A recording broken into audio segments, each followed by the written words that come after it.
hosting.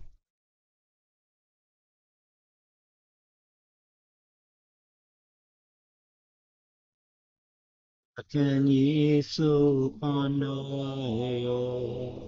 is where any does oh yeah to I'm turn off see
that now. So welcome to Greenpoint Cricket Club here in the heart of Cape Town, and it's wonderful to have you here for the opening game of this over 40s World Cup here in South Africa. And today's match between South Africa, the hosts, and Wales. And it is Jaco Castle, you'll see, bowling from the, what do we call that, the ocean end of the ground? I'm not quite sure. And so probably that's the northern end of the ground. We're at the southern end of the ground commentating for you today. And I'm James King, the Cape Fox, and with me I have Steve Westroth. It's great to have Steve here. And that is the first wicket that goes down for South Africa. And it's Mickey Martin for Wales, who has edged that one through to first slip. Warren Dugmore, the South African captain, takes the catch. And so Wales go to 2 for the loss of 1 in the third over. And Steve, that gives us a bit of a chance to actually talk a bit about the teams and just introduce them to you. So word from the middle, South Africa won the toss and elected to bowl first, and Steve has the lineups there for us. Good morning, James, and thank you very much. Huge welcome to everyone watching, listening all around the world. The opening match of the Cricket World Cup over 40s in Cape Town. The teams read as follows. It's Warren Dugmore, the captain, and Carl Smith, Darren Bessage from Pinelands Cricket Club, Werner Moelman from Brackenfell, also both boys there from the Cape, Nathan Jones, Jaco Castle, Somerset West, who's just taken the wicket. Jaco is a legend and a great cricketer from the Strand region and has been for many, many years. So Jaco picking up then the first wicket of this Cricket World Cup. Yasser Ditter, Johan Fourie, Lundi Mbani, Abdul Aziz Tamur, also from the Helderberg region, Peter Boyson, and Ridwan Williams, also a Western Province RPT player. The manager is Russell Bennett. Yeah, and the Welsh team then, the captain Gareth Edwards, wicketkeeper Neil Harris, Shawn Morris, Mickey Martin, Tim Hemp, Nick Morgan, James Breeze, Owain Hopkins, Matthew Smart, Dylan McPhee, Adam Hitchcott, and Paul Hitchcott. And it is Tim Hemp that has actually come now to the crease, number 4 on his back. And we're broadcasting this through to you on the YouTube with the visuals and commentary courtesy of Pitch Vision, as Jaco Castle's in for the last delivery of his second over, yet to concede a run, and that's a wicket maiden. So he has so far taken 1 wicket for no runs after his 2 overs. The second over of the day bowled by Lundi Mbani, and just conceding the 2 runs. And so the wicket of Mickey Martin going down there, and Martin, I think, out for 1, and it is then looks like some repairs already on the landing point there for Lundi Mbani. Umpire Peter Tate from Australia standing at the northern end, and at the ocean end or the southern end of the ground we have English umpire Rafiq Patel. So a good start for South Africa as they do some repair work on the bowler's landing point there. Lundi Mbani played in the border and for the Warriors in his career in first class level, so had a good first over. Good to have some representation from the Eastern Cape, of course, from the border region myself growing up. So very proud to have him here. Well, we have some good Eastern Cape representation. I grew up in PE, so or Abeja as it's called now. So very good. I think socially the Eastern Cape guys always like being behind a mic or somewhere else. I think so, yeah, definitely. Yeah, the friendly province, definitely, and friendly city. As Shawn Morris angles that one into the offside, and we have a pretty standard sort of field for the opening bowler Lundi Mbani. We've got 2 slips, a third man, backward point, cover, mid-off, wide-ish, mid-on, mid-wicket, and a man at sort of a long leg, between fine leg and long leg, and Mbani away from us again. So batter Shawn Morris, who's played some minor counties cricket for Wales, and so 3 players in this Welsh team who've actually represented Wales at minor counties level in England. And Shawn Morris, a legend in the northern part of Wales in terms of his batting prowess. South African bowlers have settled into some good lengths and lines straight away this morning. And I think 3.3 overs, 2 for 1. Yep. A fresh wicket as well being used this morning. It's the third strip. Club games of the last weekends have been on strips 1 and 2. So probably just not coming on at this early stage in the morning. Just a bit slow off the wicket, a bit spongy. It should firm up as the day goes on. So perhaps a good toss for South Africa to win and get out on the field early doors in this World Cup. Certainly looks that way, Steve, as it's Mbani away from us now.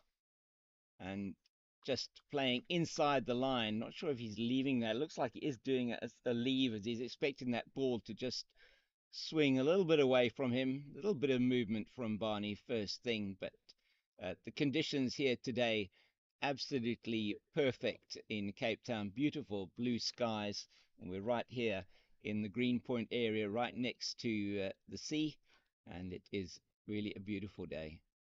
Once again, brilliant lines, as you're saying, from Mbani and from Yako Castle this morning. Nothing so far loose at all.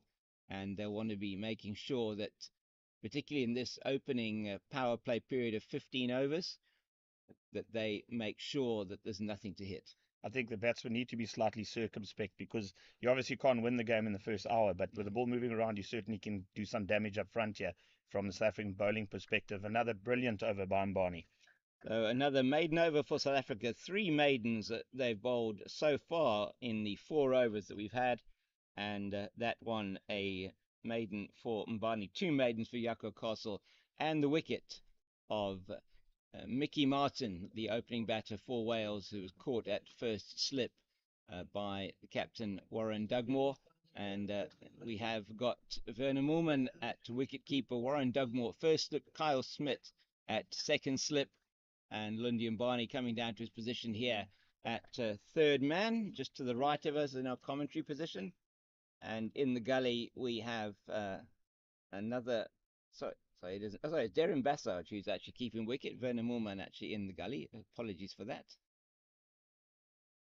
Yes, in fact it is. It's Darren Bassard from Pinelands Cricket Club, kept for the Cobras back in his day. Formidable keeper batsman, and great to see him on the field representing South Africa. Tremendous bloke as well, and well deserved.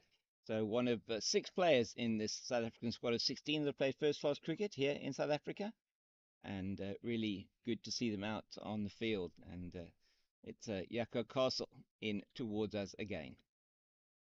Oof. He's a very wily cricketer, Yako Castle. I think he's identified the breeze blowing as we sit here slightly from left to right. He's going to be in and around that off stump. And as you can see on that third wicket, there's a slight slope away from the off stump, which allows him to just nibble and seam, and hence that first wicket being taken beautifully in the slips. Yeah, very good description there from Steve as to exactly what happened with that, and knowing the local conditions, very important. So that's very well played by him, just getting right behind the line of the delivery. Wales are coming into this match on the back of a very close game with Canada in the warm-ups, and they'll be very encouraged by that, one feels. But South Africa have a very strong lineup in this competition. Oh, that one just coming in with the arm, but also keeping a bit low. As you say, Steve, perhaps you say a bit of a fresh wicket. Good toss to win for South Africa, as you said. I think so. I think it settles the nerve just as a host nation as well in an inaugural World Cup. It's great to get the guys on the field and in the game early doors and assessing the conditions. It's keeping a bit low on this side, and yet Mbani seems to be getting good carry and bounce on the other end. So it's certainly something for the batters to make sure that they are getting used to early in the piece here, and certainly nothing really to hit so far for them, as it is Boyson there at mid-off who did the fielding on that one. Just trying to get all the names sorted out here. The first time that I'm seeing the over 40s team in action. So it's Peter Boyson's, that one's left alone through to Bassage, the wicket keeper, and Darren Bassage, as you were saying, Steve, first-class career for Western Province, and he played in 36 first-class matches, batting-wise, 1,828 runs, highest score of 108 not out, 3 centuries, 9 50s, average of 30.98 in list A games, 15 of those, 362 runs with a highest score of 81 at an average of 24.1 with 350s. So Darren's career 2003 to 2007. Those are pretty good stats. Yeah, those are very good stats indeed. So, and I think, as you said, James, great to have 6 former first-class cricketers in the side as well, absolutely. just showing their commitment to the game, still playing today. It's a very good shot from Shawn Morris. That's the first boundary for Wales. It goes slightly wide this time from Lundi Mbani, and it's punished through, as you saw, through to the cover boundary, and it's picked up there. I think that's that Riwan Williams or out there in the covers that just goes through to pick that one up. Is it not Abdul Is that Aziz Abdul Timur? Aziz Timur? It could be. I'm not sure who it is. I'm going to have to look there and see. We've got Yasser Ditta here at mid-off, and trying to get to know the players and who they are so far. It's Mbani again. Nicely played by Morris. Abdul himself a first-class cricketer, resides out in the Strand area in the Helderberg, and has been representing the first side there for a number of years, still to this day. As is Yaku Castle at 45 years of age, still playing Premier League and very competitively for Durbanville Cricket Club. So, we'll get a handle on who the fielders are and get that updated as soon as we can. It's just into the leg side, and that's an easy single then for Morris, just rotating the strike, and Hemp will be on strike for the next delivery, and that will be the fourth of Lundi Mbani's third over, and it is now 7 for the loss of 1. Yucca Castle having bowled 3 consecutive maidens, which is absolutely outstanding from the opening bowler from South Africa. Very impressed with Morris as well, James, just leaving the ball well. Yes, and then the first time a bit of width was offered, he cashed in, hit the boundary, and then also rotating the strike, getting on the other end, showing some class. Absolutely. I mean, he has, as I was saying, just going through some of the information I managed to get out there, he just talk about that now at the end of this over. He is, in his career, still playing cricket at club level in the Liverpool and District competition. In that competition, over the course of his career for Colwyn Bay, he scored over 14,000 runs in that club area. So a really experienced batter, and he is with his good friend Gareth Edwards coming back together again. They come not the Gareth Edwards, but not the other one. But the other one.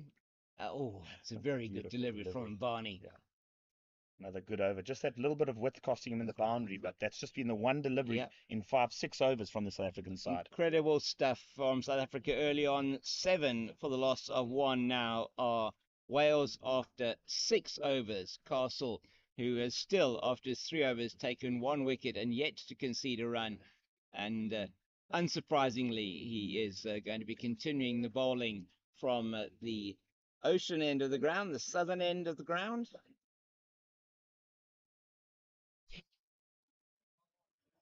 And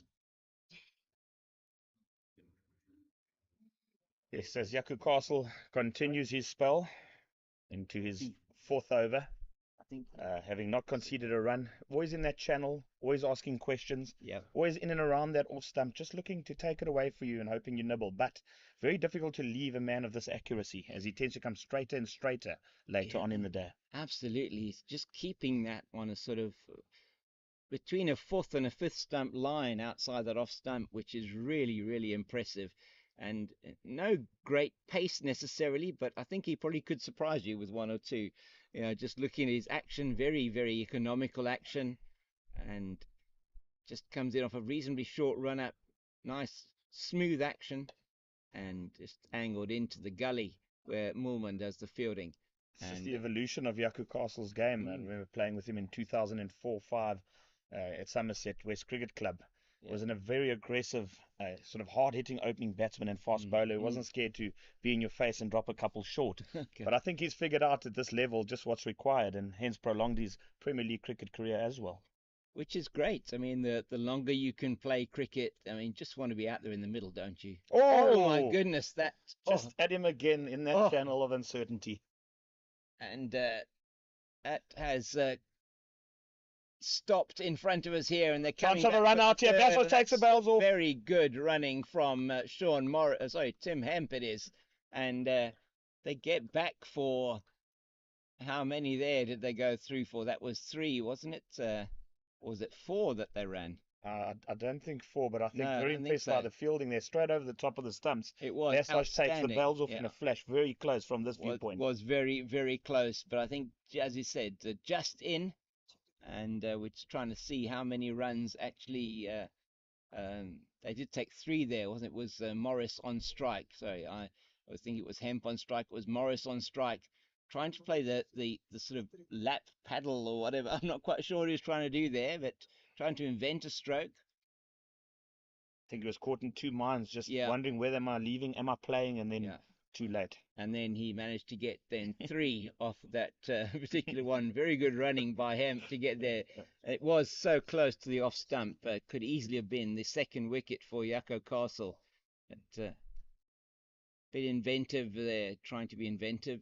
Morris. He got him. Got the edge, and he is on his way. So another wicket for Jaco Castle. And that is incredible bowling from the South African opening bowler. And that is Tim Hemp, who is gone without scoring. And he has gone for caught behind by Darren Bassage. And an excellent delivery. Jaco Castle, you have to say, deserving that 2nd wicket. And so it is now 10 for the loss of 2. Wales in the 7th over of the innings. Just the 1 ball left in the 7th over. And South Africa making an excellent start here, Steve. Look, I think Jaco Castle pressure there. 3 overs, 3 maidens. In the 4th over, first runs being scored. And in fact, off an inside edge, very lucky 3. So no positive scoring shots off his bowling. And then back to that channel. And 2 balls later, a little nibble and straight through to the keeper, Bassage. Yeah.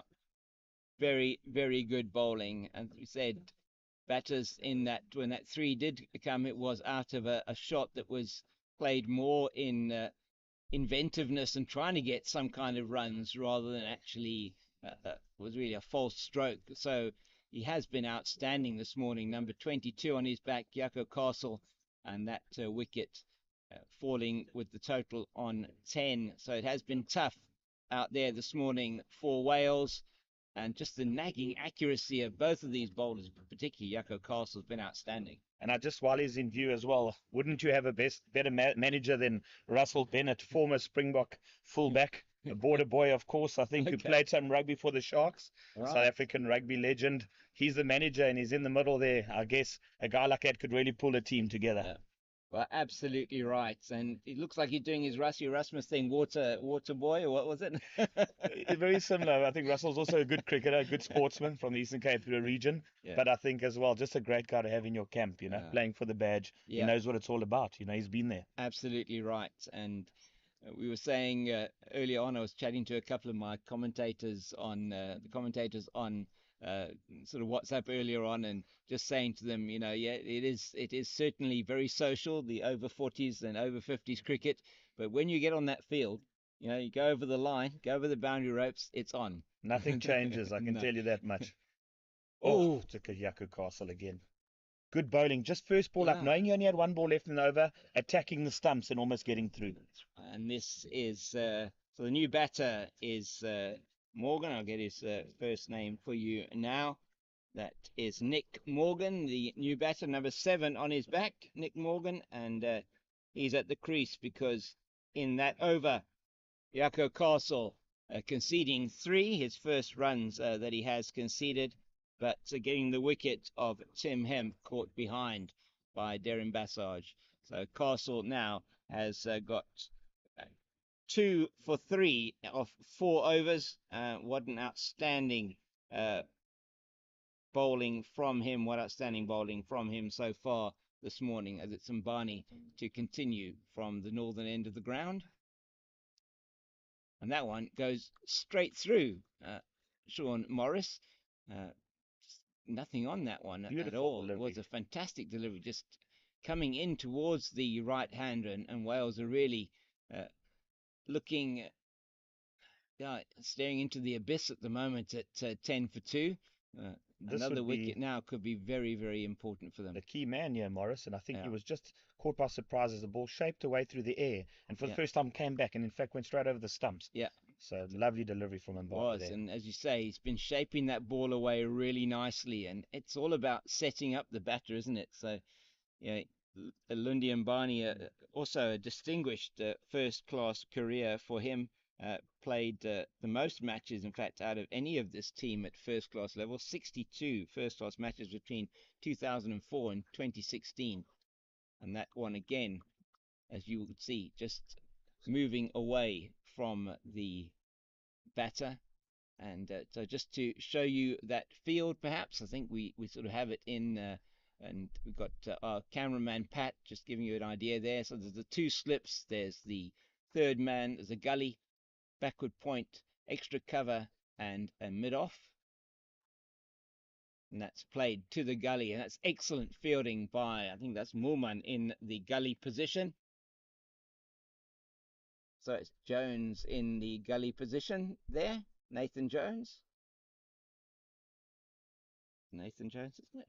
I'm just trying to see if I've got that right. I think I might have that wrong, actually. Morris just feeling outside the off stump there, getting it to ground just short of the gully. Yeah. I feel like he enjoys the width. But just needs to be careful here. 2 down for 10 in the 8th over. And there we go. Oh, that's it. And exactly, you called it. You called it, and that's catch taken brilliantly by Abdulaziz Tamur. You were right, Tamur there at backward point, and that came to him at sort of chest height, caught it, cupped hands upwards, and Shawn Morris has to go, and that's a huge blow for Wales. A real pity for Wales. Shawn Morris is the only guy that looked settled, but just felt, I guess, the need to get on with it a bit, which is a mistake one can make at 10 for 2. I think more important for Wales would have him spent some time in the crease. But unfortunately, that's not going to be the case today, as Mbani picks up his first wicket, and South Africa now well on top.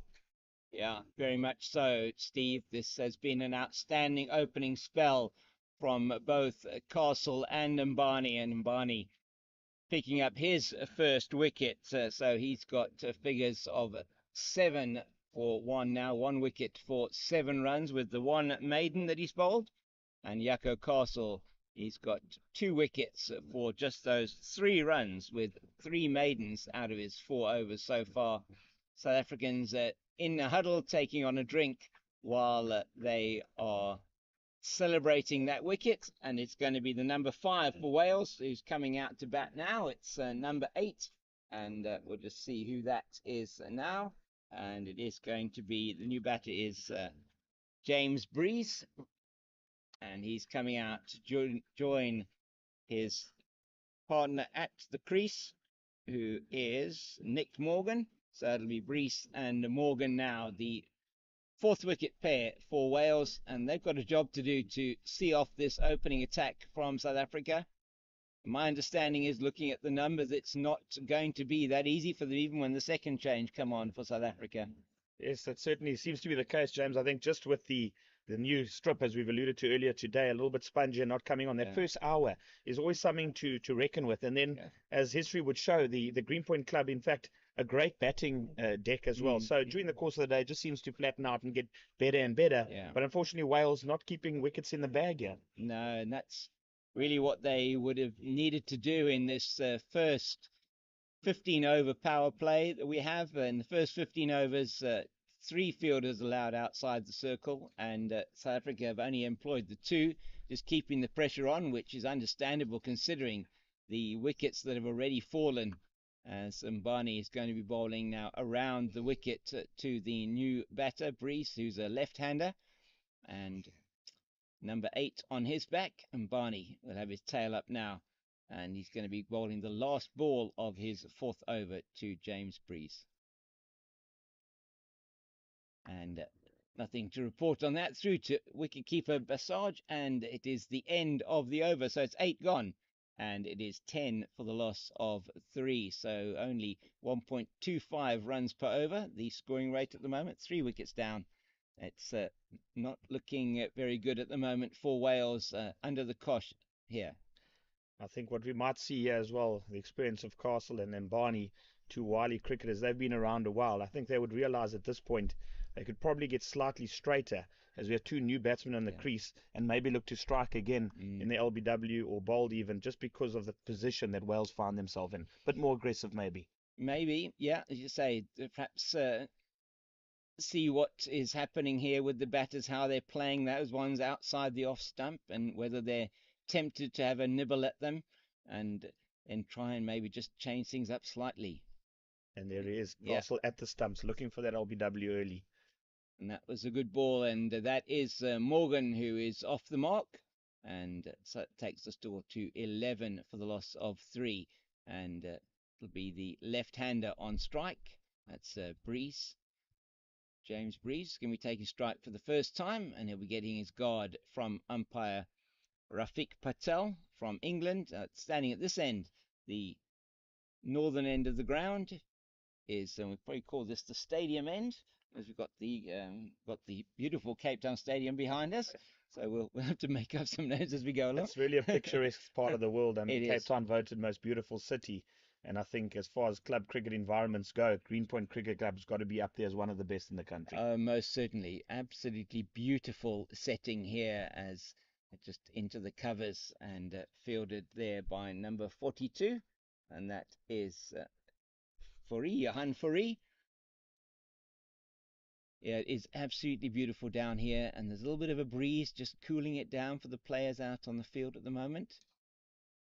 Good lines again from Castle, and with the left hand, right hand, it's sometimes difficult to get your line straight away, but he's really on the spot. He's been on the money.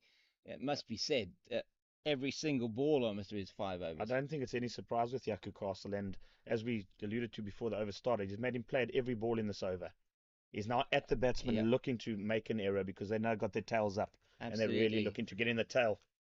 Good chasing there in the field, but not able to prevent them from getting through for the 2, and that is off the mark now, and that fielding done there by Yasser Ditter in the mid-wicket region, coming around to backward of square, and they are making a change now in the field, which is not surprising. Taken the slip out, and as you were alluding to earlier on, Steve, the line of attack is going to be slightly different. On to the aiming for the wickets, you miss, I hit. Oh, and there it is. Perhaps going down leg, but I think nobody's moved. The keeper stayed still. The bowler's really right up in his face. And a few pleasantries being shared. I think so. That looked very adjacent. Could have been maybe angling across him down the offside. I don't know. Difficult to know how it was shaping in, if it was shaping in, but a very good shout. I think some late movement there might have saved the batsman. Maybe doing too much. It might have been. Yeah. Umpire thinking certainly that it was maybe a combination of height, although height hasn't really been an issue from this side. The ball is keeping sort of lowish in this side, and that's another excellent delivery from Castle. That's 6 from 6. They've been forced to play. Just the one opportunity missed on the pad. But of course, just going to the 9th over there, your sort of first 8 overs, you've got the catches behind, the new ball just skidding on, carrying through to the slips. But I think the South Africans identified slow nature of the wicket, and then getting the short mid-wicket in place there and going with that shape in at him. Not an easy place for the batsman to be there. Didn't want to be overcommitted, but at the same time needs to cover those stumps. So it really has been some outstanding bowling so far from the 2 South African bowlers, and Yako Castle just conceding the 3 runs in that over, and his most expensive over so far. So he has taken, in his bowling effort so far, has taken 2 wickets for 6 runs, and really outstanding stuff from the opening bowler from South Africa. And Barney 1 for 7 in his 4 overs. For those of you who have just joined us, welcome to First morning of the Cricket World Cup over 40 coming to you from Cape Town, South Africa. We at the picturesque Greenpoint Cricket Club. I'm sitting here with James King and I'm at the commentator Steve Vestrad. We warm welcome, really enjoying ourselves and a fantastic start here from the home team. Absolutely what South Africa would have wanted first up, and we see again now it's Lundian Barney also attacking the stumps with that delivery, just going in to Nick Morgan, and these two at the crease now, 13 for 3. And the men out this morning for Wales, it's Mickey Martin the first to go, and then Tim Hemp, and then finally Shawn Morris. That's just nicely played to the mid-wicket region. That's Yasser Ditter, really good fielding there. I think isn't Ditter, sorry, there. That is, looks like, is it Moolman there? Tall figure. Yeah, tall figure. We'll have to have a look there and see who it is. Yeah, I'll get used to these players soon, and we'll be able to give you that information. He will turn around shortly so we can see who it is. Number 3, is it? Number 3, and that is Boyson, Peter Boyson. Yeah. It's Peter Boyson. I don't think we'll miss him again. No, I don't think so. About a foot taller than the rest of the players out there. Not quite on the Marco Janssen scale, but so we always measure people. He's about sort of 80% on the Marco Janssen scale now. James, he might be starting to get shorter at this point in his career too. So that's true. Oh my word! Yeah. That was, you can tell from the exhalation of air there, that was very close to getting the wicket of James Breese, just angling across the left-hander and taken behind by Darren Bassage. So, showing all his tricks here, Barney. Yeah, I mean, showing his experience, moving it both ways. Yeah. Really difficult patches for Wales. It is very, very difficult, and that's well played by the left-hander. Breeze down to Peter Boyson at mid-off. So we have got in the field now, it looks like a 7-2 offside leg side field. So no surprise really where Lundian Barney is going to be bowling these. The level of control from the South African bowlers, I think, the new nut, and it hasn't been a problem for these two experienced campaigners. Not at all. Once again, down to Boyson at mid-off. So that's 7 on the offside there. I'll just ask Pat to, yes, he's panning around for us. We've got the 2 slips. We've got a gully, third man, point, sort of man in the traditional cover position, and then a wideish mid-off. Got a man at mid-wicket and square leg, fine leg on the leg side, and that's shaping down the leg side. I think what's also quite evident is South Africa now basically applying the squeeze as well. As you see, the mid-off right in at a short extra cover almost position, no mid-on, saying to the batsman, we're giving you that, hit us down the ground. And of course, circumspect from Wales, getting to the first drinks break. Then 14 for 3. 14 for 3, indeed it is, after the first drinks break, after 10 overs, just batting at 1.4 runs to the over, with those 3 wickets down. At the crease, James Breese and Nick Morgan for Wales, both with their scores on 2. And the first batter to go, as I said, Mickey Martin, who was caught in first slip by Dugmore off the bowling of Castle in the 3rd over. And then in the 7th over, it was Tim Hemp who was out without scoring, caught behind by Bassage, and then Shawn Morris, who was the 3rd player out, caught by Abdul Aziz Tamur at backward point, driving at a ball outside the off stump from Lundian Barney, and he scored 9, did Shawn Morris, and so top order basically gone now for Wales as they look to rebuild with Breese and with Morgan. And it is a warm day here in Cape Town, and we will also take a bit of a drink now, and just something that Steve wants to share with you. I think it just takes the opportunity again on behalf of Vets Cricket in South Africa and the South African people, welcoming you to this first over 40 World Cup cricket in South Africa. And we must take the opportunity while it is there just to once again thank our sponsors, Sisonke Tourism, Event Services, Devil's Peak, Vata 24, and Pitch Vision. Of course, without these guys, this broadcast and this event and events like these would not be possible. So thank you to them for their continued support. Thanks, Steve, and we'll be back with you in a minute or so.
Yeah.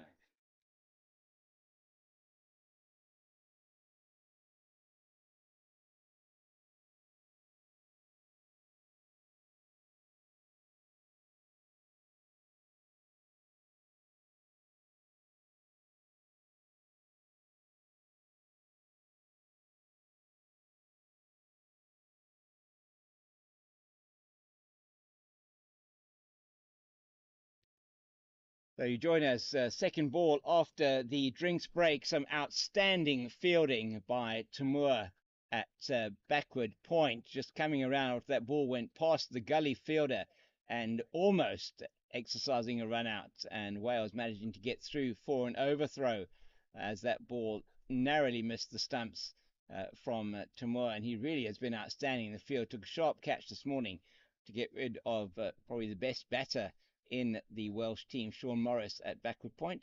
That's Castle in to his sixth over now.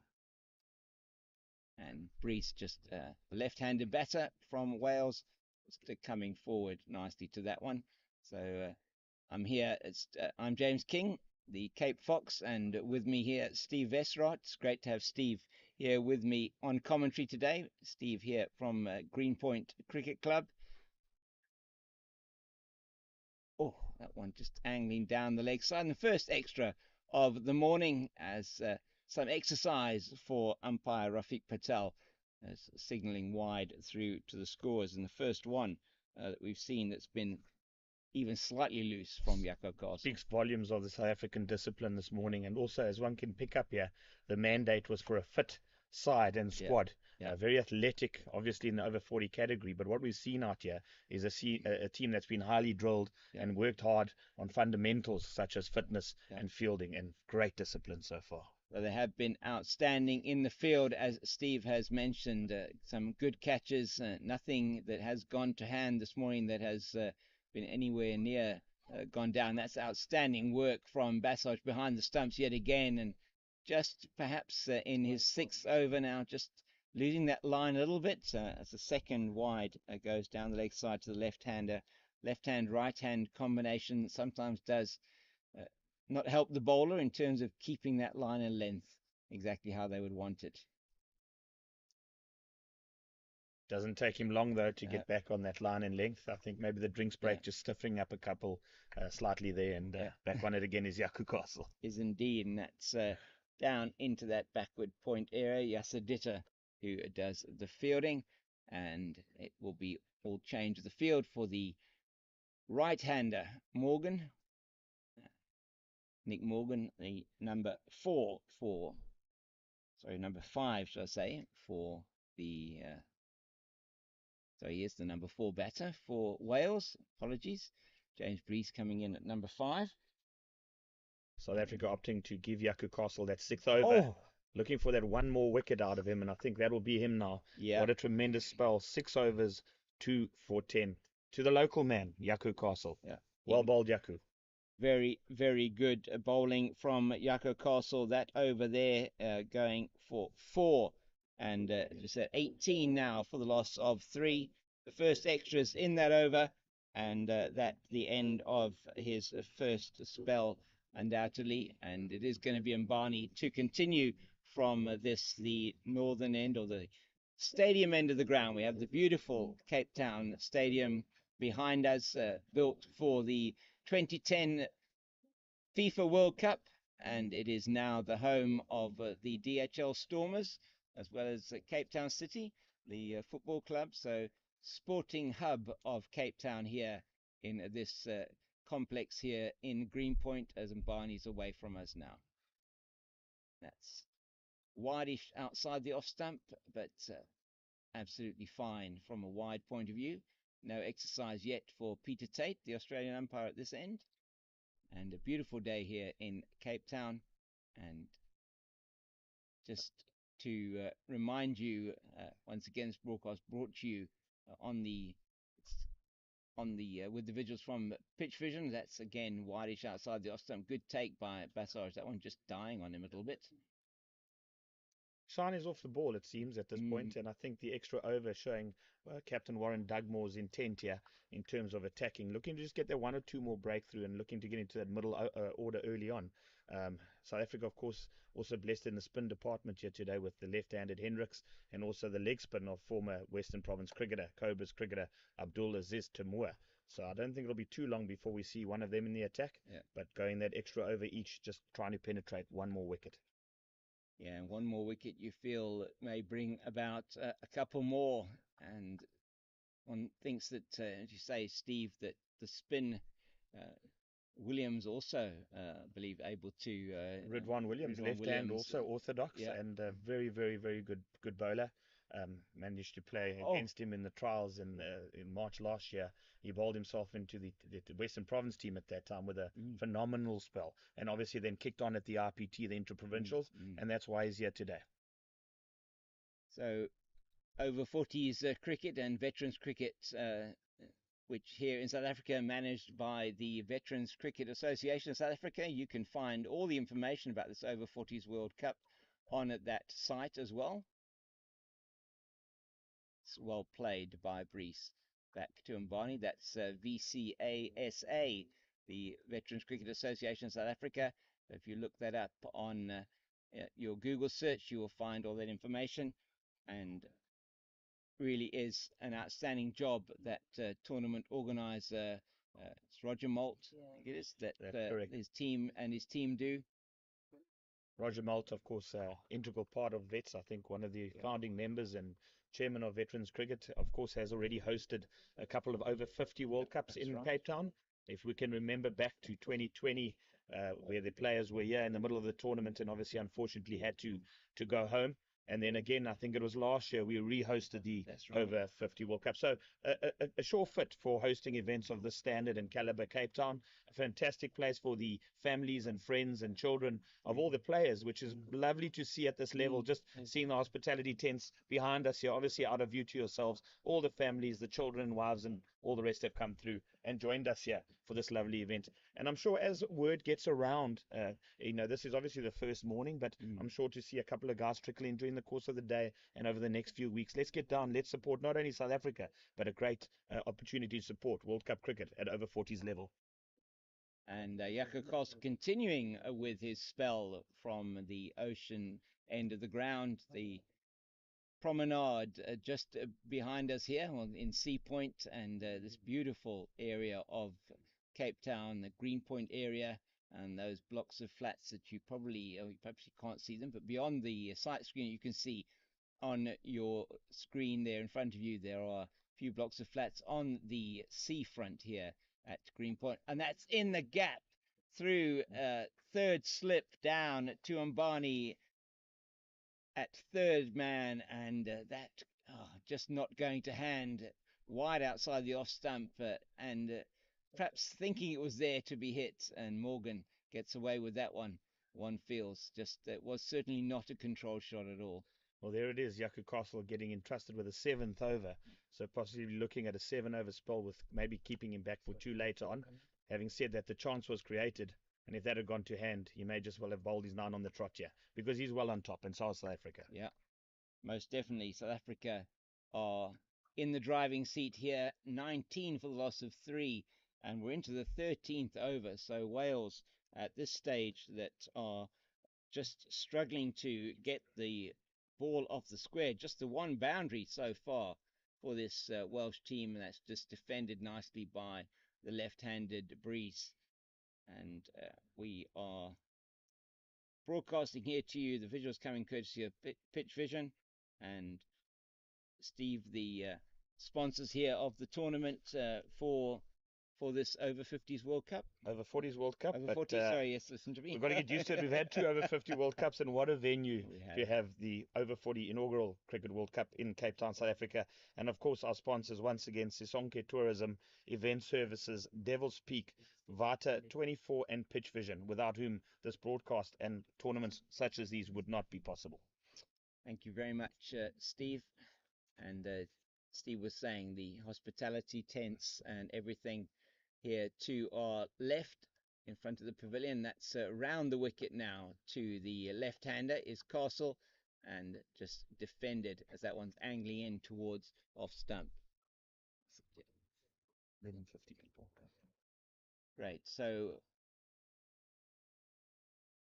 lovely to have you here watching and joining us here for this broadcast coming to you from Greenpoint Cricket Club here in Cape Town. It is a beautiful day. Light breeze, just keeping it a little bit cooler. Oh, it's down the leg side again, and that one will also be signalled wide, really close to the pad and bat of James Brees. Jaco Castle looking crestfallen that he's given away yet another wide. So high are his standards. He's having a word with the umpire. That one just seemed to move more than usual, and I'm not sure if he felt that potentially he just got a little something on that, maybe a thigh pad or a pad, but he's now having a word with the umpire, possibly saying it's gone over the top, but that's Jaco Castle for you. Just seeking clarity from the umpire. We'll no, I think certainly entitled to do that. Castle is in once again. That time it's at the stumps, and Nasser Ditta, I think it is here, coming around. He's very quick around from his position, that backward square. And South Africa are really being highly competitive here. As it looks like we are going to have our first change of bowling. It is going to be the tall Peter Boyson, looks like, that's going to be coming on from the stadium end of the ground here in Greenpoint, and just marking out his run up now. Peter Boyson, that means Lundi Mbani has finished his spell, and Mbani, who took that 1 wicket, he did for 8 runs, and outstanding bowling in partnership with Jaco Castle. And so he has bowled 8 overs, 3 maidens, 6 overs, 3 maidens, 1 for 8 as Lundi Mbani, and really was fantastic bowling from him, and opening the bowling here, just was looking like he was perhaps getting a little bit tired from this end. It's a good opening spell of 6 overs, so only 3 left for him later in the match. Every bowler allowed, 5 bowlers allowed to bowl 9 overs. Quite interesting, as I just felt the breeze sort of changing and sort of coming into our face there. We have noticed that most of the bounce this morning was from Mbani's end, bowling down away from us. And the extra height of Boyson with a slight breathing here, and obviously very important for them not to lose another wicket here. Oh, that one is a false stroke outside the off stump, and it's well cleaned up down there at third man. That is Ridwan Williams down at third man. He has been patrolling that area. That's why I haven't mentioned him yet, actually. That's the first one, in fact, that's I think it's gone down to him from this end. And just the single there to Nick Morgan, but having a full go outside the first one from Peter Boyson. And Boyson's going to keep this off stump, the over the wicket line to the left-hander. It's a far more conventional field now. That's on the line of middle and leg stump, and maybe just angling down the leg side. It will be a leg by, and signalled by umpire Peter Tate on this side. So the first leg, I think it's the first leg by of the innings that we've seen, as Peter Boyson just straying a little bit down leg side to the left-hander, and a bit of rotation of strike coming here as Wales move to 22 for the loss of 3. Welsh batsmen just need to be careful here, not to be over-attacking, having not had a look at Boyson yet. That first ball obviously coming off the thick outside edge, going down to third man aerial, and Boyson in their faces straight away. Most definitely. Got to love the competitiveness that's being shown here from the South Africans. And just keeping the batter honest and make sure you don't come out of your crease, Peter Boyson. That one very nicely bowled on the line of middle stump. That's Morgan again having a full go outside the off stump. And what Boyson's been doing is actually pitching the ball up quite a bit more than Mbani was. And perhaps a little bit of extra bounce from that height, just playing underneath that one there. Morgan, he's looking to go over the infield and got that. As we saw, Boyson not appreciating this all of a sudden tactic of the Welsh to throw the bat at it. He's already thrown one ball back at the batsman, but he's coming in again from our end, bowling it. And there they go again. There's definitely a tactic. They're going to try and attack Boyson. And that is a good shot from Nick Morgan. It's going to come over the boundary rope right now as we see the fielder here, Nasser Ditter, coming to collect it, number 82 on his back. And he's got that, so he's going to give it back to the bowler. And that's the second boundary this morning for the Welsh team. And that one goes to Nick Morgan. And so he moves now on to 9. Is it? Oh, that's 8, I think it is. Is it 9? Can't see very well here. Oh, there were 9 it is, sorry. So he's on 9. That's the first boundary. 26 for the loss of 3. 1 ball left in this over from Boyson, his first from the stadium end. And just defended into the offside. So end of the over. And that is 13-14 gone. And Wales creeping up to that 2 runs per over mark. 26 for the loss of 3. Been an excellent start from South Africa here. And Jaco Castle looks like is probably going to be replaced. He is not going to his position at the ocean end, is he? No, he's running past the wickets there. So he's going to be a change of bowler. It looks like it is going to be Abdulaziz Tamur that's going to be coming on to bowl. Have you seen a bit of Abdulaziz Tamur, Steve? I played quite extensively against Abdul over the years in the leagues, in the Premier League in Cape Town and First Division. A really good cricketer, a good batsman. I mean, it speaks for himself, the fact that he played a number of years for the Cobras as well. A big representative of his region. I think he's been a leader and a formidable player in the Helderberg for a long period of time. And again, him and Jaco Castle both being rewarded for their service in their respective areas and their clubs over a number of years, representing Strand proudly here in the South African setup. He does have all the balls. I mean, he bowls the, if I can remember the top, he'll definitely have the Google. He's very accurate as well for a leg spinner. And with all those years of experience, he's always going to be someone to be reckoned with at any level of the game. Yeah, and if one feels, yes, leg spinners. As we know, the wrist spinner has been particularly effective in shorter formats of the game as well, and he's in for his first delivery, and that one angling in as we would have expected to the left-handed Breeze, and there is no run. Number 66 on his back. Abdulaziz Tamur took a very good catch earlier on today to dismiss the dangerous Shawn Morris. Yeah, just giving that one a nice amount of flight, and the breeze such that it is just coming across the ground from our left to right as you're looking at it on your screen, perhaps maybe assisting a little bit with the drift, but it's more behind him than actually into his face.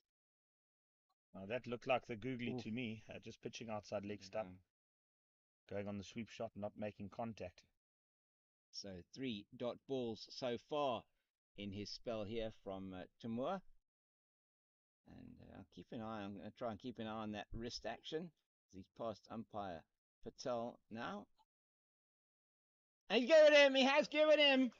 Oh, that one was the one that I think was the standard leg break coming back into the left-hander, and it just missed it completely. Hit him on the front pad in somewhere in front of middle and off, and he's been given by umpire Rafiq Patel. And that is the end of James Brees. And he has gone with his score on. Sorry, I didn't quite get the score there on the screen. We'll have a look at that now. Has been removed. Yeah, it has been. Yeah, just we'll get the score from the scorer. That's fine, no problem. 26 for 4 it is. So he strikes in his first over, does Abdulaziz Tamur. And as you were saying, James Brees gone for 3. And thank you very much to our scorers. And the new batter coming to the crease. So just perhaps being done in the air there, James Brees, not quite being able to take that shot. He was looking to turn it into the leg side. It must have turned slightly. Obviously, we can't see from our vantage point behind the wicket keeper. But what has happened there is he's certainly planted his wicket, foot down the wicket. Must have turned slightly back into him, straightened enough to pitch in line. And umpire, of course, then deeming that would have hit the stumps. And off we go. First wicket then for Abdulaziz Tamur in the over 40 Cricket World Cup opening day encounter. South Africa versus Wales from the picturesque Greenpoint Cricket Club in Woolly Point, South Africa. And the new batter for Wales, Owen Hopkins, right-handed batter, just getting his guard from umpire Patel. And it's not going to be any easier for the Welsh team here as Abdulaziz Tamur is into his work early on. 26 now for the loss of 4. And we're in the in the 15th over. I'm getting my Tamurs and my 4s mixed up here. And just to say that we're here, it's myself, James King, and Steve Vesrot. As that one just defended by Hopkins, coming in at number 6 for Wales. And the team here, we have from Pitch Vision, we have producer Bandile. On the roving camera, we have Pat, and our scorer Zoe. I just want to say thank you to them for their contribution here today, and to the Greenpoint Cricket Club for hosting this event. Oh, my goodness, that was a ripper there. It was beautiful delivery. Hopkins had absolutely no idea. That one, the standard leg break, turning away from the right-hander, and he has just not even really playing a shot at that from what we can see behind. So South Africa just on top. One can really say nothing else. They have the bit between the teeth this morning. They've come out here and they look like they are meaning business. With all due respect to Mr. Hopkins there, I think many a batsman wouldn't have got close to that delivery. Pitching just on line and turning sideways. Ominous signs there for the Welsh batters still to come. Seeing that in Abdulaziz's first over, of course, picking up a wicket in his very first over in World Cup cricket. And a maiden to boot, so 26 for the loss of 4. So another South African bowler with a wicket maiden to go with that from Jaco Castle earlier on today. Castle bowling his 7 over spell and taking 2 for 12. Outstanding bowling. Oh, Boyson trying to get the choir going there. That one probably angling down leg side to Nick Morgan. But Yeah, quiet the practice. I think might have to go back to practice again. Wasn't bad, but I would it at could least give work it on about a a bit. 7 to an 8 out Yeah, of 10. I I think think I so. think the players themselves knew that it was probably going down leg. But I think just trying to hit that one too square, we've already identified a slow wicket. It's Yeah, not really coming on. Maybe better off just trying to punch that down the ground and just yeah. stay in the V for a little while, yeah, as Boyson ready to run away from us again. As tall man Peter Boyson past umpire Peter Tate, and interesting wristy type of shot from Morgan there. Not perhaps quite where he wanted it to go. Difficult to tell, and it's fielded here in front of us. Number 42 on his back. I'm just trying to see who that is. We'll have a look at that now. Yeah, absolutely. Yeah, James, Yeah, would you like yeah, me to pop in now? Yeah. yeah. It's perfect. Yeah. Okay, Steve Wonderful. Estrad at the commentator, been with you this morning so far. James Yeah. King, thank you Thank you for very having us much, so Steve. far. Really Wonderful. enjoying it. But we're going to be taking a break from my side, and we'll be Yeah. having one of the players from the Welsh side joining us Wonderful. in the commentary box for a while. Fantastic. Thank you very much, Steve. Look forward to seeing you later. Thank you, James. Thank you.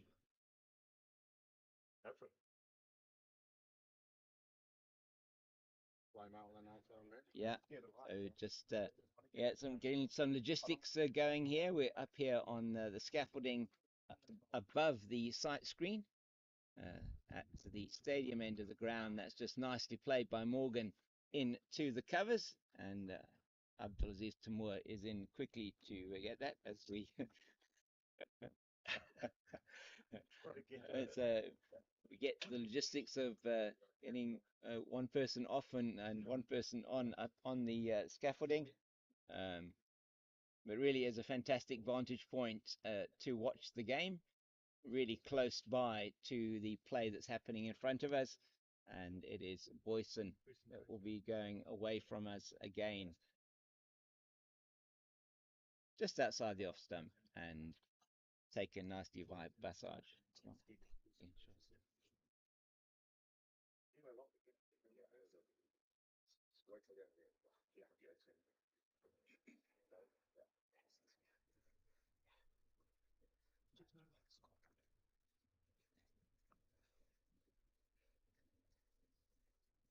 So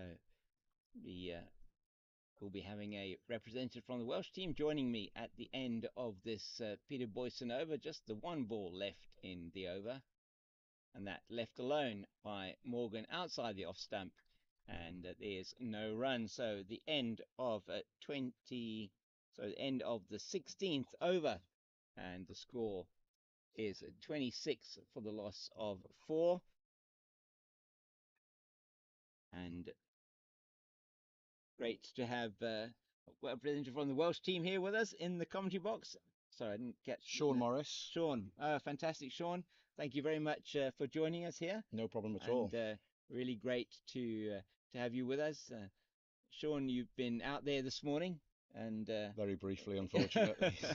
Very briefly. So one lovely shot through the point region for 4. Yeah, I mean, the two opening bowlers bowled so well. We had no freebies at all, really. No half volleys, no full tosses, bowled good areas. Bit of sideways movement as well. Yeah. But it didn't look that easy. Absolutely. I mean, it didn't look that easy from up here, I must say. No. Ball not necessarily even coming onto the bat that easily either, and it was, but they were bowling very good lines and lengths, Castle and Mbani, and just nothing there really to be hit. No, I'd agree with that. They bowled really well.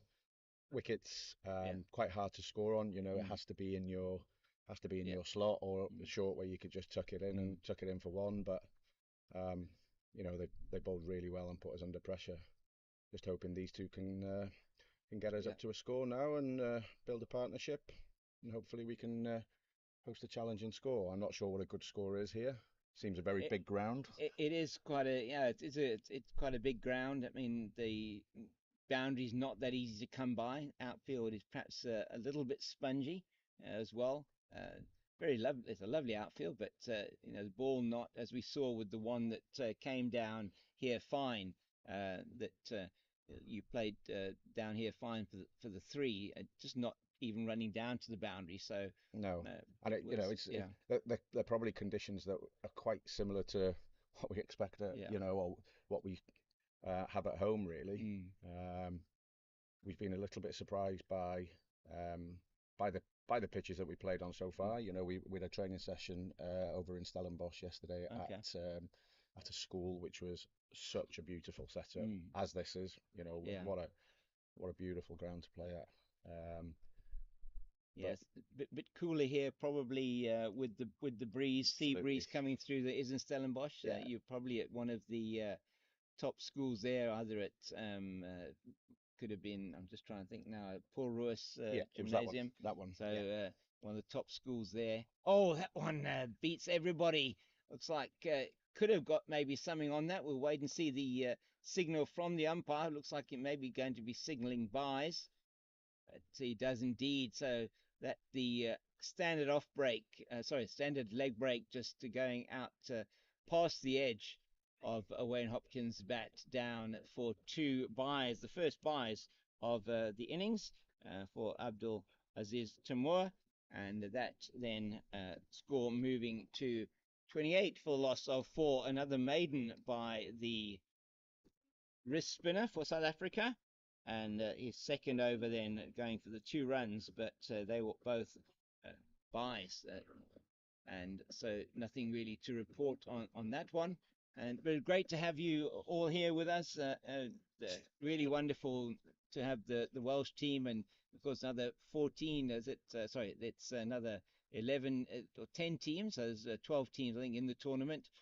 Fantastic to have all those teams with us. But we had the Welsh over 50s here last year as well, which was really fantastic. Yeah, and they've been very supportive. You know, they've been very helpful of. Very helpful of our boys, or with our boys, as some of our boys have been training with them, I know, before we came over. Obviously lots of advice before we came over. So obviously very thankful for that. I was so honoured to be here. You know, we're absolutely delighted to be here.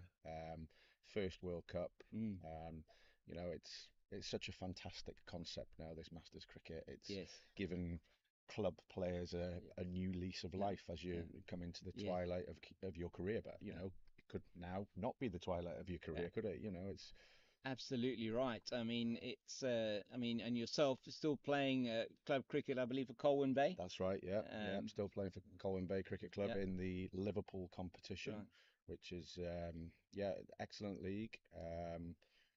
You know, quite a few. Well, most of the boys are all playing club cricket still. There's a couple of us from North Wales, and then the rest of the boys are all Mid Wales and South Wales.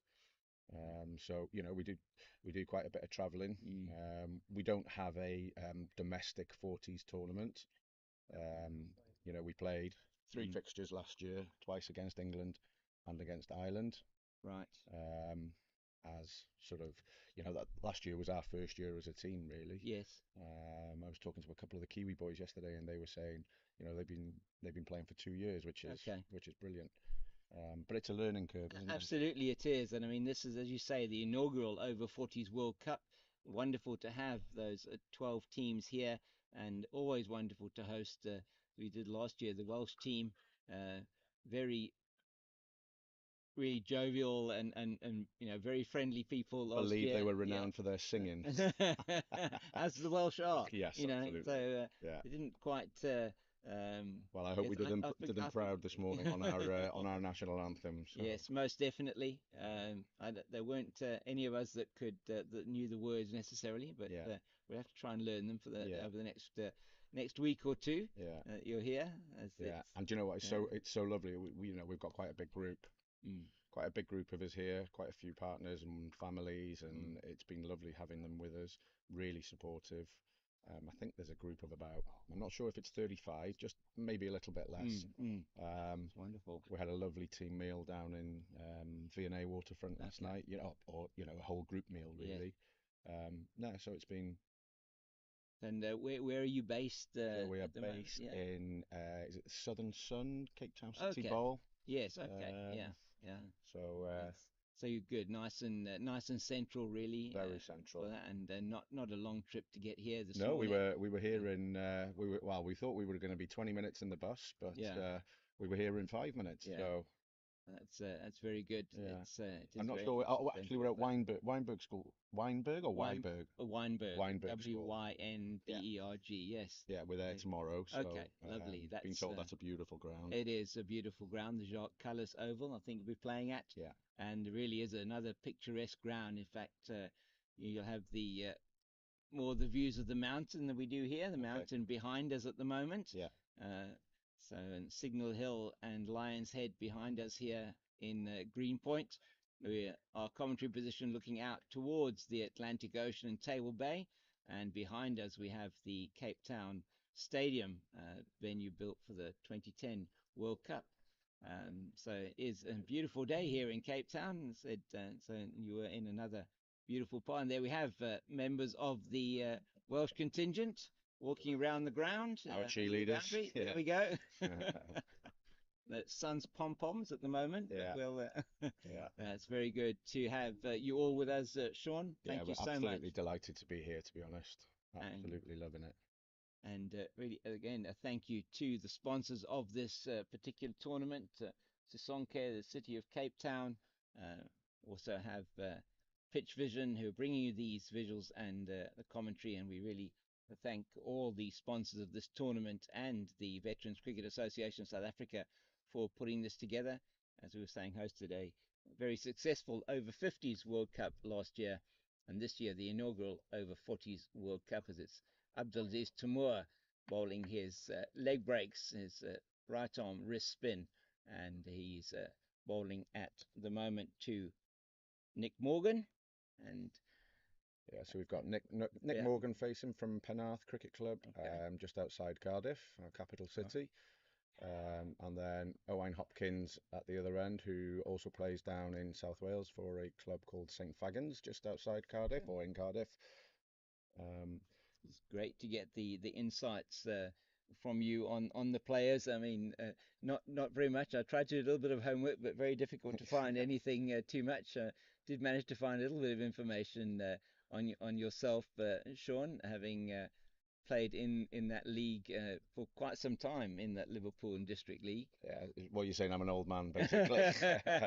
Yes, I've been playing there for about 33 years now at that club. Okay.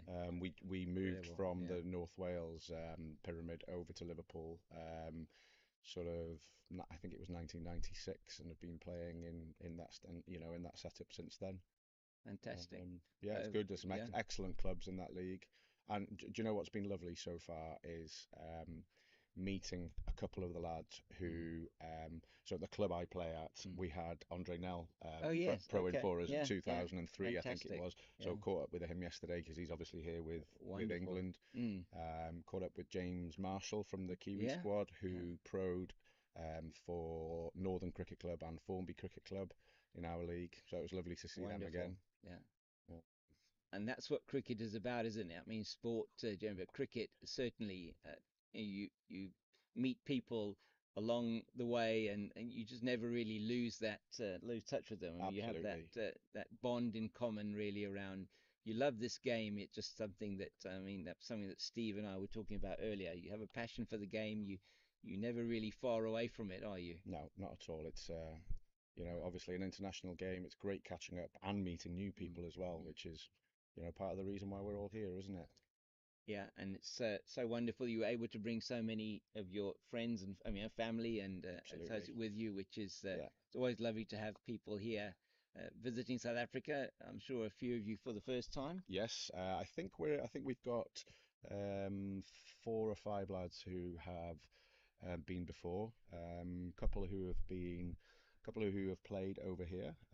Tim Hemp, one of our players, has played club cricket in Durban. I think a couple of the boys have been here on tours with either regional cricket or their clubs. So yeah, it's brilliant to travel to new countries. Most of us have not been here before, and I absolutely love it here. It's such a wonderful climate, isn't it? And it is. This, and particularly this time of the year here in Cape Town, you're almost guaranteed of getting sun.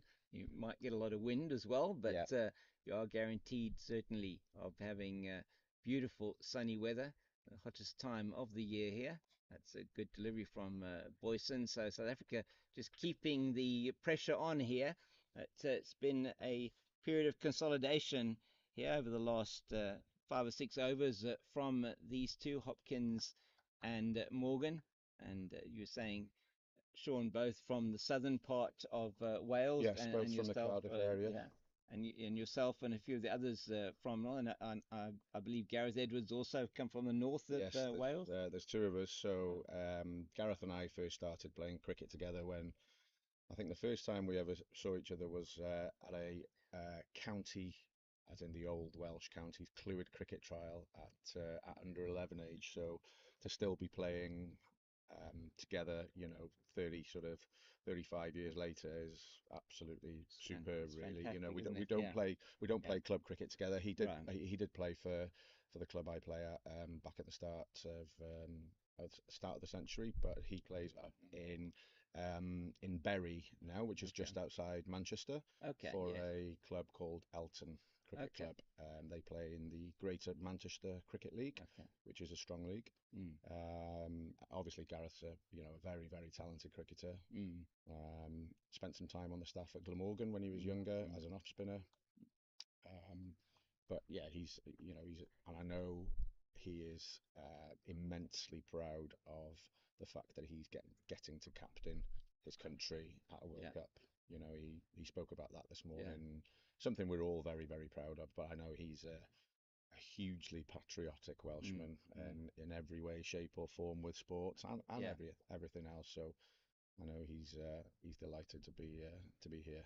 And that's really wonderful to hear. It's very nice that the two of you have got that bond for over many years. And, definitely. Something I wanted to do before the end of my cricketing career was play with him again, because we were such good friends growing up. We've not really had the chance to do that for 20 odd years. That's well played over the top of point, and Jaco Castle can give that up. It's gone down to the boundary for 4, and that is the second boundary off the bat of Nick Morgan, and he takes his score then through to that 10 with that boundary. Sorry, 15 with that boundary. So 2 boundaries to Nick Morgan, and these two are starting to, they have been consolidating for a number of overs. Partnership's gone now to 9 runs, it is, after the previous partnership between Morgan and a Brees of 16. So just for the Welsh team, hopefully starting to show signs that they're getting the pitch is becoming a bit easier to bat on. And we have 20 overs gone. We're taking another drinks break here after every 10 overs, taking a drinks break. And Wales at the drinks break 35 for the loss of 4. And that is another 4 coming off that over from Peter Boyson. And he has now bowled 4 overs, 0 for 11. And it will be Abdulaziz Timur will be bowling again after the drinks break. His 3 overs going only for the 1 run. He's taken the 1 wicket so far. You're doing good. And it's it's great to have Shawn Morris here with me in the commentary box. And here at the drinks break, Shawn batted earlier on today and scored 9 runs for Wales, and is looking forward to playing in this tournament. Shawn, it's you've got another 4 matches ahead after this one in the round robin phase. Yeah, absolutely. Looking forward to every one of those games. We don't know a huge amount about the other teams. We, like we spoke about, we try and focus on our own game, play to our strengths. We're a very tight group without having any stars playing for us.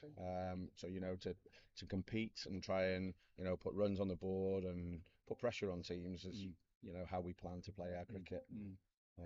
I think we probably would have bowled first today as well. Not knowing exactly what to expect from the pitch. I think that's probably a good way to settle into the tournament.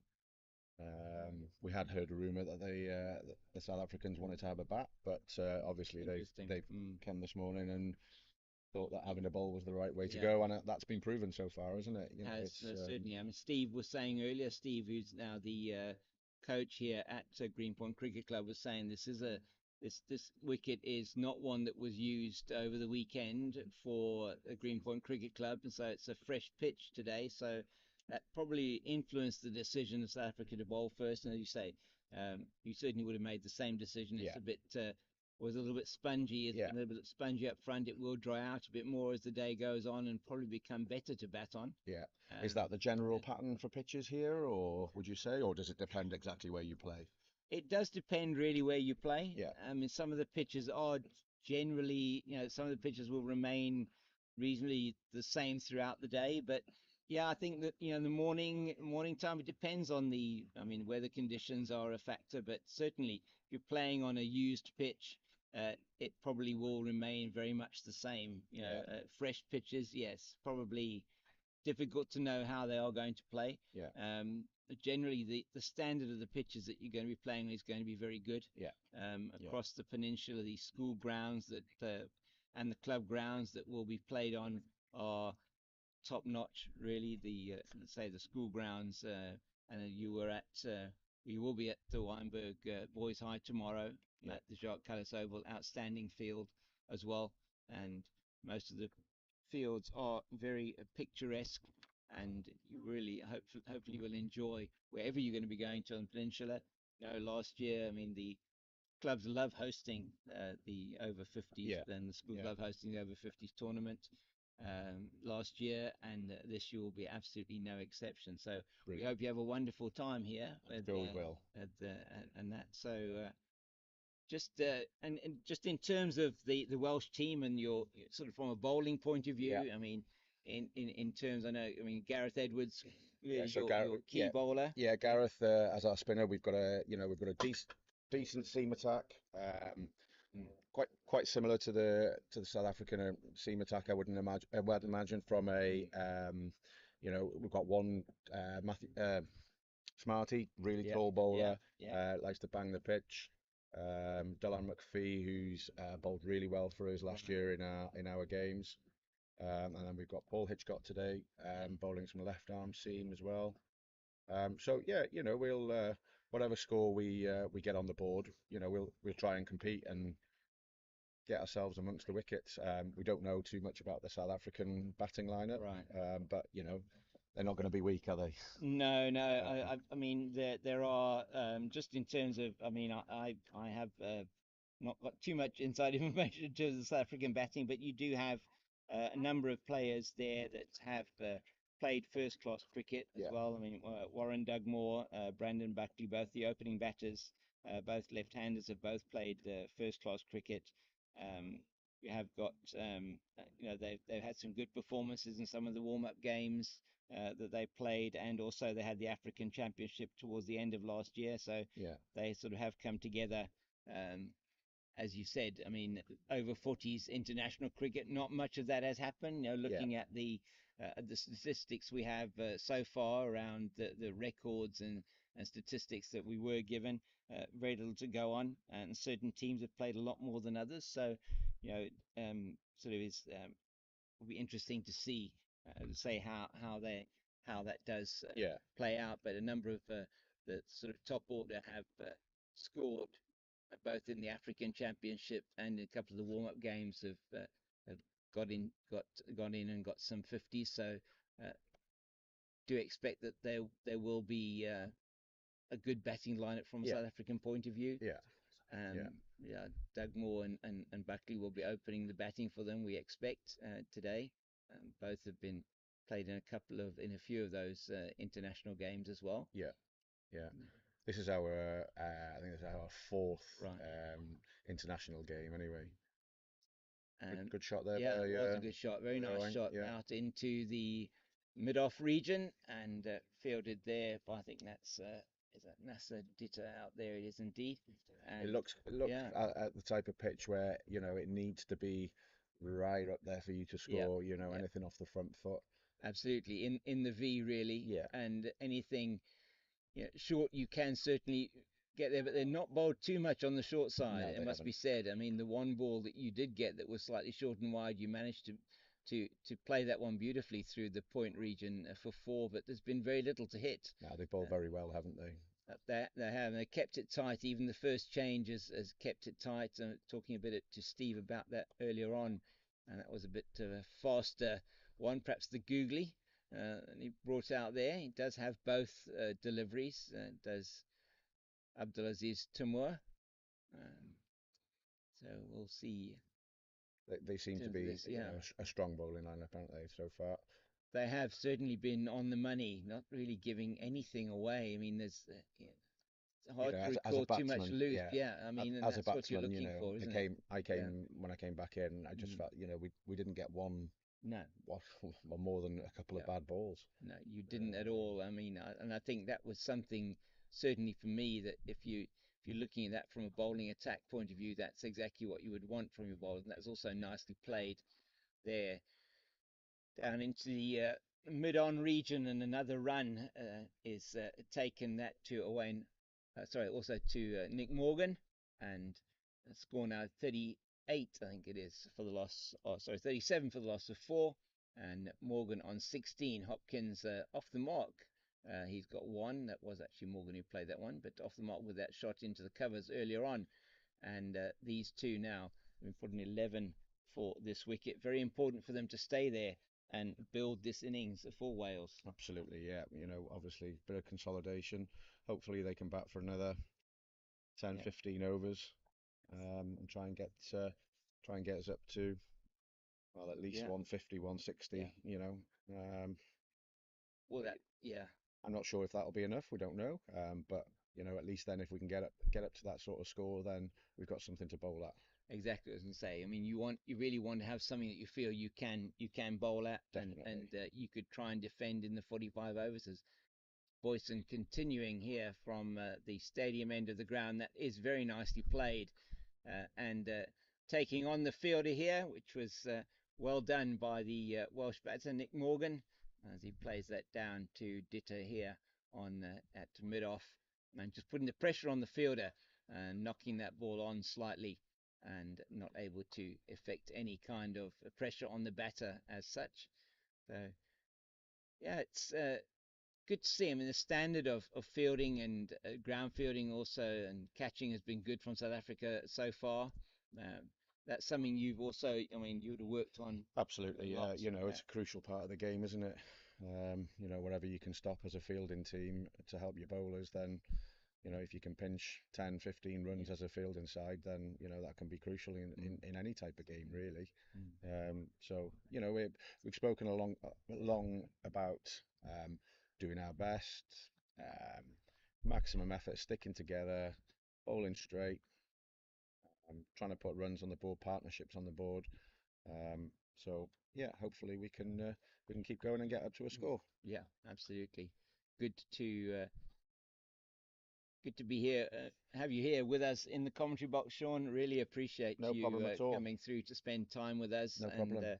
And hope that you'll be able to spend a lot more time out in the middle. Absolutely. I'd rather be out there than up here. I know you would. Absolutely. Thank you very much for having me. I really appreciate it. No, really appreciate you coming up and chatting to us and giving us some insights into the team.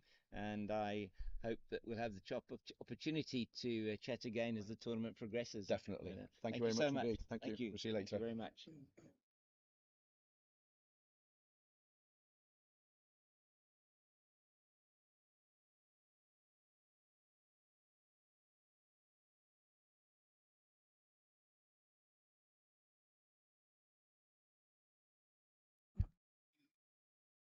So very nice partnership starting to build here between these two batters for Wales. Hopkins and Morgan, as it's Boyson again away from us, and that slightly loose outside the off stump, just over pitched, but unfortunately Morgan not able to make contact with that one, and goes through to the wicketkeeper Bassage, and still 39 for the loss of 4, the 2 runs off this over so far from Peter Boyson.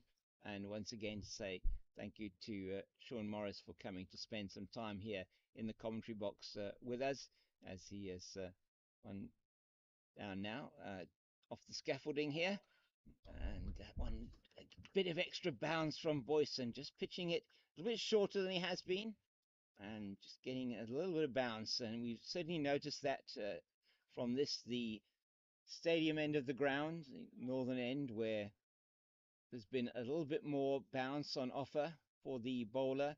From the southern end, not as much bounce at all, not really coming through and giving as much an offer to the faster bowlers.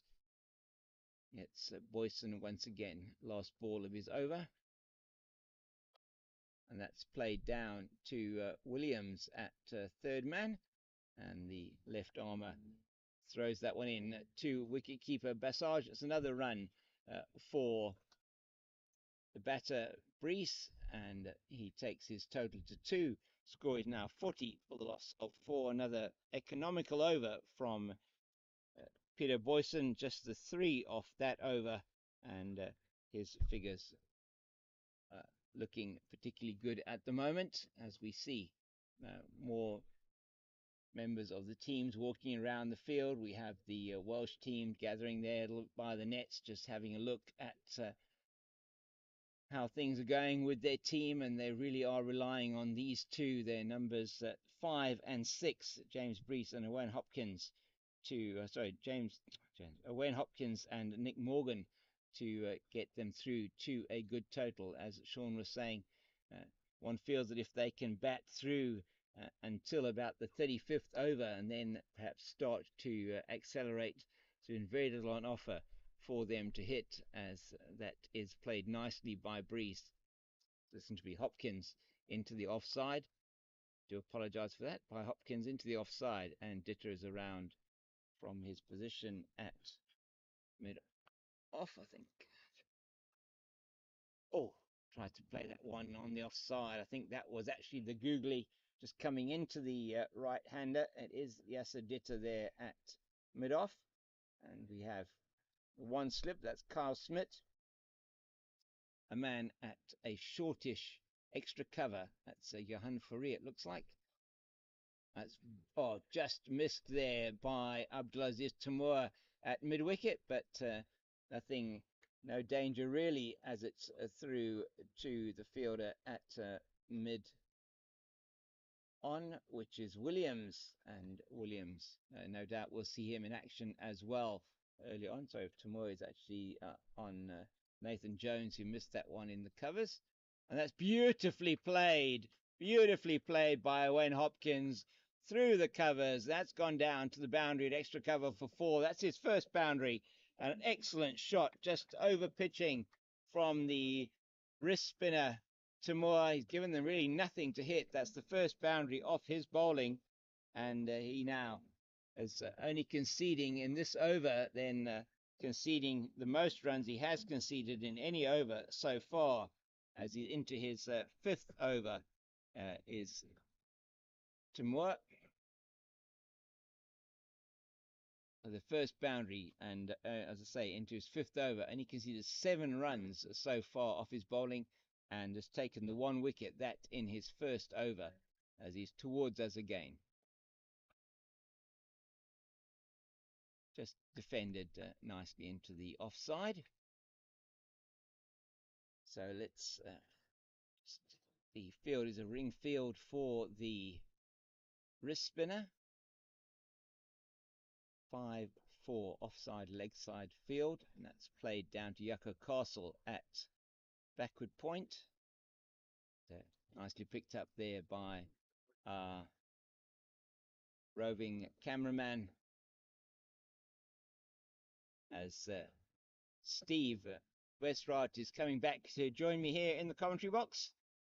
That was great to have Shawn Morris on with me earlier on, and Steve now coming back here to into his seat. And great to have you back with me, Steve. Thank you, James. Thank you very much. And great to be back. Good to have Shawn with us on the mic, just giving us insights into the Welsh team, and not sharing too much information. He was sharing a lot of information with us, which was lovely to hear about their travelling party and where the players come from, and just a bit about what was happening out there this morning. And that's a very well played cross-batter shot. I don't know if it's going to go all the way. We're just trying to see, and that is going to be cut off by Timur, and they're only through for the two. I think there it was from Nick Morgan, the batter, and Morgan with that shot moves into the 20s. So he's on to 20, and Boyson just coming in for a little bit of treatment here on that one. But the outfield a little bit slow this morning. Perhaps we'll speed up obviously during the course of the day with the heat we have here today, and the grass sort of dying out a little bit. We'll definitely speed up, and so will the wicket, of course. Yes. But I don't think Shawn added. He might have been fairly transparent in terms of the Welsh team and their shenanigans, but he certainly didn't help you in the wickets column while I was away, James. So Shawn picking up no wickets after myself and James, of course, picking up 4 wickets in that first session. You see, he was batting for the Welsh, and we're bowling for the South Africans. So, yes, a little bit of a partnership, but maybe now we can get back on track. I think Steve's come in now to take the wicket here. Boyson, that one played by Hopkins through to Ridwan Williams on the third man boundary, but it is wide, very wide of third man, picks it up and tosses it in left-handed as we hear the noonday gun going off behind us on Signal Hill. And those of us up here with the team here from Pitch Vision who've just banged their heads on what is the temporary ceiling here. For those of us who aren't used to it, I think it's a ceremonial occurrence every day at 12 o'clock. The noon gun goes off, and a couple of guys almost fell off the scaffolding here. So welcome to Cape Town. Some of the wonderful traditions that still take place here in Cape Town, and one of those is the noonday gun firing on Signal Hill. So something that you do get used to if you're in and around the City Bowl. You're not too used to if you're standing over a short putt though, James, I can tell you. I'm sure not.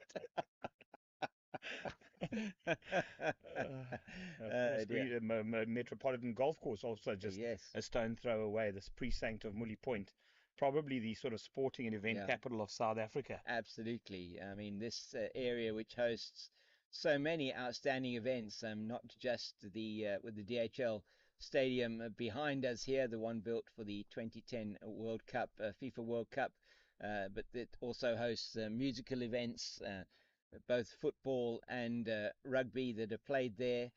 There was even a massive monster truck event there some time ago. To go to that one. All right.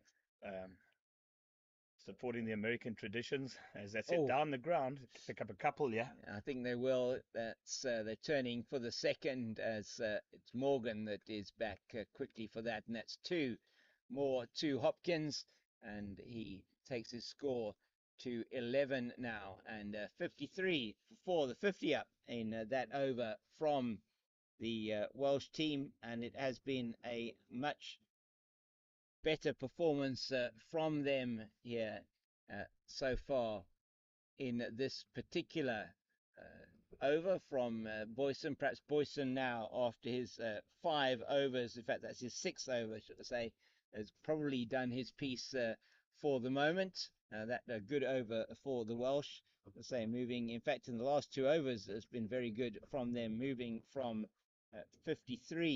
moving from 40 for the loss of 4 to 53 for 4. This partnership now is realised 27 after the loss of the 4th wicket, which was James Brees, who was out for 3. So just to recap on what has happened today, South Africa winning the toss and electing to bowl on what is a new pitch here, newly used pitch, fresh pitch at Greenpoint Cricket Club. And early on, rewards for outstanding bowling from Yako Castle and Lumbi Mbani, as we just watch Abdulaziz Timur coming in.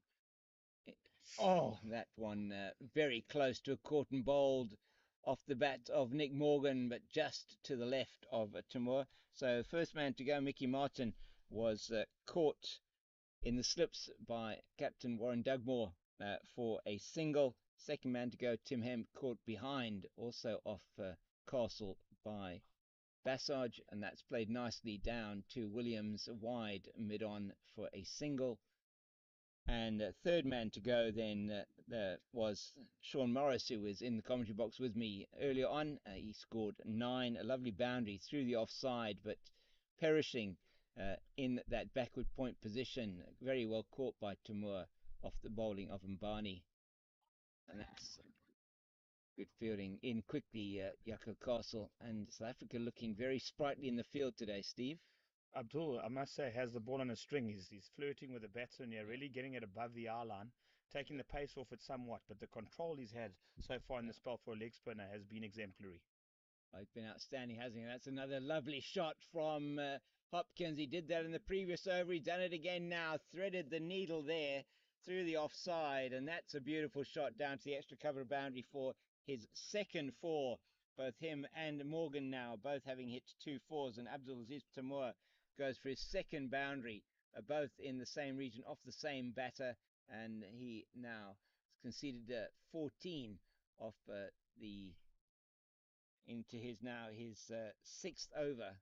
That's played nicely, but straight to the man at extra cover. I think that's Johan Fourie out there in the covers. Just trying to get my personnel sorted out. Can't quite see where the captain is at the moment. He may be out on the boundary actually at point, and that could be the captain who fielded it. And that is played a bit short from Abdulaziz. It's played in the air, just the one bounce before. I think that's Yasser Ditter. Is it out there? No, maybe not. I'll have to try and see if I've got the binoculars. A little bit of frustration there from Abdul as well. A little disappointed with himself there, having overpitched one, bowling a half volley, driven through the covers.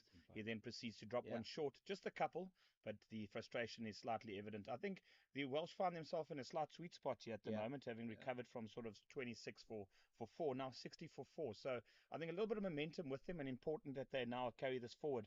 If these two can stay together for another 10 or so overs, they can really set themselves up to get a reasonable total, to say the least. Absolutely right, Steve. Certainly thinking about that a bit earlier on and saying that if these two can bat through to 35 overs, you sense that the Welsh and Shawn Morris was talking about probably at least getting them to the 150, 160 mark, giving them something they feel they can possibly bowl at. The understanding, he did say to us that the Welsh would have also bowled first on this pitch, just trying to get an idea of what the conditions are like. And is Boyson continuing from the stadium end? Just played straight into the covers. I think that is Warren Dugmore, the captain. It is indeed. So Dugmore in the covers at extra cover. And let's just have a look at the field. So we've got a 6-3 offside leg side field. We've got a gully fielder. It's Carl Smith. We've got Ridwan Williams down at third man. Yako Castle at backward point. Just go through the field now again after this delivery. That's a very nice delivery in the block hole. And Morgan does well just to keep that one out. And Castle will pick up. So we have then out on the cover boundary sweeping, we have Lundi and Barney. We have Warren Dugmore, as I said, into extra cover. We have Tamur on the boundary here at long off. Johan Fourie at mid-on and backward point. Then we have Nathan Jones, at square leg Nathan Jones, and on the boundary at fine leg we have Yasser Ditter and Peter Boyson. Of course, Darren Bassage, the wicket keeper, as Boyson's away from us again. That's just angling down the leg side. So it's been a very disciplined performance so far from the bowlers from South Africa. Steve, you've been impressed with what you've seen?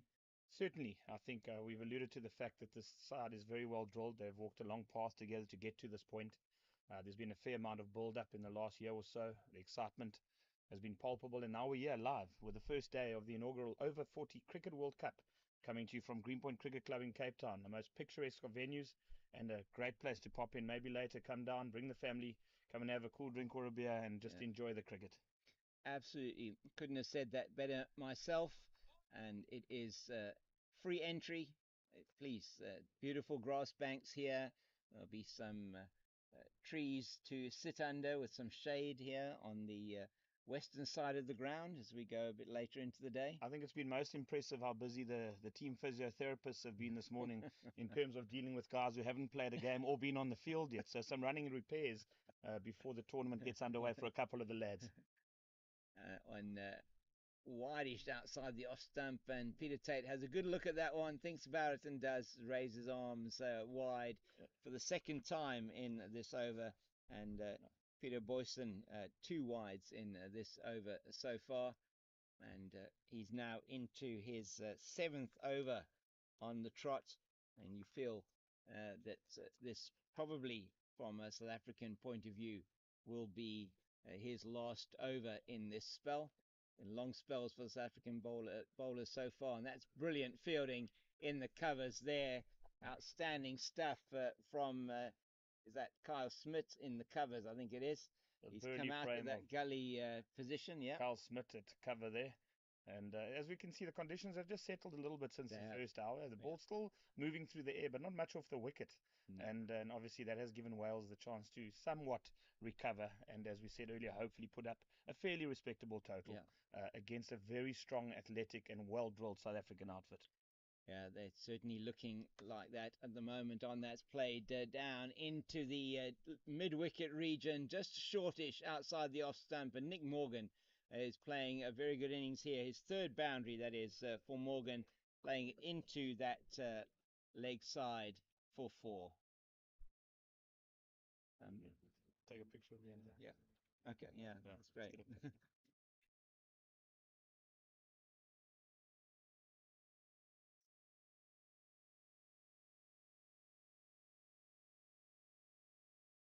Outstanding shot there from Morgan, and it's Boyson in again and just defended into the offside, and it's Smith in quickly, and Castle comes around as well to make sure that one is not adding any issues for them. And so 66 for the loss of 4 after 26 overs, so 6 runs off that over. Once again a boundary in that over from Peter Boyson, and the 2 wides, and that may well be the last we're going to see of him for a while. I wouldn't be surprised if we perhaps see Ridwan Williams into the attack at some point. The left-arm orthodox bowler comes from a nice high position, straight arm high, a nice pivot, very tidy bowler, be at the stumps, and maybe he can just somewhat stem the tide here. Not to say that things are getting out of hand, but I think the Welsh are enjoying a period in a sweet spot here and gathering a couple of runs. Certainly. I mean, this partnership now worth 40 between these two. The last wicket falling at 26, that of James Breese. And both these batters into double figures. Morgan 26, Hopkins 17. And they are the only 2 batters who got into double figures in the Welsh innings so far. And as Shawn Morris was saying earlier on to us, Steve, conditions were very difficult out there, and he was praising the South African bowlers, saying there was absolutely nothing to hit. You know, I was just mentioning to him that's exactly what we were saying here in the commentary box. He was saying, came off the field, that's what he was saying to the team as well. That's played to Williams, and Williams picks up very nicely, but good running there from Hopkins, and he's through very quickly. Did see a few stretches happening there from Ridwan Williams. So I think your analysis there, I think, may be spot on. He may well be coming to ball from maybe this a end. period of time just to take the pace off a little bit and just try and squeeze a little bit. I think, but potentially also with the extra pace in the second session, they're just all coming on slightly better and allowing the Welsh just to pierce the gap a couple of times and find a couple of boundaries. That is played away. And that is 6 runs. An outstanding shot, but it was really a loose delivery. One of the very, very few. But Nick Morgan not missing out on that one. That's the first maximum of the innings. Not going to do a Danny Morrison for you, but that was the first maximum of the innings, and beautifully played. He picked that one early, that it came and was going to be a full toss, and he hit it over deep, wideish, long on for 6. So first maximum of the innings. And that is on the money again from Tamur this time. And that's a good riposte from the South African wrist spinner, it must be said. The Welsh Morgan. just threatening to get that run rate up to about the 3 and over, and they obviously Yeah. look to press on at that point with wickets in hand, closer to the 4. Of course, only 45 overs, the That's side right. in the veterans over 40. And Yaku Castle with a great spell earlier on, Yeah. setting the tone for South Africa to early inroads. And obviously, as we've said, the Welsh just fighting back at this point in time.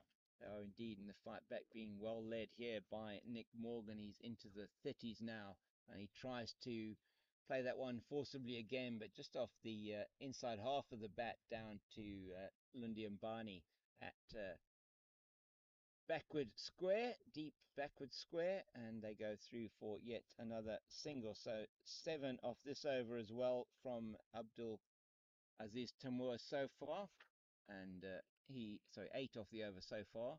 And previous over went for 7. So as you say, Steve, just getting the measure perhaps of the South African attack and the conditions here. They've settled in nicely. I think the first hour of a tournament away from home, first time in conditions like these, is going to take a little bit of time to adjust.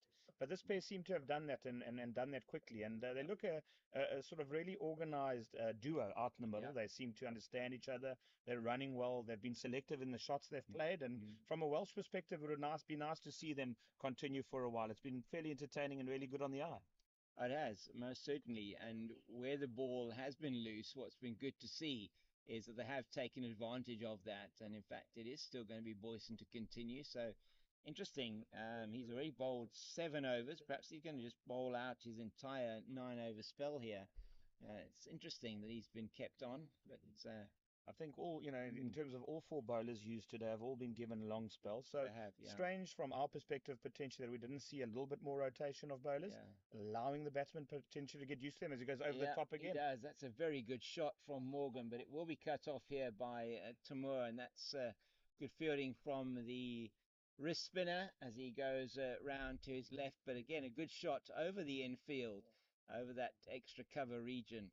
And certainly Morgan's starting to pick this up, and that is the 50 partnership between these two, and the 50 partnership coming up off now they're in the 28th over, and wicket falling in the 15th. So they've been batting together for 13 overs for that 50.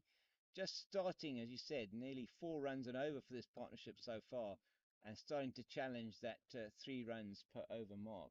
But nice to see from Boyson. They're just changing the pace there, Yeah. bowling the off cutter, just mixing it up a little bit. And I think probably something we need to see a little bit more of, just becoming a little bit too predictable, the attack. So let's look at a few variations and, let's just stay focused here and let's see what happens.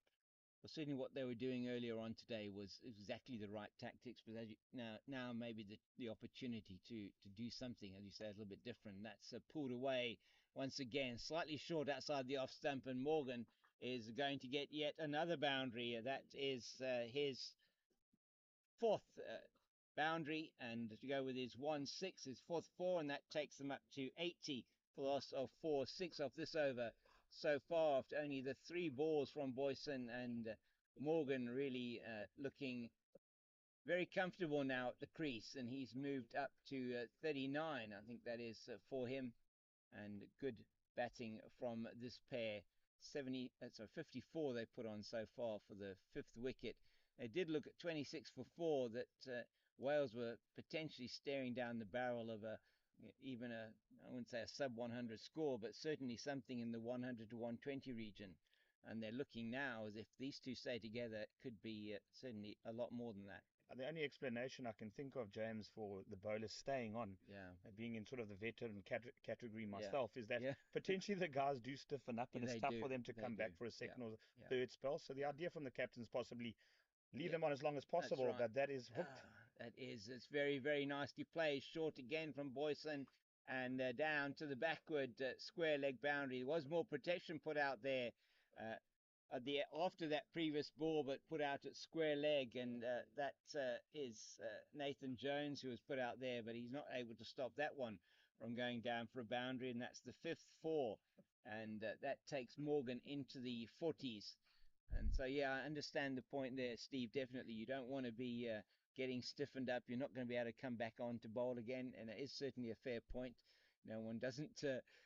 One doesn't always think about that. Look, unfortunately, I think it is 1 over too many here from Boyson. I think the shackles have certainly been broken here from a Welsh perspective. And I'm sure to say that there should be a change, and maybe a double change is what's Maybe. required right now. So, I mean, for the South African team, just having a look at that, who would potentially be your, I mean, the fifth bowler already won Williams, who would be the sixth bowler potentially? Let's have a look at the lineup. Look, it might for be worth today. having a look at Mbani coming back for a couple. Yeah, I think he yeah. only bowled the six, and obviously he was tight because I think one more wicket here and it changes everything. At Yeah. this point in time, I think Yaku's already bowled the seven, so you probably keep him for the death. Yeah. But I think something needs to be done at this point in time because you want to be looking at that lower to middle, lower order as soon as possible. Yeah. So Wayne Hendricks not in the team today. He is an all-rounder. He's not in the starting lineup. We're just I just caught up with Wayne and Dan Steyer a few minutes ago downstairs. Slightly surprised not to see them in the side, but they did play in the warm-up game against Australia. Of course, Dan Steyer, possibly one of the quicker over 40 bowlers in the world going around right now. He still manages to click up near the 130. I'm sure he'll still play a big part in this tournament, and so will Wayne when he gets the opportunity. Left-arm orthodox. Absolutely.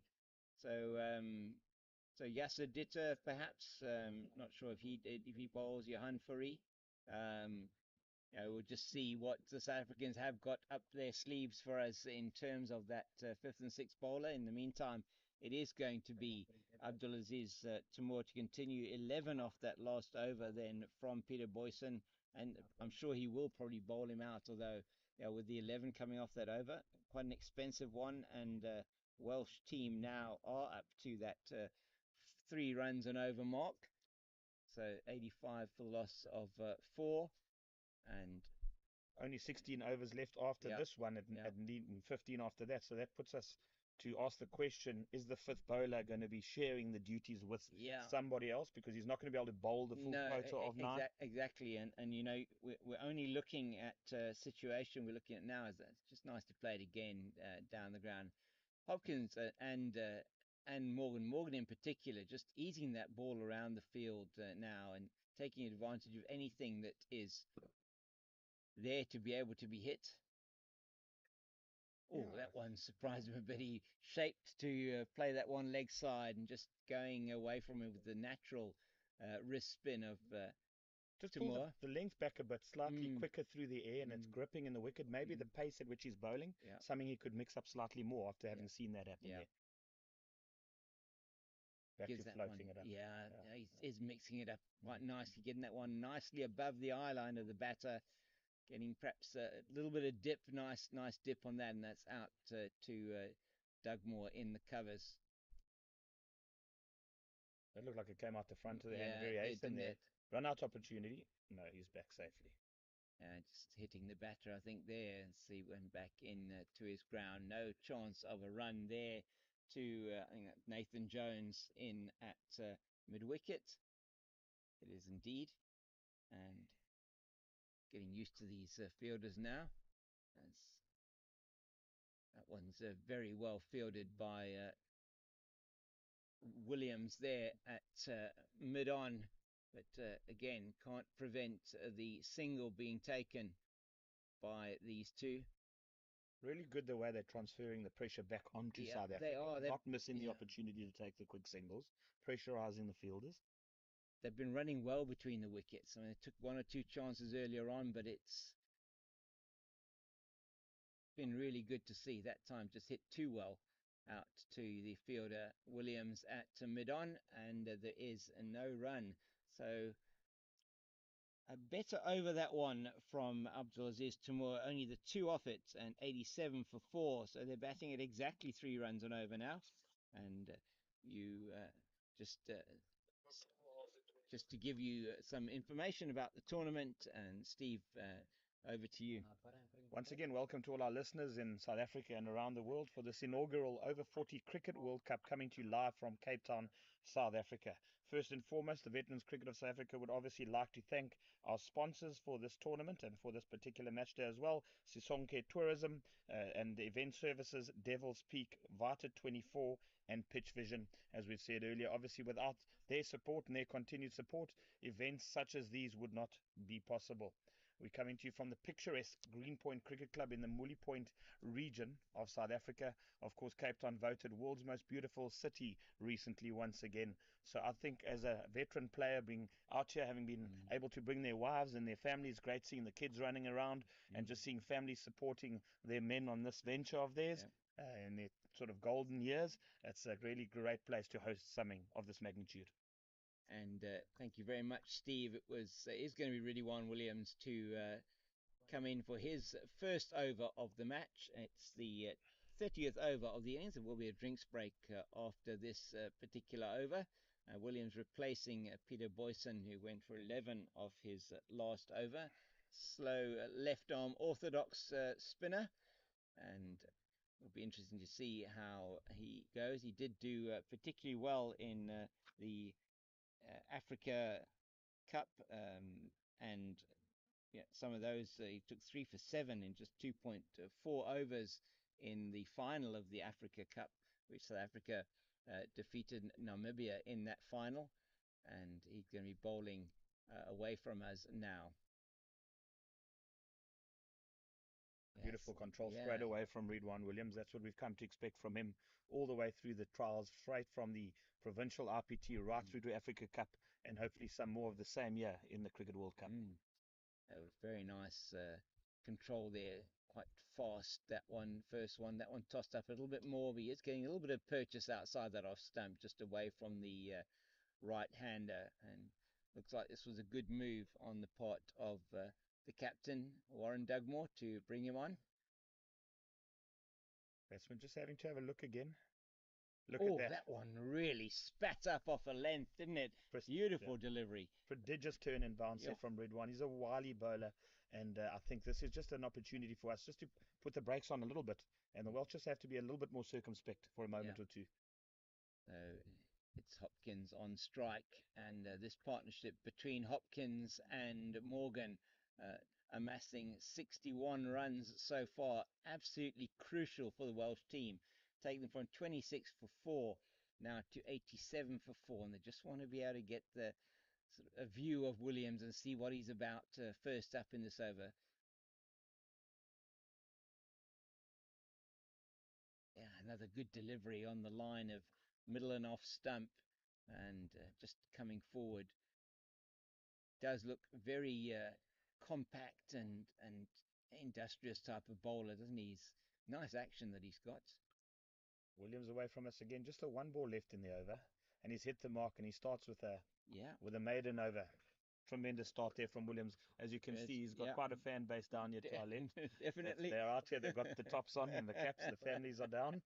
Wonderful to see, and it is going to be a drinks break at the end of 30 overs. It is 87 for the loss of 4, and easy calculation to make 2.9 runs to the over so far, the Welsh, and having been 26 for the loss of 4 after 15 overs. These two have put on in the last 15 overs, have put on 61, batting at 4 and over for the last 15 overs, and have been a very good recovery job from these two, Hopkins and from Morgan. And we're just going to also take a bit of a break. Steve, you want? Yeah. Just a final word as we go into the drinks break. I think it's a great cricket wicket at Greenpoint, fair to both batsmen and bowlers, which has obviously allowed Wales the opportunity to fight back from that staring down the barrel at 26 for 4. So I think a good session there. Definitely the first one the Welsh have taken in the day.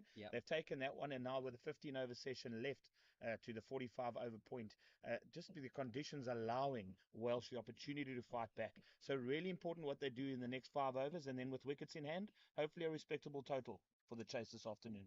Yeah, thank you very much, Steve. We'll be back with you in a couple of minutes.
back to the action here, and it's going to be Abdul Aziz Tamur who's going to be bowling his 8th over. I think it is. Has he bowled eight already? I'm just trying to see what he's bowled 8 already. Yeah. Sorry, it'll be his 9th over, and just missing out on that 2 off that previous over. He's in, and that's very well played by Morgan down the ground, but they won't get 2 this time. It is Williams who's in quickly from his position at long on. And as we say, it's been an outstanding opening bowling performance from South Africa, reducing the Welsh to 10 for 3 in the 8th over. That's nicely played to the right of Dugmore at extra cover. But Yasser Ditta is in quickly to his left from long on. And they only go through for the single. Welsh batsman picking up where they left off just before the drinks interval, knocking it around, taking 2 singles off the first ball, just waiting for the bad ball. You can sense they'll be looking to go at a runner ball from here and then just cash in on any loose deliveries and set up a position where they can certainly attack with 10 or so left. Absolutely right. And now we're into the 3rd power play, 3 power plays of each of 15 overs. The first one, 3 players out of the circle. Second one, 4 players, and the third one, 5 players out of the circle. And that's what South Africa have got at the moment. As Jaco Castle just does a sharpish, bobbling bit of fielding there. Just for the first time today, sensing a little bit of frustration from South African. Just getting a little bit more vocal. They're pulling together, trying to lift their game, just sensing that something's happening here that they're not too happy about. So let's see how they can react to this partnership. Oh, and he did get something on that, didn't he? But it was he got a lot of bat on that, it sounded like, and very difficult for Bassage to take that behind the stumps. Hard to say that could go down as a drop, but possibly. Certainly went adjacent to the gloves. It was a difficult chance. Almost sensed an inside edge potentially. They're just missing the stumps as well. Bassage doing well to stay down and get something on it, but they obviously stick or they don't. They do, yeah, exactly. Those ones, it's all about the fact of whether they just, it goes into the glove and you're able to close your hand on it in time, or it just stays in there. So it gets caught in the webbing. Exactly, and just not happening for Bassage on that particular occasion, and that is going to be the end then of the spell from Abdulaziz Tamur, just again off that over. I think it was just a 2 again off that over. So his spell, an outstanding spell from him. And we will get that, if we can perhaps just get the bowling figures for Abdulaziz Tamur and his 9 overs from our scorer. We'll just can get the bowling figures for Tamur, please. Got them here. Okay, we'll have a look at them now. And in the meantime, Williams to continue from running away from us towards the ocean end. His first over, of course, a maiden, hitting his line and length straight away as he now goes in. It's another good delivery, and he's getting a nice amount of bounce there, isn't he, from this end? Quite a bit of purchase there for him, and then obviously the odd one going through the surface there, it seems, quite dramatically. Yes.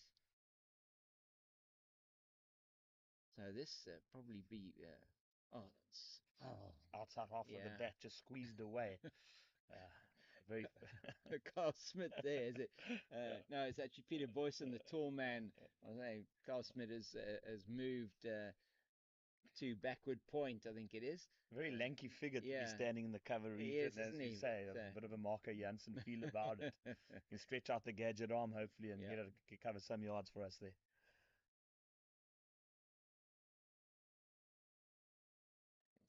Tight lines again. Really very tight line, and just Morgan just waiting for that one. He almost, it was it seemed a bit slower through the air from Williams.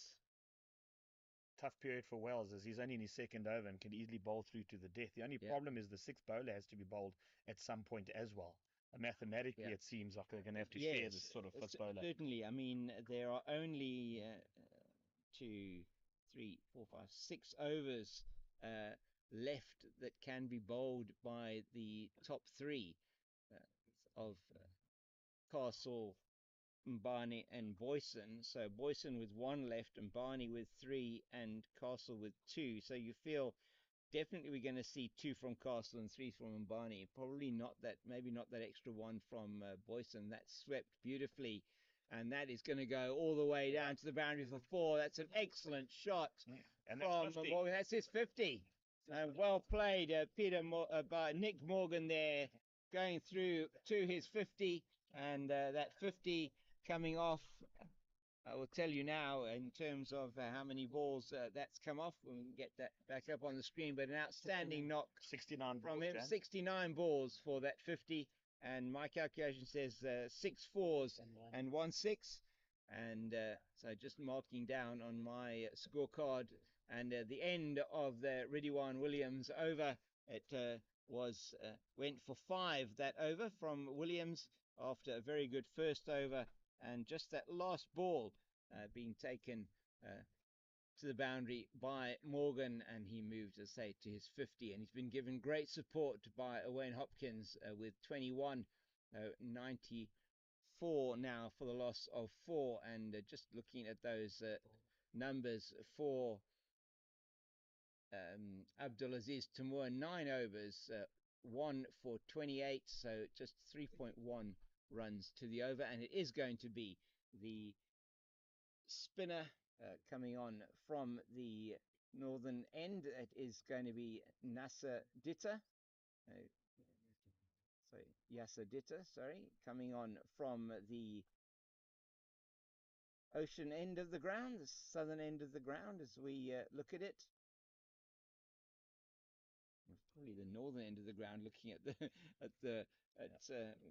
where we are at the moment, is the northern end of the ground.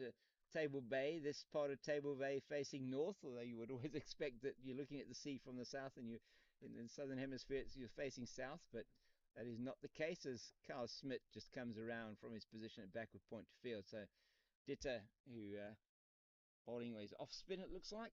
Be very interesting to see what happens here, because of course he could be filling in 1 or 2, just mathematically making sure that the frontline bowlers get to bowl their 9. It's beautifully just glanced away past the keeper. It is. Castle just does the 1. Castle does really well there.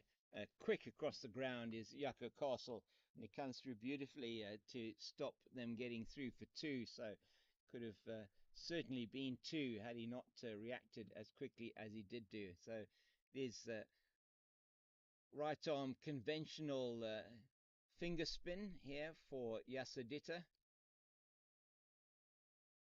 And I think you're right, Steve, looking at Williams as being one of the frontline bowlers. Probably Ditta going to be filling in maybe 4 overs. I think a lot depends on how this first over and potentially second over goes.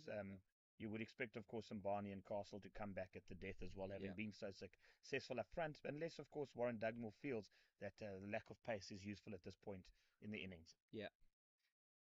It's be interesting to see how it all unfolds. Also, depending, I guess, as you say, on whether these 2 as well are still at the crease.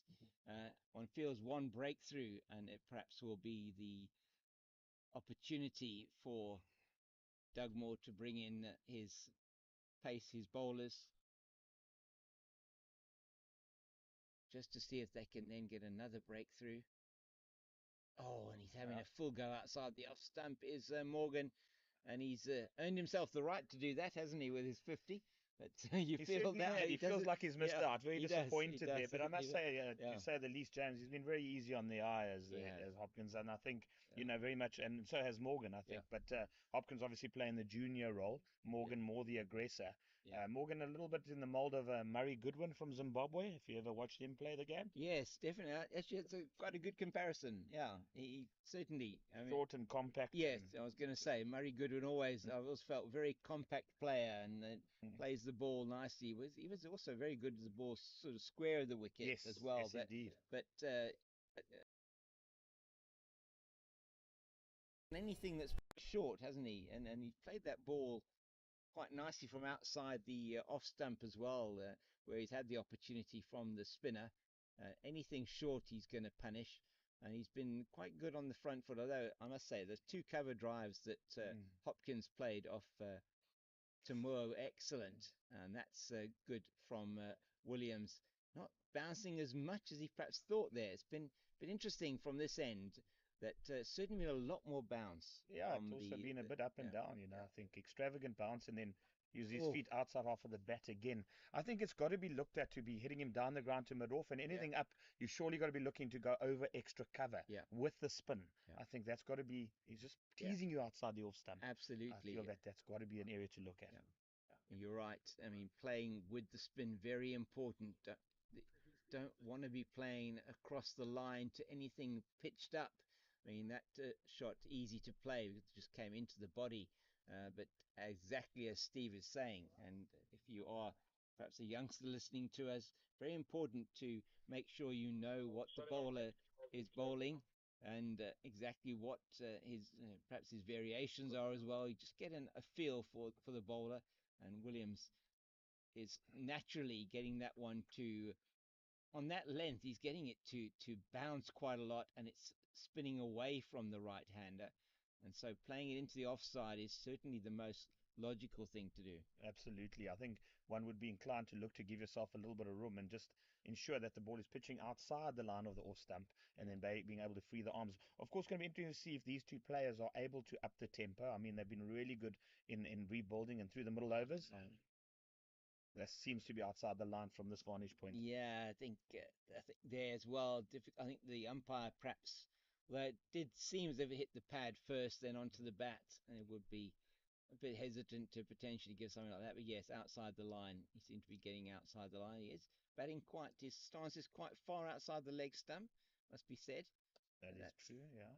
Nicely played into the leg side. Ditter does the fielding, and just another single, 2 off the over from Ridwan Williams, and he's bowling well so far. Just a 7 off those first 3 overs of his bowling. So a little bit of it must be said at the moment, 97 for the last of 4, just slowed down a bit over the last number of overs. So the last 4 overs only going for 8 runs.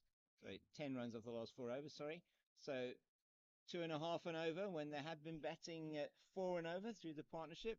Just giving you an idea, here is our cameraman of what you can sort of see, the people that have come in here to watch this over 40s World Cup match between South Africa and Wales, and it really is a wonderful occasion here at the Greenpoint Cricket Club.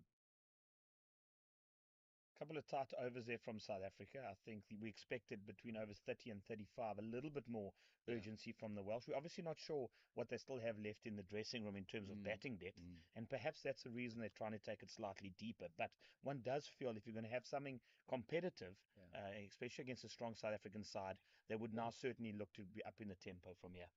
Certainly. I mean, now getting towards the 35th over, which is being bowled at the moment. That one just down the ground to the right of the bowler on his follow through. Not really a chance, it must be said. And Morgan and Hopkins both well set. Morgan 52, Hopkins 23. And you think they're going to be looking at making a decision soon. That's nicely picked up by Smith in the backward point position. Sorry, that's Johan Fourie. I do apologise. Picked up by Fourie, I think it is. That is Fourie, is it? Yeah, Johan Fourie in the backward point position. Only 3 balls, and then we enter the last 10 overs, and that's the business end of proceedings. So we'll be sure that the Welsh have got a plan, and they're looking to implement it. Take nothing away from this partnership. I think it's been fantastic. They were staring down the barrel early on day 1 in the World Cup, and I think just some respectability at this point in time, but surely looking to get at least sort of 70, 80 off the last 10. Post somewhere in the region of 170, 180, and then say, listen, we've done what we could yet today. 100% agree with you on that, Steve. It's they've kept the wickets in the bank now. They've done incredibly well to make sure that in the last 20 overs they haven't lost a wicket. These two put on now 74, with the 100 coming up there in the 35th over after 34 overs and 3 balls. And it has been in some level of acceleration. They went to the 15th and the 24th over. So the last 10 overs having gone for close to another 50. And They've started off very cautiously, and that over from Ditter, just going for the 4 runs. So once again, not really on the attack, as you say, at the moment. 10 overs to go. One of them has to go for it, don't they? I mean, somebody's play the sheet anchor role, one of the others, one of them to stay there, one of them to really go for the shots. I would think that Morgan needs to bat through. I think Yeah. he's a class act. Yeah. And then obviously at the other end, it's time to maybe release some artillery. Yeah. And from a South African perspective, they would like to take a wicket and just open up an end. Definitely. Well, I mean, we had the noonday gun earlier on, so artillery is certainly something that we would be wanting to see here. Yeah. So, barely from. Yeah. Not allowing any width. They just can't free the arms on Williams. Just in at the leg there, and and they're not necessarily doing anything different. The Welsh batters, you feel perhaps do something to try and get him off that line and length. Maybe I don't know, maybe Dane say use your feet a bit, maybe. But he's just have allowed him to settle in, haven't they? They have, haven't they? He's into his work now, and he's just putting it on a ticky, as we would have said. He's got the ball on a string as well. Does, so I think he's just able to hold it back slightly. But it's now or never, I'd say. For one guy, I think Hopkins has to be the aggressor here going forward. I would agree. It's Hopkins, and there he comes. It's the aggressor, and that's in the air. I don't think he's going to get there. It's going to fall safe. It does fall safe, but it's Dugmore who is trying to get underneath that one, but very difficult when when the ball's coming over your shoulder. And Hopkins gets through for a single, but exactly as we were talking, one of them has to go, and Hopkins is the one that we believe he's playing that one also into the wind. It sort of held up in the air, didn't it, a little bit? Didn't quite get to the pitch of the ball. A little bit of purchase, and up she went. And Morgan coming across his stumps. That's a dangerous ploy, but he is going to get 2. It's a long chase around the boundary. Coming back for 3. Coming back for 3. That's excellent running from these 2, the Welsh pair here. The 2 Welshmen, as it's on the boundary there. Carl Smith coming around from his position at deep backward square to do the fielding. So 3, that was to Morgan. And he's well into the 50s now, 56 of 80. Hopkins. A little bit more intent shown there by the 2 batters, his last couple of deliveries. That one's slightly short, but it's Boyson just can't get to it. But they would have got through probably for that run, as it's down into the deep there, and that's Nathan Jones at deep. No, sorry, it's Lundy and Barney. I do apologise. Lundy and Barney, that is, on the deep cover boundary. So we've got Williams in again. Felt the opportunity was there to use the feet and maybe go over that extra cover infield in a ring there. So another good over there for South Africa. One feels they'll be happy to take 5 and over off the last 10, I think it would be. And it's been a quietish period for the Welsh. And not easy to get the slower bowlers away. I think they've been particularly accurate as well. And now they're going to continue with the spin option. Indeed, it's going to be Yasser Ditter to continue, and why not? I mean, he's bowled 2 overs so far, has Ditter, and only gone for 5 runs. So it's been particularly good performance from him.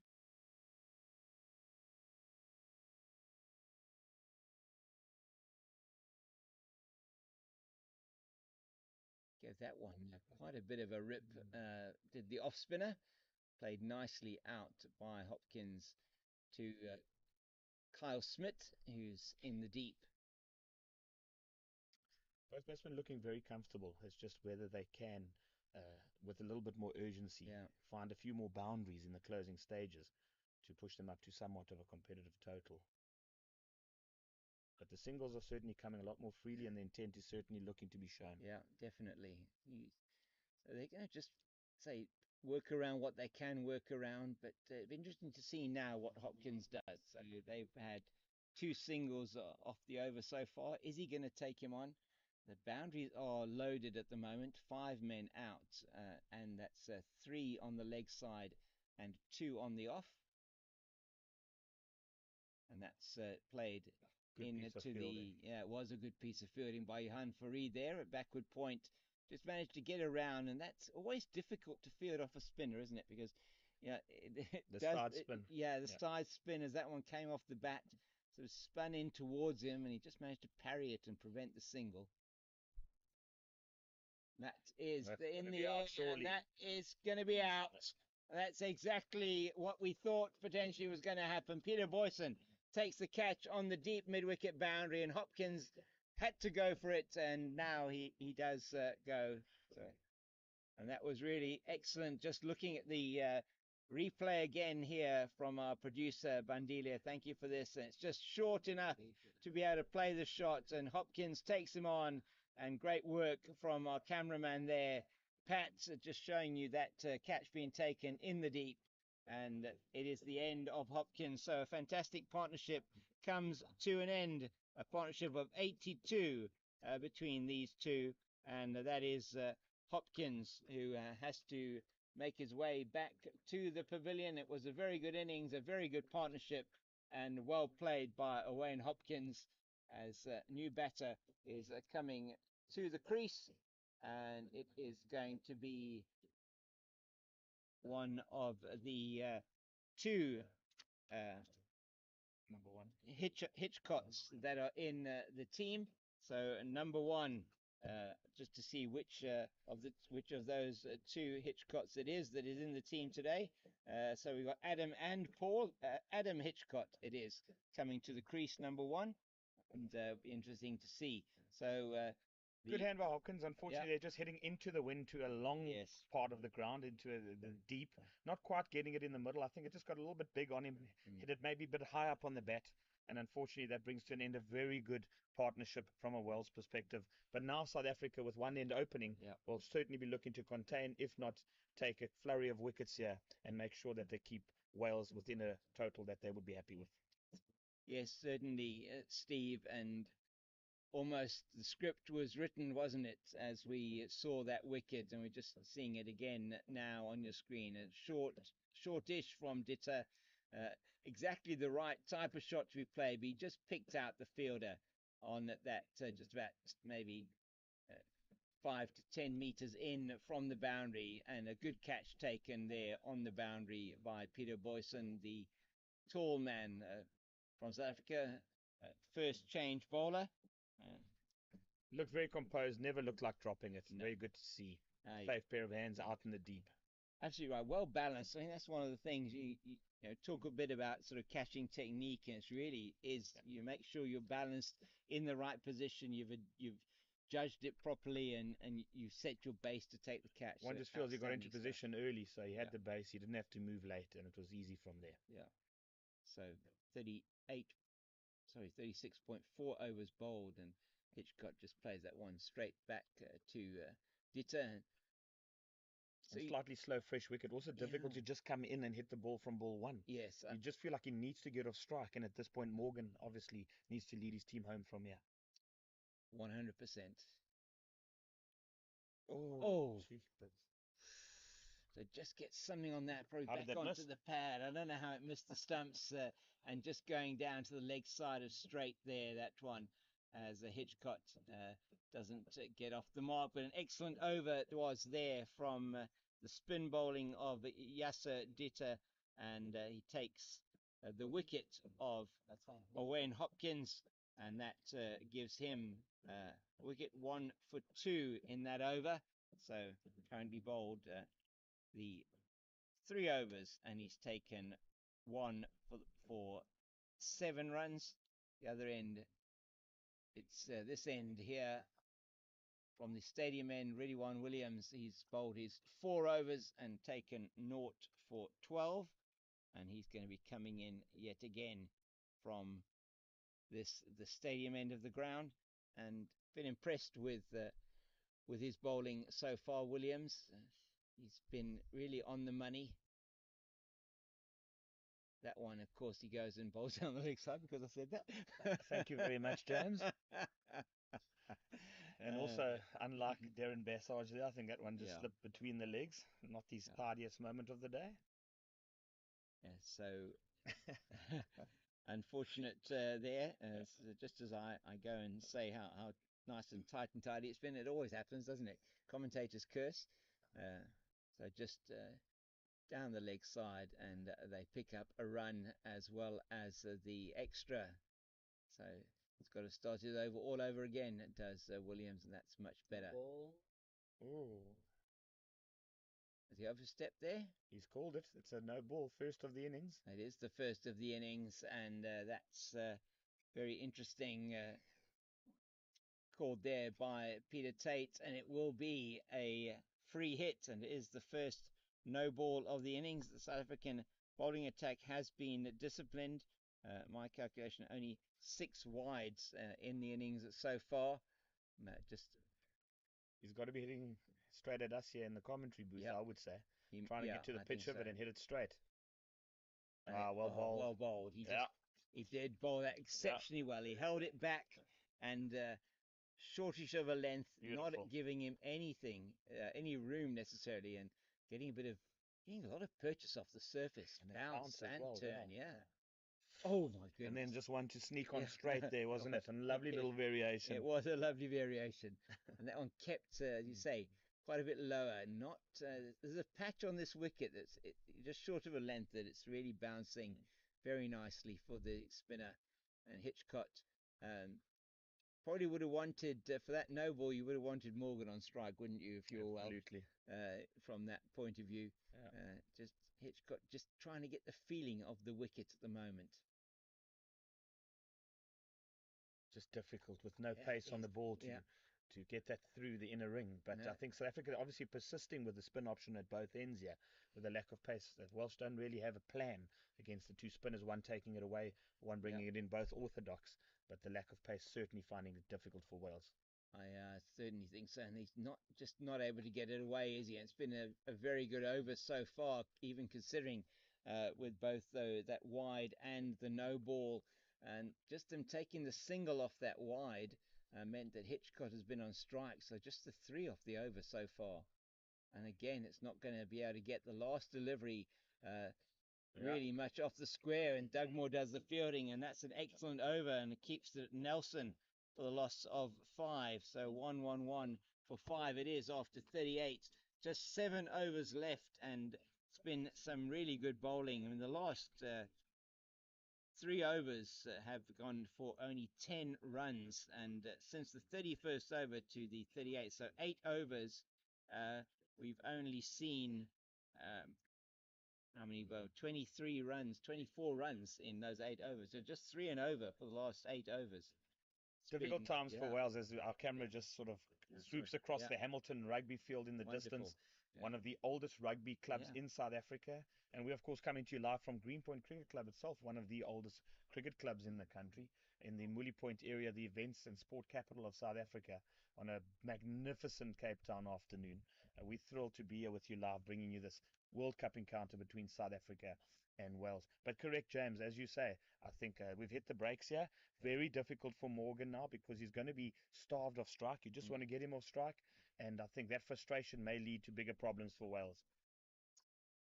Yes, Steve, it's a playbook that has been played over and over again, isn't it? As once you start getting the runs to dry up, it means that the batters have to go out there and make something happen.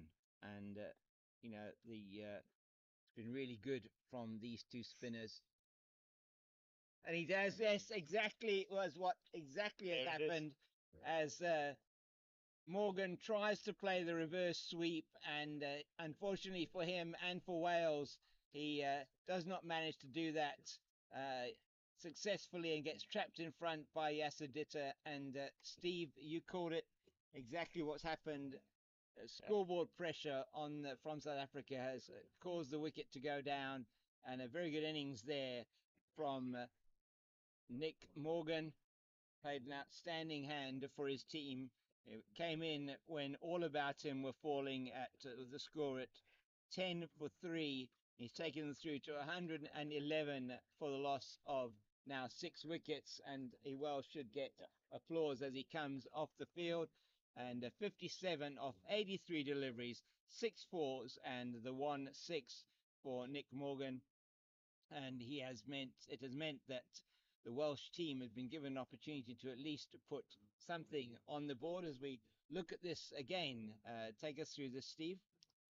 Yeah, I think just trying to invent, play a shot. Looked to me could have been slightly outside the line, but of course the umpire makes a final decision, and Rafiq Patel had no hesitation. He's obviously got a better view. We're slightly on the angle, but trying to play a shot that we haven't seen him play. So trying something out of the ordinary. And unfortunately, as you said, the pressure was built. The new batsman he's been starved of strike, and it's a big blow for Wales. Definitely a player to watch in this tournament for Wales. Definitely. Morgan looks a very compact and tidy cricketer. As it is Paul Hitchcott. So we have both Paul and Adam Hitchcott at the crease at the moment. And it's quite interesting because we have 100. If you take the two numbers of the batters, it's 1 and 11. That's 111. And we've got 111 on the board. So it's all the Nelsons. A lot of superstition happening now with Hitchcock instead of Hitchcott. I mean, very close on Hitchcott. that front. No, they're both the same name. It's both the same. Yeah, the two brothers then, is it? I think so. And the team manager's also a Hitchcott as well. So we've got some big names in Welsh cricket with us today. We do indeed. Yeah. We do indeed. So it is Paul Hitchcott to face now, and another good delivery from Yasser Ditter. And out to the captain, Warren Dugmore, in the covers. So Nelson has done its trick for South Africa here.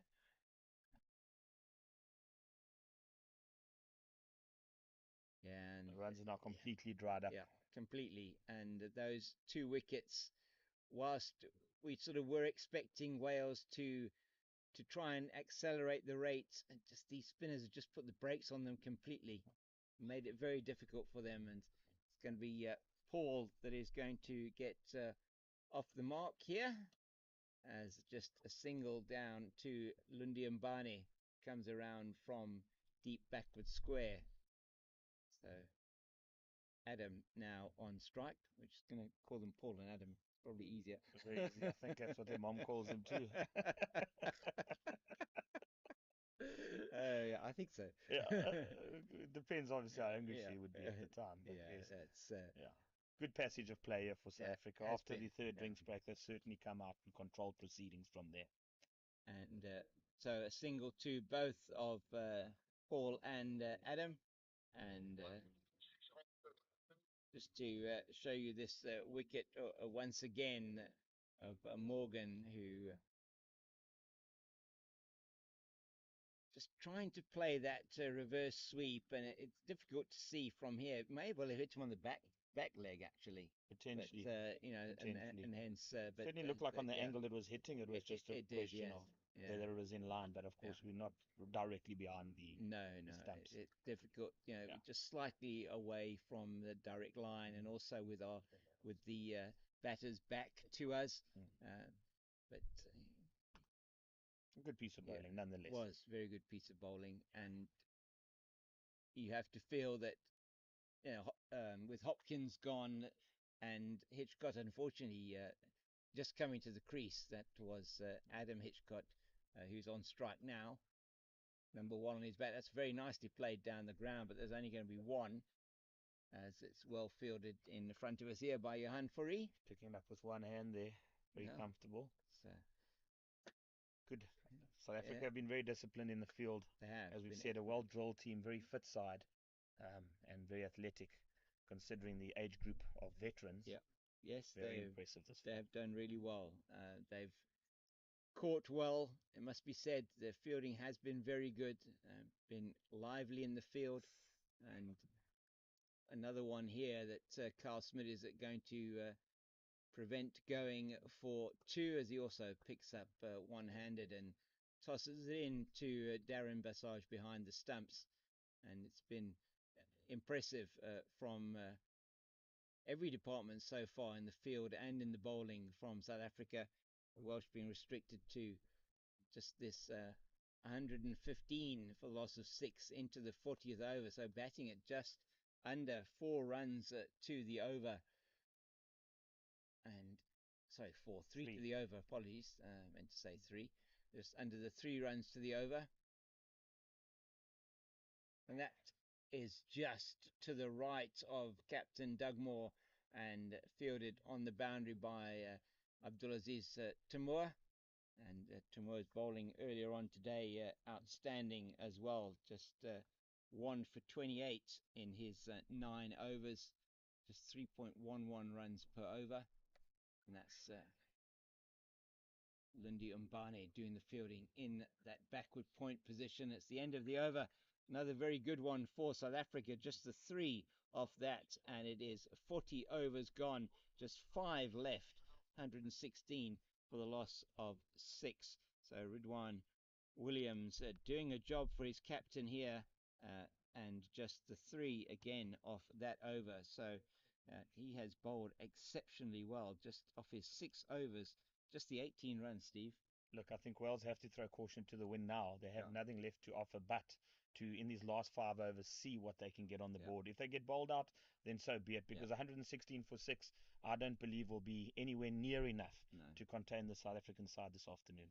No, I agree with you. South Africa have a formidable batting lineup, as that's nicely played out into the covers, but there won't be more than one, as it's just knocked on in the covers there by Johan Fourie.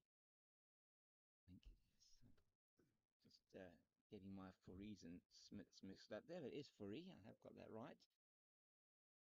It's again nicely played, but there really is nothing else on offer for them, as Ditter is keeping it incredibly tight here. So Williams and Ditter have been outstanding for South Africa in the last sort of, 9 overs from the 2 of them have really been outstanding.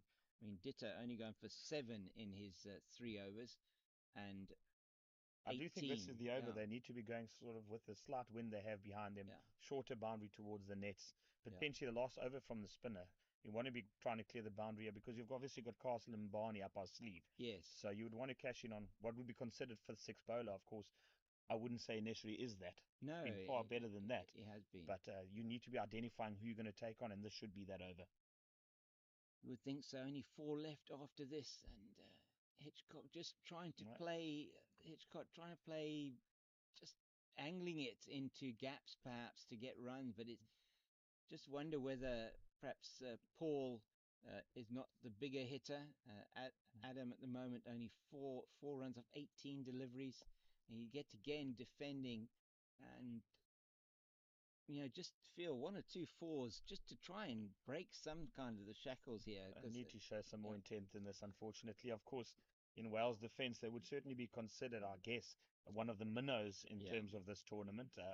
I don't think we would expect them to beat South Africa, but we certainly would expect them to go out all guns blazing and post a score that they could hope to defend. That's right. I mean, they have the outstanding off spin of Gareth Edwards in their team, a man who played for Glamorgan. Second team mostly. He was in the shadow of Robert Croft, the England spinner, for most of his career. Has played a lot of cricket in and around that area. It does come from the north of Wales. Oh my goodness! There's all sorts of chaos. He's taking a stump out the ground. He's with the ball in his hand, and that is out. Very quick thinking there from Ridwan Williams. Incredibly quick thinking, and that looked like it was past him. He couldn't quite take the catch, but he's got the wicket anyway. Presence of mind. Absolutely, I think the bail's off. He'd already broken the stumps, but in his position, lying on his back, he managed to pull a stump out the ground, hold the ball to it, and the rest is history. Wales lose their 7th wicket. And that was outstanding stuff from the left-arm spinner from South Africa. And it is Adam Hitchcock that makes his way back to the pavilion. And Adam Hitchcock brilliantly run out. And we'll be able to show you that replay, we hope, shortly, to just see exactly what happened there. Steve, just take us through this. Looking at her go down the ground, brilliant effort from Williams, getting in the air. Then the chaos ensues. Batsman's left stranded, stump out of the ground, ball to stump. Well done. Presence of mind, brilliant. Take a bow, Ridwan Williams. Yeah, that really was outstanding stuff. To think in that moment when you drop the catch, you're lying on the ground, you've shattered the stumps, and now you've got to think, what am I going to do now? Sees the batters out of his ground. knows that he has to pick up the stump with the ball in his hand, and he does so. Fantastic. I think, every time you watch a game of cricket, something happens that you didn't expect. That was slightly unexpected, and I think it was quite a bit of chaos, but beautifully summed up there. Thanks, James. And I think what a moment there for Ridwan Williams. And unfortunate, of course, that the non-strike is in, but I guess at the end of the day, that's what's going to happen now. Only 3.5 overs left, so we're looking at now 23 balls. I think Wales certainly need to be getting themselves 30 or 40 runs. So, the new batsman, I'm not sure. New batter, sorry, I haven't look. Let me just see who the new batter is for you when he turns his back to us now. It is Harris, number 14. The number 14 Harris. Get his name now, as it's Williams into and stumping it is. Beautiful. And that's another one gone. Well done, well bowled by Ridwan Williams, and the Ridwan Williams fan club over here to our left is really giving it everything, as well they should. He's been brilliant the last two deliveries. The local boy Ridwan Williams just tossing that one up a little bit wider, taking the pace off a turn and bounce, and a beautiful bit of work behind the stumps by Darren Bassage. The two local boys from Western Province combining there, and a beautiful dismissal. And we're on a team hat-trick. We are indeed on a team hat-trick here, as Paul Hitchcott has to make his way back to the pavilion, and it's going to be Smart who's coming into bat now. That is got his name now, Matthew Smart. So Matthew Smart coming to the wicket with number 12 on his back. And just to give you some information about the tournament, Steve. For those of you who just joined us, good afternoon. Welcome from a picturesque Greenpoint Cricket Club in Mooley Point, Cape Town, South Africa. I'm in the privileged position to be sitting with James King this afternoon in the commentary box, and myself, Steve Vestrad. We're delighted to be bringing you this coverage of the inaugural Over 40 Cricket World Cup in Cape Town, South Africa. It's the host nation, South Africa, of course, coming up against Wales. And without further ado, we'd obviously like to thank our sponsors, Sisonke Tourism, Event Services, Devil's Peak, Vita 24 and Pitch Vision, for allowing us this opportunity to be here this afternoon with you. Wherever you may be, I'm sure you're enjoying the cricket, and South Africa certainly well on top, James. They are indeed, and Ridwan Williams, we will also bring you a replay of that wicket shortly, after we'll just watch this delivery, and just defends, does the new batter. What is it? That is the new batter on the side is Matthew Smart. It just defends that, and here we see the. So we'll show you that wicket after this delivery, or perhaps at the end of the over, maybe Bandile. We'll have a look at that. Thank you. It's just played back down the ground. This is very difficult for the Welsh. I think Steve, maybe that Ridwan Williams and Yasser Ditter may in fact bowl out here.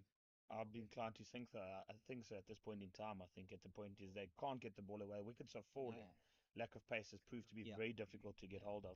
And of course, I just think it's great bowling. It is great bowling. I mean, they've utilized the conditions exceptionally well. Those that are the things that are in their favour. If you look at Williams from this side, just where he's pitching that, he's getting a bit of extra bounce from that one patch on the pitch. He's been able to do that, and this over has been outstanding from him. In fact, it's a wicket maiden for him, and he deserves that wicket most certainly. As I think we have the replay here, James. Yes, just have a look at this. Our screen. Take us through that then, Steve. It's nice, easy action.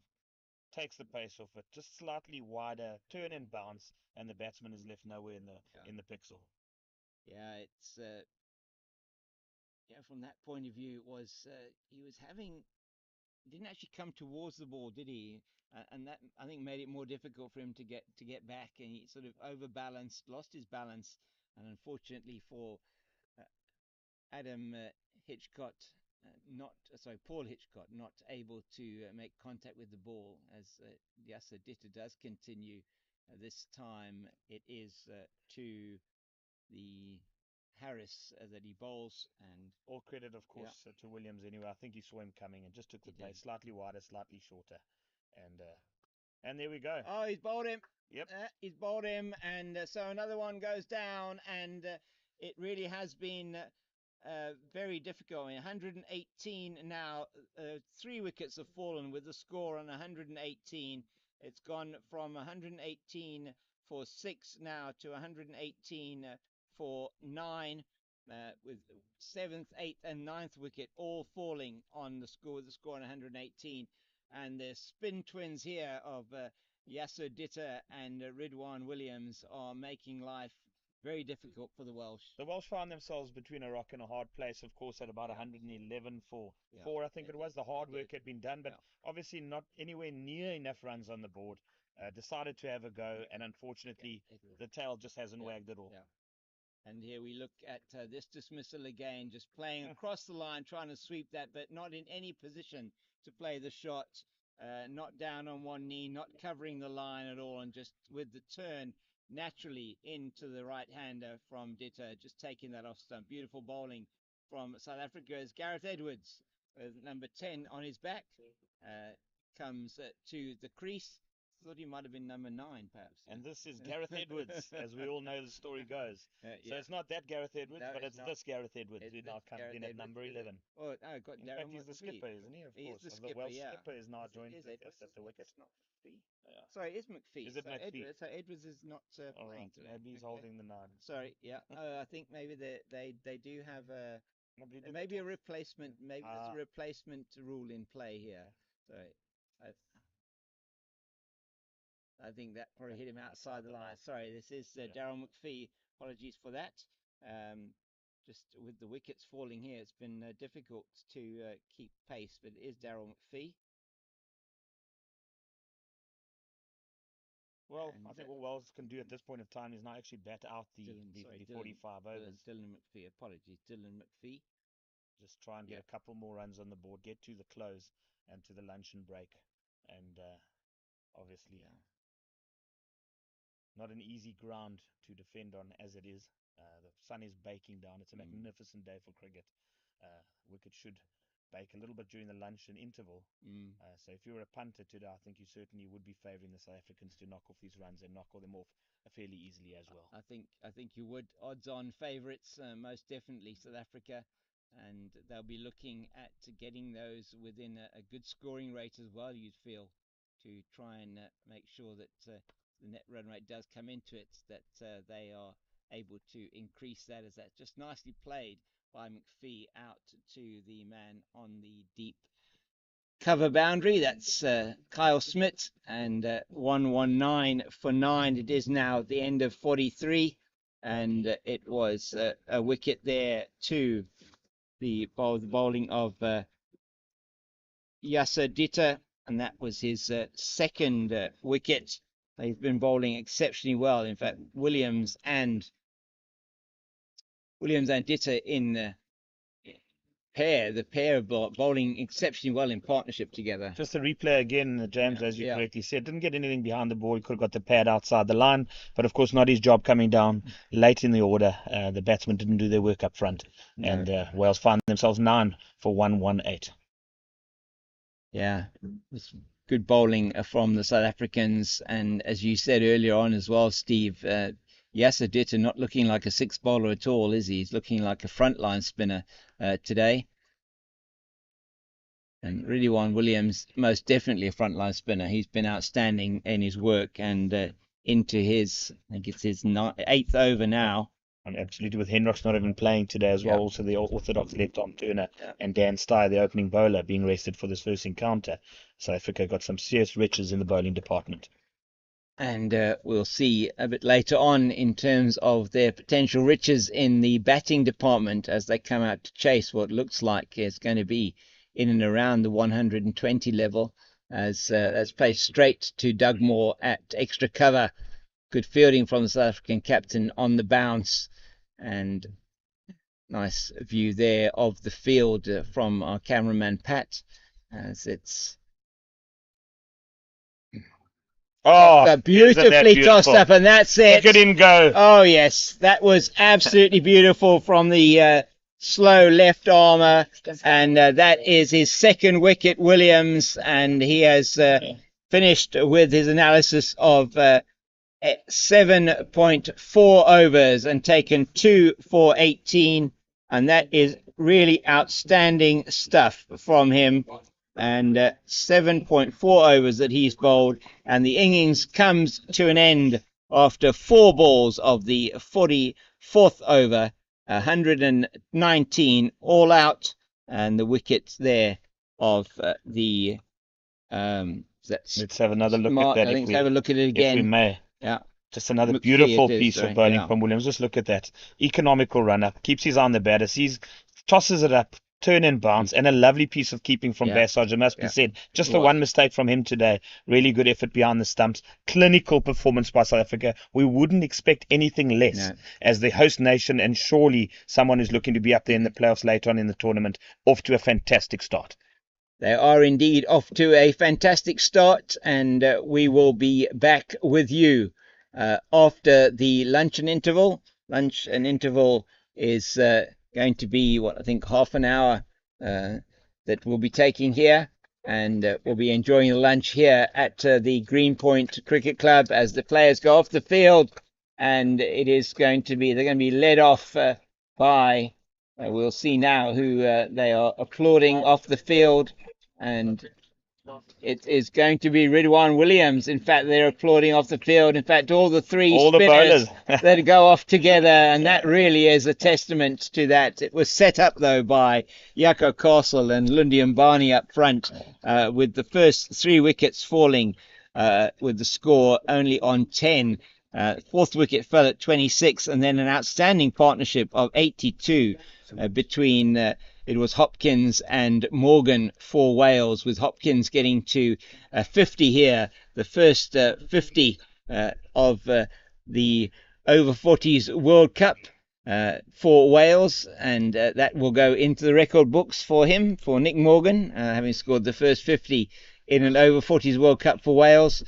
And he was then the 5th man out, though, was Hopkins, who had to then go for it away, and Hopkins, and that 5th wicket falling in the 37th over with the score on 108.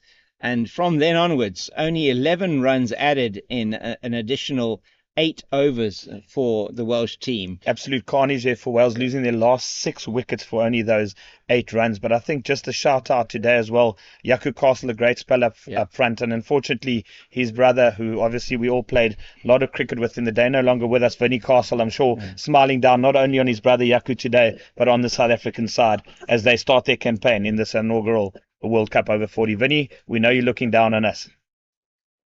Thank you so much, Steve, for that. And a professional performance here from the South African over 40s team.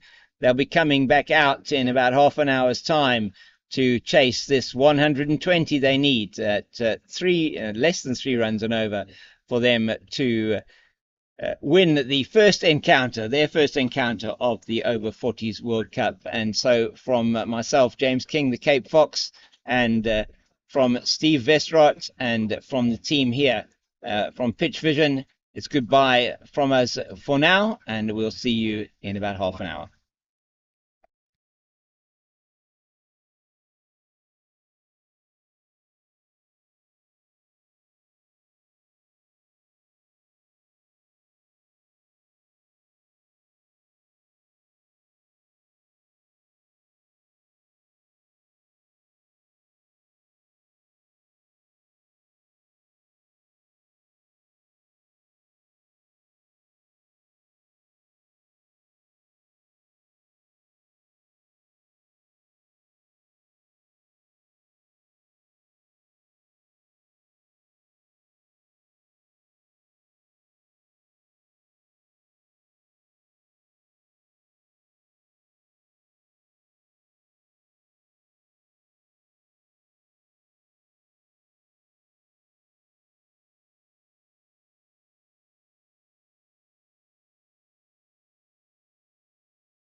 Good afternoon and welcome back to Greenpoint Cricket Club in Cape Town, Mully Point, Cape Town, South Africa, for this, the inaugural match in the Cricket World Cup over 40 between the hosts, South Africa and Wales.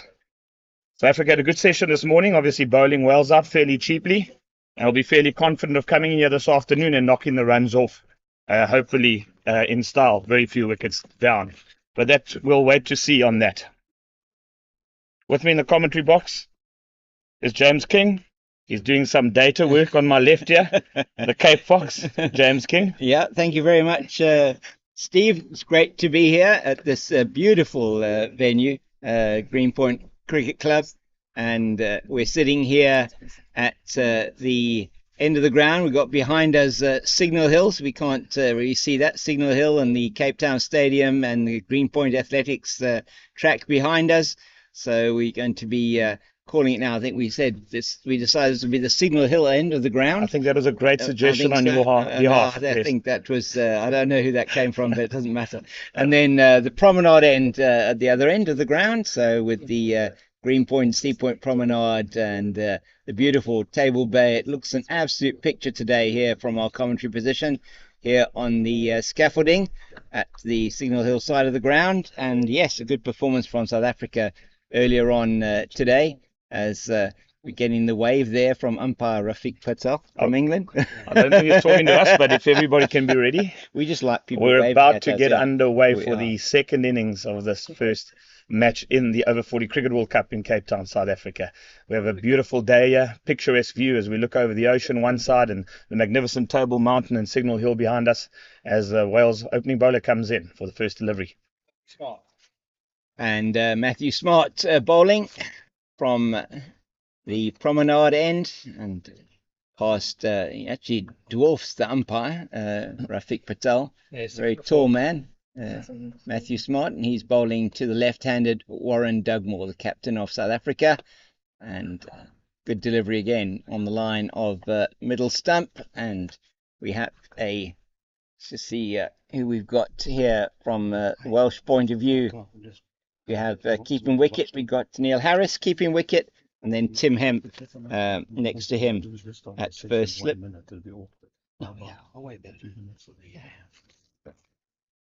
On that one, just falls short of the man at mid on for the left-hander, and they go through for two, and South Africa are on the board in the first over of their innings, chasing 120 to win at exactly 3 runs to the over. That one slightly uppish, just falling short. And as we can see, the wicket's still fairly slow. It is slow. It's a bit lower as well in these early balls of the second innings. Warren Dugmore just getting through the shot slightly early, hitting it on the up was unintentional, and that's with the new ball as well. So just to prove that spin option at the back end of the Welsh innings certainly helped the South Africans. I certainly did, and that's wildish this time, and no, nothing to add to the score. And just to give you some context around what happened in what it was a bit of confusion at the end there at the innings when I expected Gareth Edwards to be coming in. There are allowed substitutions in terms of this, so Gareth Edwards will be on the field and will be bowling, as that's the first wide of the innings from Matthew Smart, and he will be the first extra conceded. So it's going to be Smart once again.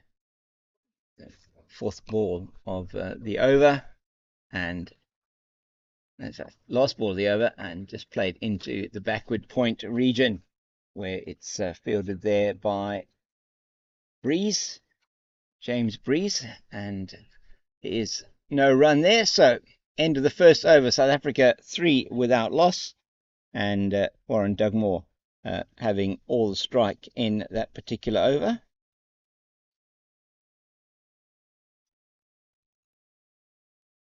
So it is going to be from this end to open the bowling for the Welsh from the Signal Hill end. It is going to be Dylan McPhee open the bowling. He's been bowling to the right-handed Kyle Smith for South Africa. So we have a left-hand, right-hand combination for South Africa opening the batting. And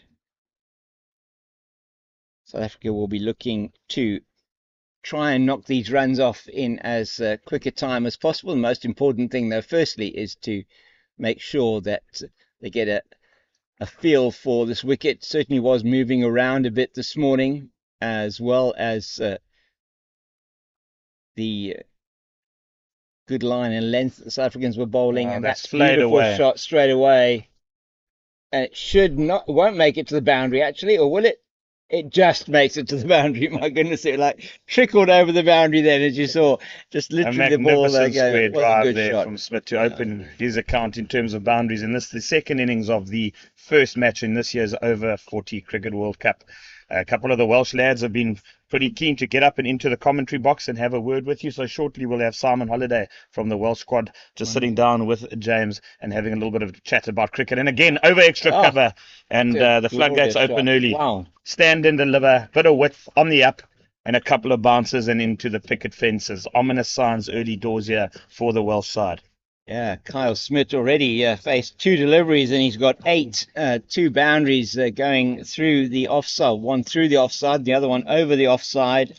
And that is a very fast start for South Africa on what is a pitch that has dried out a bit, definitely. Not much movement on offer here. It doesn't look like any movement at the moment on offer for Neil Harris from this side, as he's in again away from us now, and he not plays holding it back again.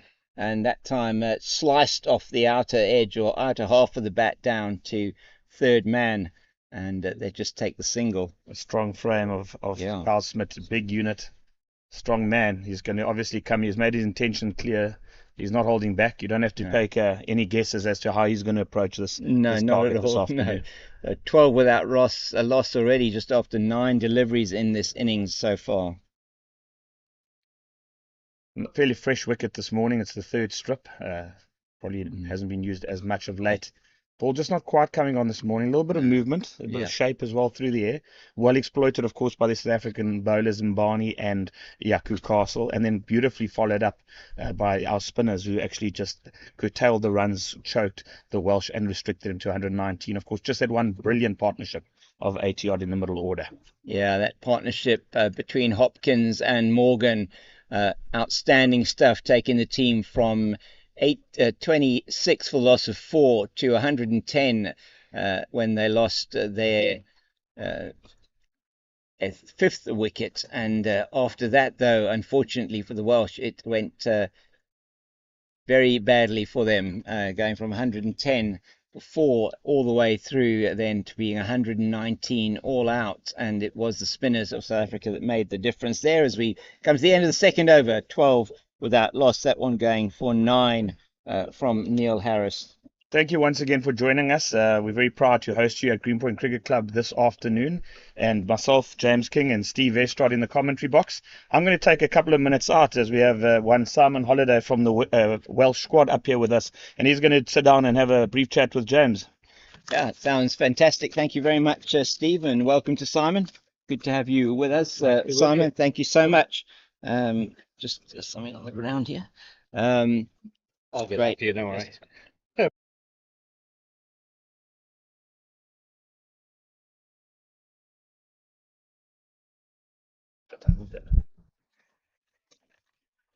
Great. So welcome, Simon. Good to have you here with us. Nailed it. Go on, yeah. Simon took an excellent catch there of the piece of paper that we couldn't quite manage. I couldn't quite manage to get to Steve. Great to have you with us, and great to have the entire Welsh team and the supporting squad with you that are with you here. Lovely to chat to Shawn this morning here on commentary as well. Oh yes, he came up really good. Yes. So he was a bit annoyed that you said my commentary might be better than my batting. That's up in the air. Is that? Oh no, they can't decide who's going to take that one, and so South Africa and Kyle Smith in particular gets away with that. One that he wasn't quite to the pitch of it, played it up in the air in mid-off and mid-on.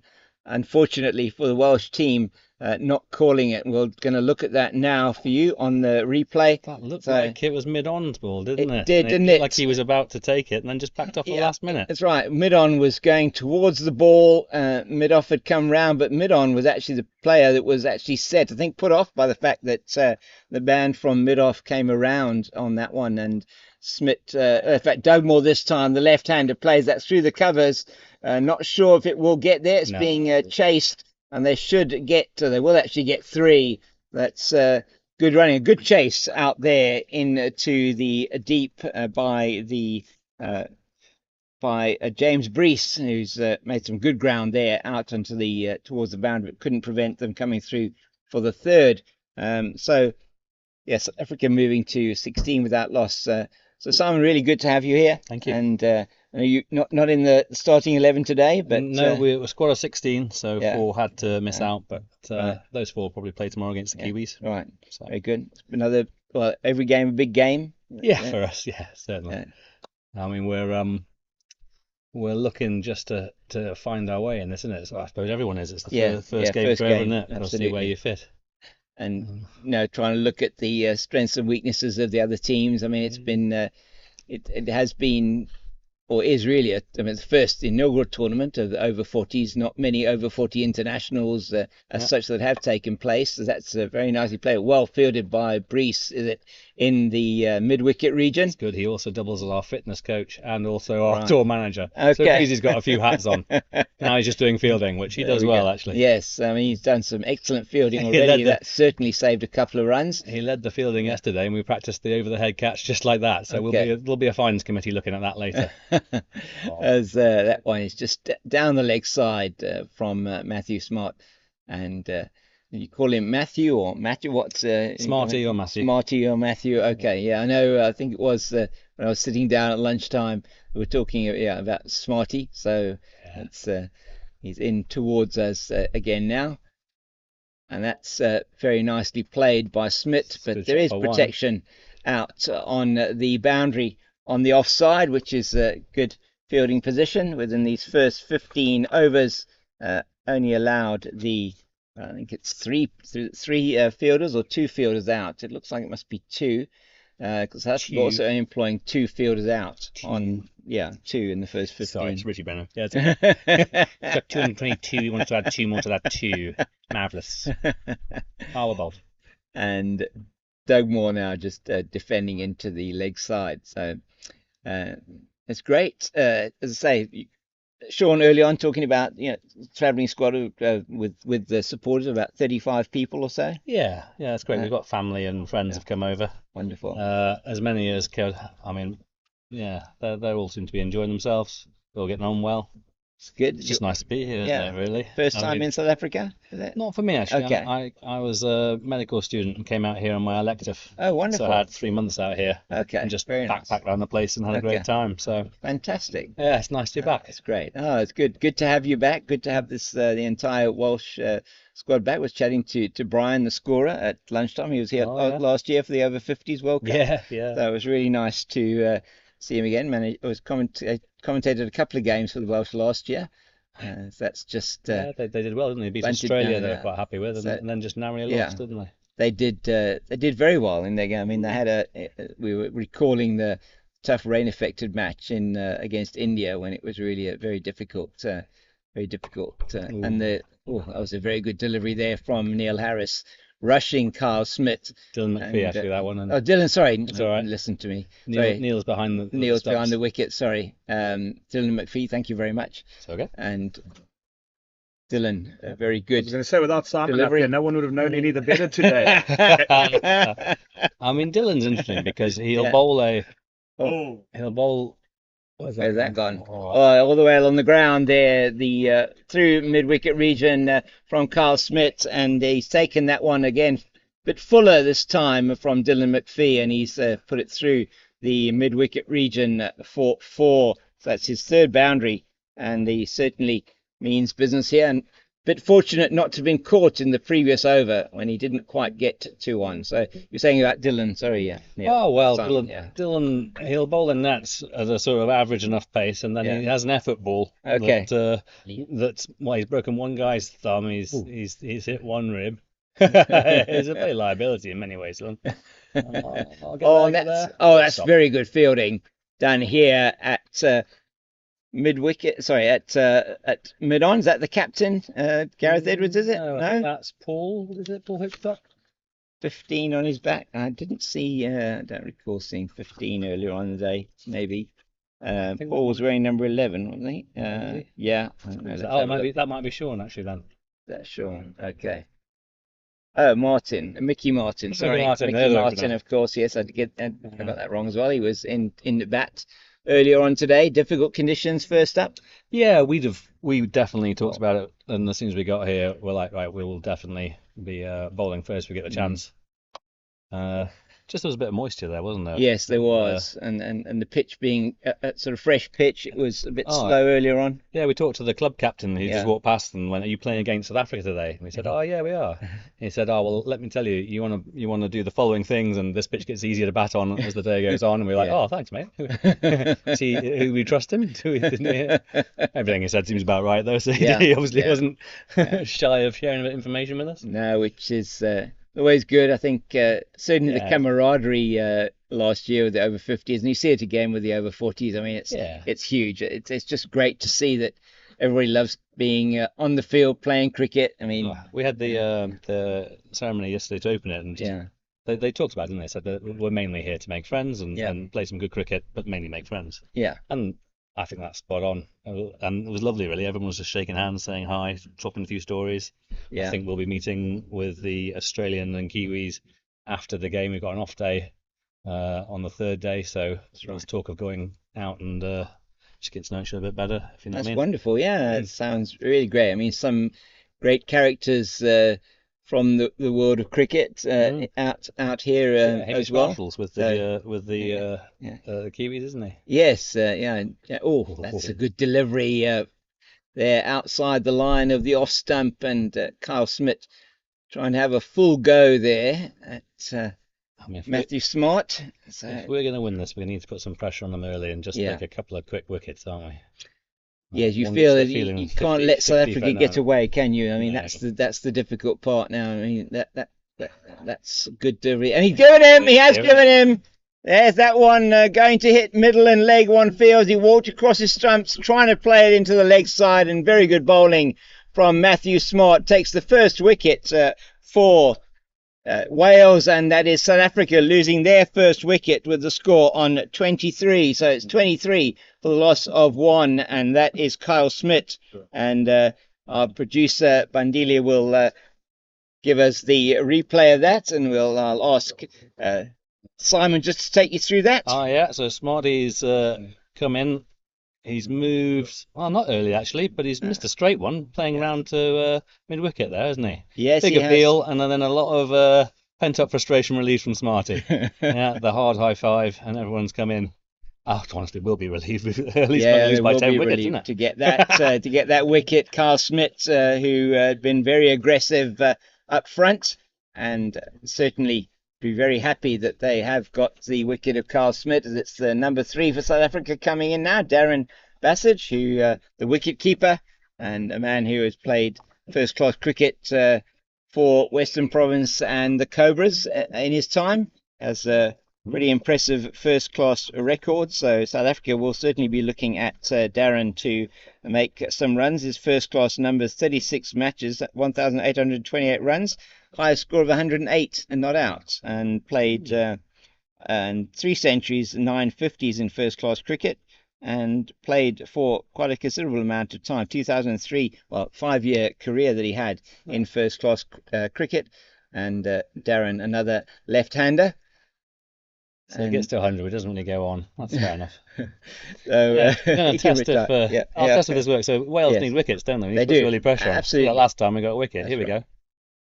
Yeah, it's going to be important to just keep that pressure on. I mean, South Africa earlier on, and just seeing it from here, we're bowling in the channel, and They really did. were getting good They movement set as well. an 8-1 field and they bowled really well to it. Yeah. And we've talked about that at half time and said, look, this is what they did well. Yeah. We're going to try and be looking to copy that really, because I thought early on our boys were coming back and saying, geez, I'm not sure where I was going to get the next run from. Exactly, yeah. But we had that middle partnership, and we managed to put a bit of pressure back on them at 110 for 4. We were thinking, oh well, get as close to 200 as we can. And it was looking good at that stage. Nick was in and for 1. Yeah, he's a very aggressive batsman when he gets going, and he's got actually quite a range of shots. I mean, he got out playing the reverse sweep, so you had to feel for him. I mean, we were sitting in commentary looking at that. I think the thing was there with Owain, not I hope I pronounced that correctly, but not with him going for it and then getting out. I think that put a lot more pressure on Nick just to get the runs. That's another very good delivery. Good swinging Yorker from the big man. Yes, it was a shame. Owen was looking set as well, and he's just got the short ball. Yeah. And he said he timed it actually. Yes, he did. So he's timed it perfectly into that guy's hand, who didn't have to move for a second. As soon as he hit it, he had that debate of, what chance have I got? They'll drop this. Yeah. And instantly realised, none. Off I go. Yeah, exactly right. And I mean, he did set himself very well. Peter Boyce watched it all the way into his hand, didn't he? Yeah. And I mean, it was the right shot to play. It was the right shot. It was. Yeah, it was. He said, I wish I'd given it just the trying it for 6 or smashed it down maybe, but he just played on instinct and played an average power and And that was the thing. That was one of our softer wickets, to be fair to him. I think he'd agree. It's a difficult, and they had to stop going for it. I mean, 10 overs to go. Yeah, it was the time to hit, it was time to start accelerated. They'd done the great job of repairing the innings and getting it back to where you had the opportunity to get somewhere. So yeah. And yourself, Simon, what's your speciality? Why, I've actually played with Nick for the past sort of 6 years. We both played for the Wales over 40's club. Okay. And Wales have won our inter-district tournament about 3 times in those 6 years, and he and I seem to always bat roughly the same. Our average is always within about 2 or 3 of each other. Okay, great. So I'm glad he's had a good day. At least it tells me, well bowled, unlucky. He's just moved that away from the seam. I swear Dylan's got a wicket-taking ball at any point in time. He's one who I think will at some point rip through a few. Yeah. He's just had a bit of a rough start with the big guy. Yes, taking a liking to him. He did take a bit of a liking to him, but he's looser now, though, isn't he?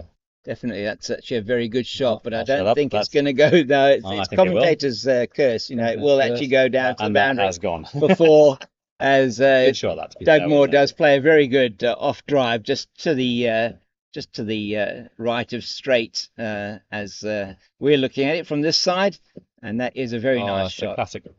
Check drive, wasn't it? Beautiful. Fair play. Sometimes they just play a good shot, don't they? They do indeed. Well done, Dylan. The mayor of Bilford, as he's known. He'll come back now with a fast one. You watch this. Yeah, he does, and he gets the edge. And that was a good delivery again. And just squaring Doug Moore up on that one and going past where perhaps they, first of all, having said that, it didn't stay in the air for that long. No, it wouldn't have been a chance, would it? No, it wouldn't have been a chance probably, but false stroke, so good faster ball from Dylan McPhee that time. And once again. Yeah, so we just faded away a bit at the end, so we'll need wickets to put pressure on them.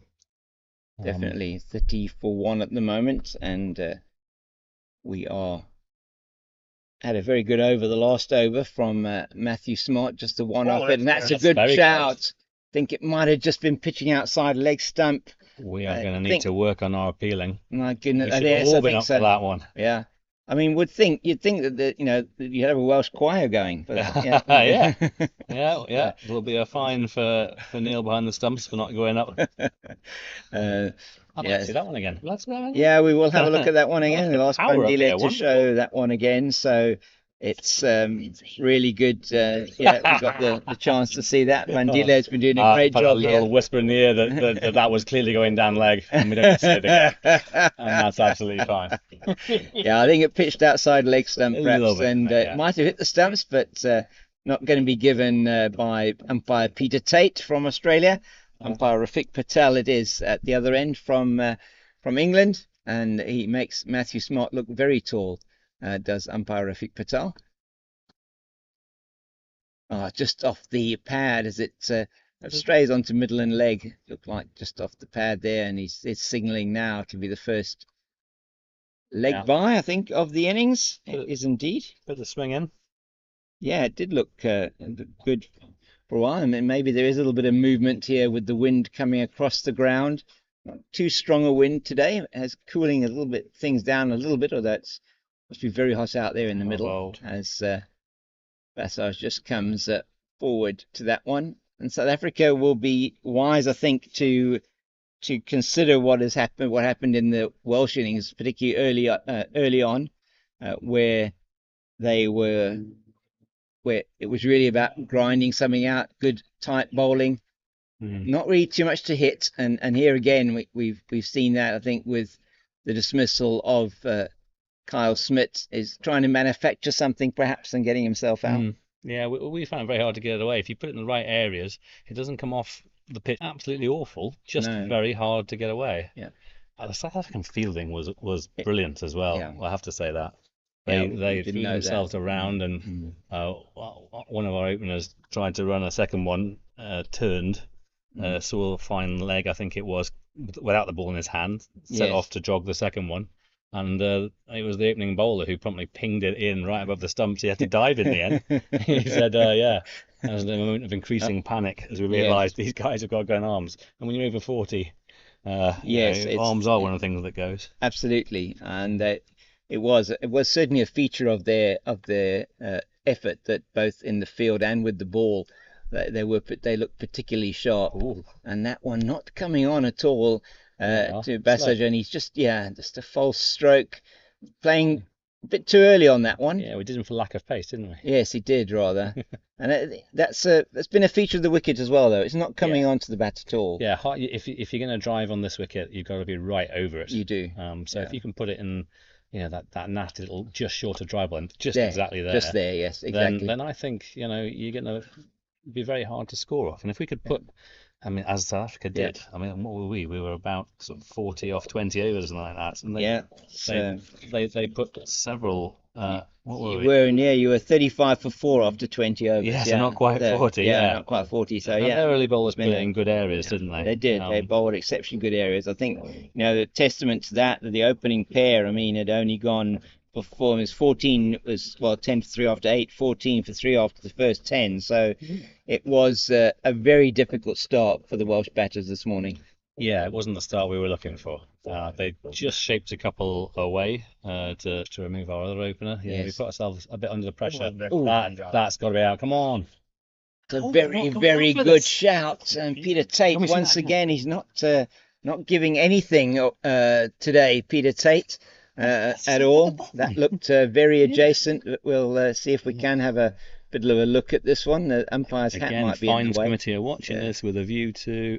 Oh, that's out. That looks very, very adjacent. The only issue might have been height, but it's been a bit slow, a bit low from this side. Yeah. No, it has been. That looks very, very good shout from here, I must be said. I think that is certainly a massive fine for our keeper for not just screaming his lungs off with our opening bowler. I think quite right to give that a shout, I reckon. It was, definitely. No question at all. I think we do. They just got bat on that. That was another one that would have been very, very good fielding. Yeah, very good fielding down there, stopping what would be a certain boundary, and they get through for 2. Has he Chinese cut that? He did just. I think it went down. I think it went down leg. I think he got inside it maybe and just got his bat down in time. So it wasn't a convincing shot by any means by Dugmore, and he hasn't looked that comfortable out there, Warren Dugmore. No boundaries yet to his name. Yeah, great. 34 for the loss of 1. Because you know who's coming up.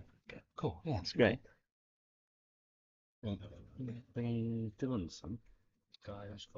That's nicely played into the covers. Good fielding at backward point. There's been a very good over this one so far from Dylan McPhee. And it's great to have Simon Holliday here with me, a member of the Welsh team, one of the reserves for today. And it's great to have the Welsh team, as it is to have the other teams here with us, as that's played by Dugmore. A little bit short this time from McPhee, and he manages to pierce the square boundary on the leg side, and that's his first boundary. I suppose that's the thing on this pitch, isn't it? If you pitch in the right area, very hard to get away. Can't really drive it and doesn't get up very much. Yeah. If you pitch it short, it's slow. Yeah. And although it doesn't get up much, it's still slow. Yeah. If you ever pitch it, that's I guess what if I were batting, I'd be looking for really. Exactly. Try and crunch a few drives. And that's as you say, you certainly notice that, and it's funny enough, that's a feature of the pitches that the first class teams have been playing on at Newlands, not just this season, but for a number of seasons, where it's actually the square there isn't the fastest square. I mean, the groundsman did some good work on that to make it a bit quicker for the SA20, but towards the end of the competition, once again, it was going back to its normal sort of characteristics. Do you think pitches down here are normally just a bit? They are, yes. Are they spinners or seamers pitches, would you say? Again, we need this information. It depends. I mean, I think both can get, both seamers and spinners. I think it's really about getting it in the right place. So somebody like, for example, we talk about Vernon Philander quite a lot here, because he's one of obviously the legendary players that came out of the Western Cape for South Africa. But line and length was his forte. Yeah. And he used to get movement, so you can get the movement, and that again is too short. And that's been played and dealt with handsomely by the batter and but we have got a change of bowling. It is Paul Hitchcott. Paul Hitchcott it is that's coming in replacing Matthew Smart. Yeah, we had the brothers batting together today, didn't we? We did, yes, we did indeed have the brothers batting together. And then we were all saying how hilarious it would be if there was a run out, and 2 balls later, what happened? It was unfortunate.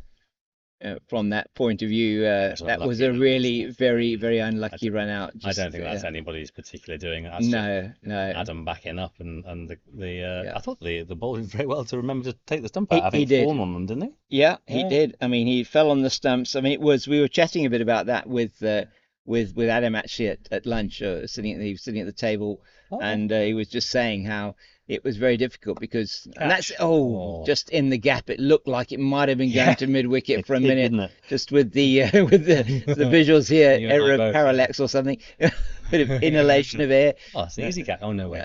Yeah, just unfortunately there, just through square leg and another single to the South African captain. That's going to be Bassage again now on strike for South Africa, his first boundary. 2 balls earlier, and that's another one that is going to go out to the square leg region, well fielded in the deep, and there will only be yet another single. So 7 off the over from Paul Hitchcott. I think we found that batsman's strength and we're exploiting it. So 6 off the over, sorry, apologies. Yeah. Just need to pitch up a little bit more to that chap, I reckon. Definitely. What's his name? Bassage. Yeah, Bassage, yeah. No, wait, Dugmore's Darren Bassage, yeah. Dugmore's also, he played that one through the leg side earlier. I think anything short on this wicket is going to get punished, you say, I totally agree. I think we had a few overs where they just sort of been squeezing us so hard they decided to try a thing, bowling a few short balls, which actually just raised the pressure for us, didn't it? Nick, yes, it did. Nick crunched a couple of good balls there, and we got up and running. Nick batted exceptionally well. I think he saw out the first 50 of the World Cup. Well, we don't know yet. No, I'm not sure. I've been trying to see what the other scores were. I mean, certainly he will hold the record as being the first Welsh batter to score a 50 in an over 40s World Cup. I mean, they can never take away. No one can deny him that. Absolutely right. So it just leaves the first century for the rest of us, doesn't it? That's right. It does. Or probably Nick, if I know Nick actually. I mean, if I were him, I'd be just delighted with how it all went. He came off, of course, miserable that he'd given it away. I'm sure. And he thought he might have got his century. As all batters do. Yeah, whenever never they're enough, out. is it? No, it's never enough. You just want to stay out in the middle all the time. Yeah. And we're going to have another change of bowling from Skips this on. the Signal Hill end of the ground here at this beautiful ground here at Greenpoint, and it's the skipper on, Gareth Edwards, number 13 on his back, a man who played a lot of cricket in Glamorgan for the second 11, and is straight away on the money. Exactly, and we are expecting spin to play a role here, definitely. Yeah, I thought their spinners were all good. There was the opening spinner had a lot of variety in him. Did, yes. And put some beautiful balls past our batsmen there. Even when they were in, he put balls past us. Although it's hard to do that as a spinner, really, to bowl that unplayable ball. I think you just try and get people off balance, really, as a spinner is the main thing. I mean, Gareth was the second spinner for Glamorgan at a time when Robert Croft sort of just unfortunate for him, wasn't it? Yes, wasn't he? So he's lucky not to have played more. And that's a very good shot, but it should get just through for two. It will get they coming back. Oh, they are coming back to the third. Yes, so good running from the South Africans. A good chase out in the field, but unfortunately not able to prevent that coming through for two. Is that Matthew Smart that chased that? Okay, I'm just trying to get my handle on the numbers. Difficult to tell. No, that wasn't Smart. That was. No, it wasn't Smart. No. Anyway, I'll get there. Hitchcock, was it? Could have been number. Oh, Mikey, is it? Mikey. Yeah. Okay. Mikey Martin that chased that one out to. It's good that I've come here to tell you who everyone is. It is number 10. Yeah, I'll have to check my numbers here. I have written them down somewhere. I can start to get used to the players. Not there that I wrote them down. Put them on here. Oh, Dylan McPhee. Sorry, Dylan down here. In front of us, So that's our long on position. You're welcome. We've got to tell with the hats on as Thank well. You. Yeah, no problem at all. Always try and pick out the different players, but it's again good bowling from the captain Gareth Edwards, and it's going to be drinks at the end of 10 overs here. South Africa have moved on to 49 for the loss of 1. And they are going to take a drink. It's a hot day here at Greenpoint Cricket Club, but it is wonderful to be able to bring you this broadcast here from cameras of Pitch Vision, and producer here, Bandile, cameraman on the roving camera, Pat, and our scorer, Zoe. It's great to have Simon Holliday from the Welsh team here in the commentary box with me. And Simon, a good first 10 overs for South Africa, 49 for the loss of 1. Yeah, they'd be happy, wouldn't they, with that? We could have taken an earlier catch. We could have maybe just we thought if we could get 2-3 wickets, yes, just to say, if you stuff up, then we might be on top here. Yeah. So we'll need to take early wickets again after this. Captain's probably going to be as aggressive as he can with that while still being sensible. Yes, I think important. I mean, you had to take early wickets, and you want to make sure that you do give yourself the opportunity to take the wickets, and by keeping a reasonably attacking field. But it's difficult if you have got a small total to defend. Sometimes, how do you go about that, though? Yeah, I mean, it would be great if we could stick a few maidens in a row, isn't it? Yes. That always gets in my head as a batsman if I just haven't scored for a while. Yeah. And this is a pitch where it can be done. Definitely. I know Owen's hit 30 batting. He's a good swing bowler, so I suspect he'll come on and he's got good control because he's suspended all this time playing cricket. Owen would play at St Fagans in West Wales and then go over to Australia and do 6 months there in St Fagans. So he had the life of Riley when he was younger. And then James Breeze, who batted at 5. Yes. He's been turning them really well in this, actually. He's a finger spinner. So I suspect he's bowled some unplayable balls. Right. When, all finger spins. Yes, absolutely. There's the odd one that doesn't go exactly where he wants it. This wicket, it's proven to be, certainly in the South Africans were bowling, and particularly towards the back end of the innings, it made it very difficult for the Welsh players to score. It just was hard to get. You just can't, if you've got pace, at least you can, sort of work it. We were praying they brought the opening bowlers on, even though we thought they did a really good spell. We're like, they did, but at least then you would have had something. I mean, watching Adam Hitchcott out there was, he was almost hoping that they would bring from a Welsh point of view, they would bring the pacers back on, because you could see that he was able to work the ball around, but you just didn't have any pace to work with at all. Yeah, Adam got a few singles, didn't he? But I'm sure he was looking for one to pump over extra cover.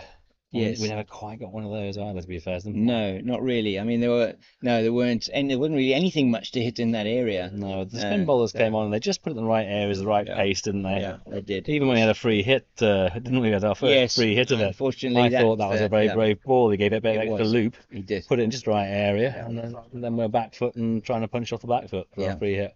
And that made it very difficult, because there had been nothing really off the back foot at all. And from this end as well, there's a patch somewhere there that it actually bounces a bit more. Yeah, we had just a few of them pop, because it sort of dips in the middle of this wicket. Yeah. So we're wondering which end might pop. And the answer was definitely the other end. Yeah. It's going to try for two here, isn't it? They're not going to get there. It's some good fielding out in the deep. And that's for them. Once again, that's Mickey Martin there, out there, number 15. So some good fielding out in the deep. And going to be Hitchcott again. Paul Hitchcott coming in towards us from the promenade end. Ooh. And that's a full toss, but it's going to be played straight out to the man. That is Martin, and unfortunately he knocks it on slightly, and that's going to be back for two. As just that slight knock on, and made to pay for that by the two batters, as South Africa have moved, in fact with the first ball of that over, moved to their 50. So 50 off 10.1 overs, so going at agile 5 and over. Man, isn't he? Yeah. That's better. That's where it needs to be, isn't it? Yeah, and Adam Hitchcott there just was always going to concede the single, but just getting around and making sure it's no more than that. And, right. As lovely up here. It's really nice. Do you want a hand here? Just going to go and sure. We've got another special guest. That's wonderful. Yeah, we're looking forward to that. Our team mascot, as he is. Fantastic. That's wonderful. He's with Thank his you. dad, Rick Fisher. Excellent. Thank you so much. Thank you, Simon. Lovely talking with you. to chat with you again. Yes. And obviously, we've got them right where we want them. We're doing something like a tactic called lull and kill. Yes. We've got them right where we want them now. Absolutely. We'll go from lull phase to kill phase. There we go. A few overs. False sense of security built there, definitely. So they should be feeling very false secure. Thank you so much, Simon. Much appreciated.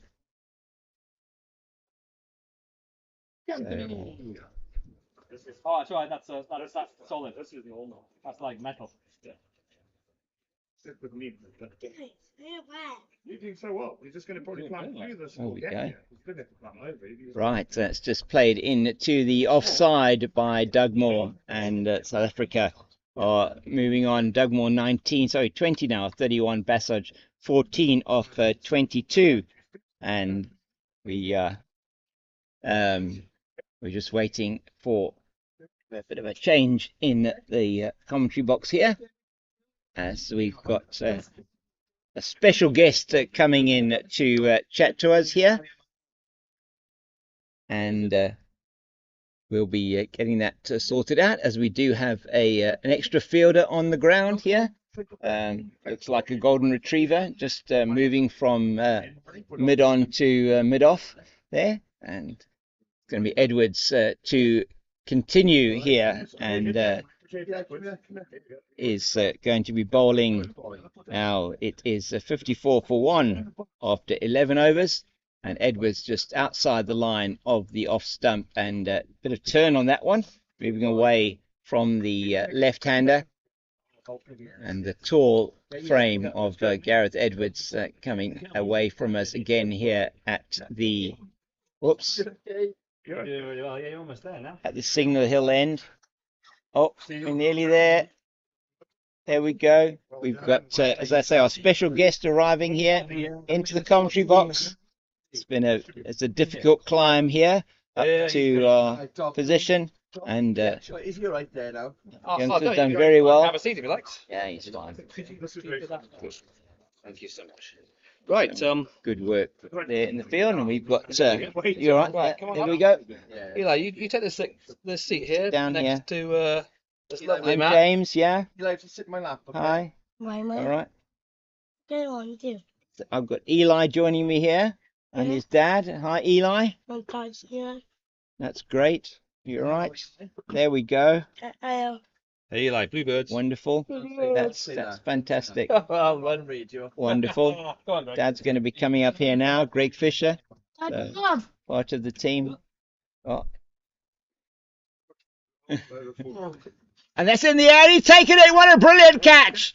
Diving to his left. That is amazing fielding there from the Welsh fielder. We'll get the number for you now. And there's Tim Hemp who took that, number 4.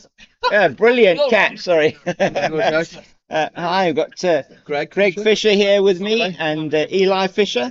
And wonderful. It's fine. You're right. You're gonna. You okay there? You're going to join us here as that wicket falls, and that is Darren Bassage, who is caught by Tim Hemp. Long tail, boys. Long tail. Good afternoon. Thank you. Afternoon. Only a pleasure. Great to have you with us, Thank you so Greg much. and Eli. And yeah, so Out. yes, he was out. Was He a was good, out, good yeah. wicket for the Welsh. That was, eh? Eli was a fantastic wicket there, taking a great catch by Tim Hemp. Just was diving in the air, jumped up and took that catch brilliantly. And we'll ask the producer, You are. Bandile, will show us that wicket again, Eli, so you can have another look at it. So we've got Eli and Greg Fisher up here. Really privileged to have you here with us. Thank you so much. Yeah, thank you Absolute for joining honour. us. No, it's wonderful to have the Welsh team here, and really good. Once again, last year had the over 50s team. This year now the inaugural over 40s World Cup, and wonderful to have your whole group of people out here, and to have yourself and Eli join us here in the commentary box. Thank you so much, and it's an absolute privilege to be here, I think, to represent Wales in over 40s and to bring my family along. I think that's the most important part. You know, I think we got Eli's the most proudest moment of my life, him being the mascot for Wales and walking the team out and being there as present at the toss. Fantastic. You know, this is what dreams are made of, and I think Eli's found it amazing so far. You enjoyed it so far, Eli? Yeah. That's fantastic. Yeah, and what's been your favourite thing as we just watched that clip? Yeah, Cricket. cricket. Okay. The thumb up. Sorry? Thumb up. Yeah? You like that? Yeah. Yeah. Thumb up and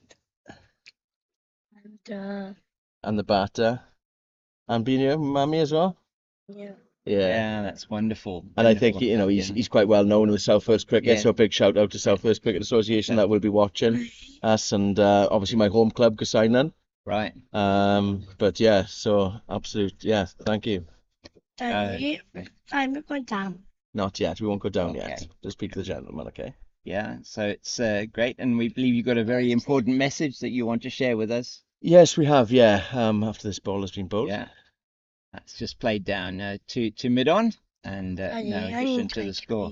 You know, I think from my perspective, having Eli, you know, he's 11 years old with Down syndrome, living and being integrated in that kind of normal society. And I think it's an absolute privilege to see that, and how everything's inclusive and everything just makes him feel part of, you know, being part of something really special. We got a charity that we set up in memory, well, not in memory, but when Eli was born, we set a charity called Hands Up for Downs, Okay. which we got 60 children now with a charity.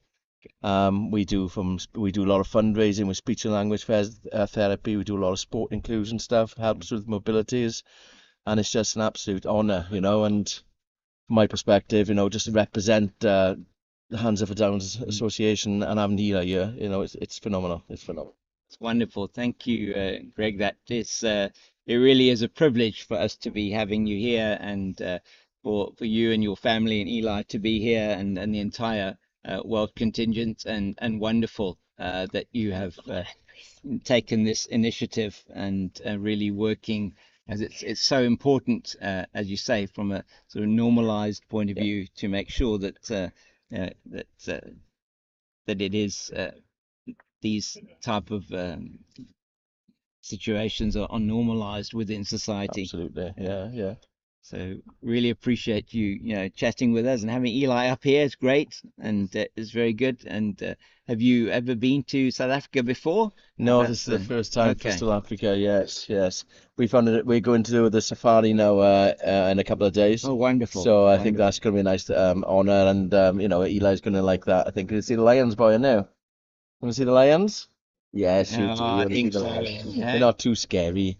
Yeah, but probably see me. I'm not teasing you. Yeah, but there, at least you're going to be in this nice car or a safari vehicle looking at the lions, eh? And the giraffes? Yeah. Oh, the giraffes are very nice. Yes. Eh? You like Yeah. giraffes? Yeah. Yeah, That's but- fantastic. You love them? Yeah, giraffes are one of my favorite, the giraffes. Yeah, with those big long necks, and then you must see how they eat Get how in they there. eat their dinner. Yeah, their dinner. Yeah, their dinner. They eat Oh, the wow. leaves. Yeah, from Yeah. there, and they just eat them so high up in the trees that they can eat from. Wow. Nobody else can get there. Except maybe the elephants with their trunks. Huh? Eh? You like seeing elephants? Ah, Yeah. Right. So it's we really do Very good, Dad. hope you can Okay, you we'll do put that. that And down.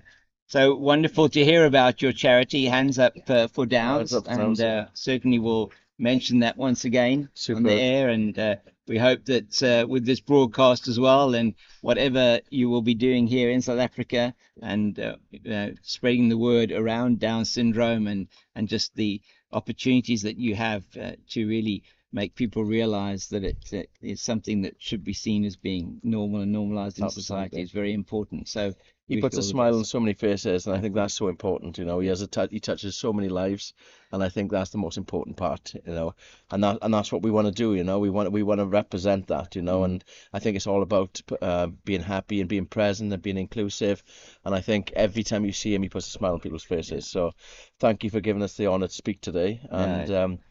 And it's a beautiful country in South Africa, so thank you. Well, it's only a privilege, and we wish you all the best. Certainly put a smile on my face. It's been wonderful to have you here, Eli. Yeah. Thank you so much. Oh Say my thank you to the God. gentleman. Eh? God. Do you not?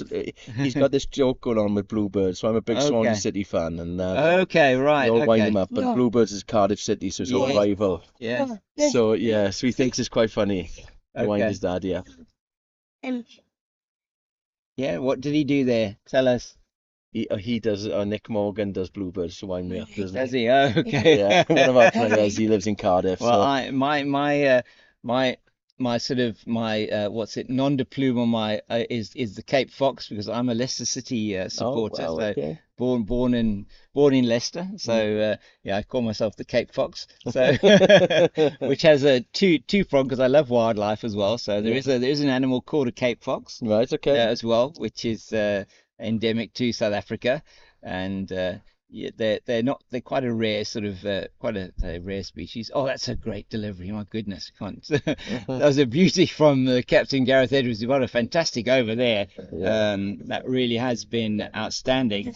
I don't think it was a maiden over, I think. So yeah, but as I say, and then the other one being with Leicester City with the Foxes. So Yeah. yeah, and we've playing in the same division as Swansea, of course, this year. Absolutely, yeah. Championship. So I think we yeah. lost twice against them. I think. I don't know if we played you a second. Well, maybe we have played you a second time. I Yeah. can't remember now. But yeah, all good. So yes, sports lovers everywhere. Absolutely. Yeah, love our cricket. We love our football. Do you- That's good. Do you want to say a big shout out to your grandfather, George Yeah. Fisher, Yeah. back in Gassina watching us? Yeah. So say, I love you, Gramps. We go. Talk Say- nicely into there for me. Hey, I love you, Gramps. Here we go. One of two perhaps. Goodbye. Oh, that was lovely. Thank you so much again.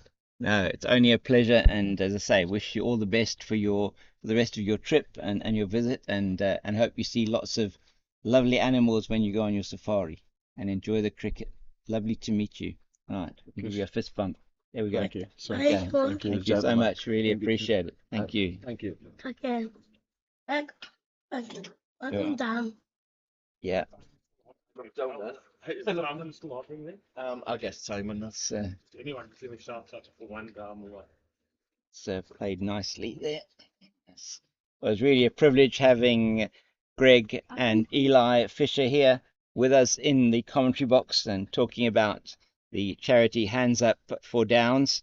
So please, if you are listening and are interested in getting to know more about the charity, please look that up. And looking after 60 children, and really is a fantastic initiative. It's been shared with us, and we wish them all the best for the rest of their trip here in South Africa. First time in this country, and it is wonderful to have them with us.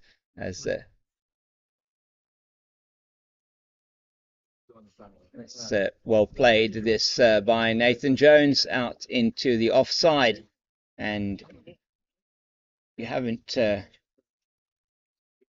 missed it too much here. We will, when we get the chance, we will also show you again if Bandila can do that. He can't do that for us now. The wicket, no.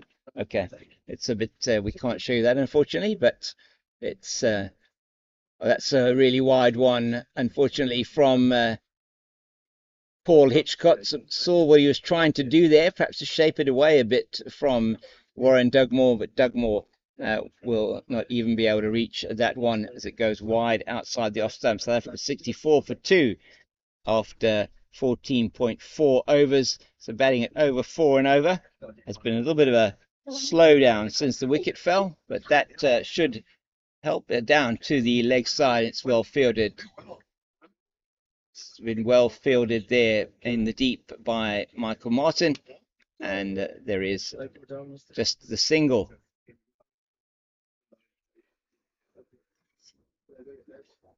So it's Jones on strike now for South Africa. He's on 3 of 8 deliveries. Hitchcock into him. That's pitched up, and that's nicely played to the left of the captain at mid off, and they go through for a single. Sure, it will be Edwards again to continue the bowling. It looks like Hitchcock is going to be coming off. Paul Hitchcock. He's walking quite gingerly here towards the change room area. Looks like a 12th man is going to be coming on for him. So he's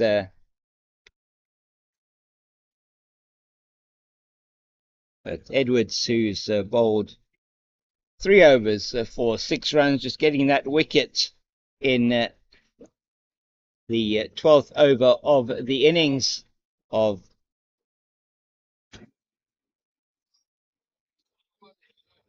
Darren Bassard, who was caught brilliantly by Tim Hemp, diving to his left at a shortish mid-on position, and really was an outstanding catch. The ball played in the air, and just apologise a little bit for a bit of some movement you might be seeing on the screen. We're just position up here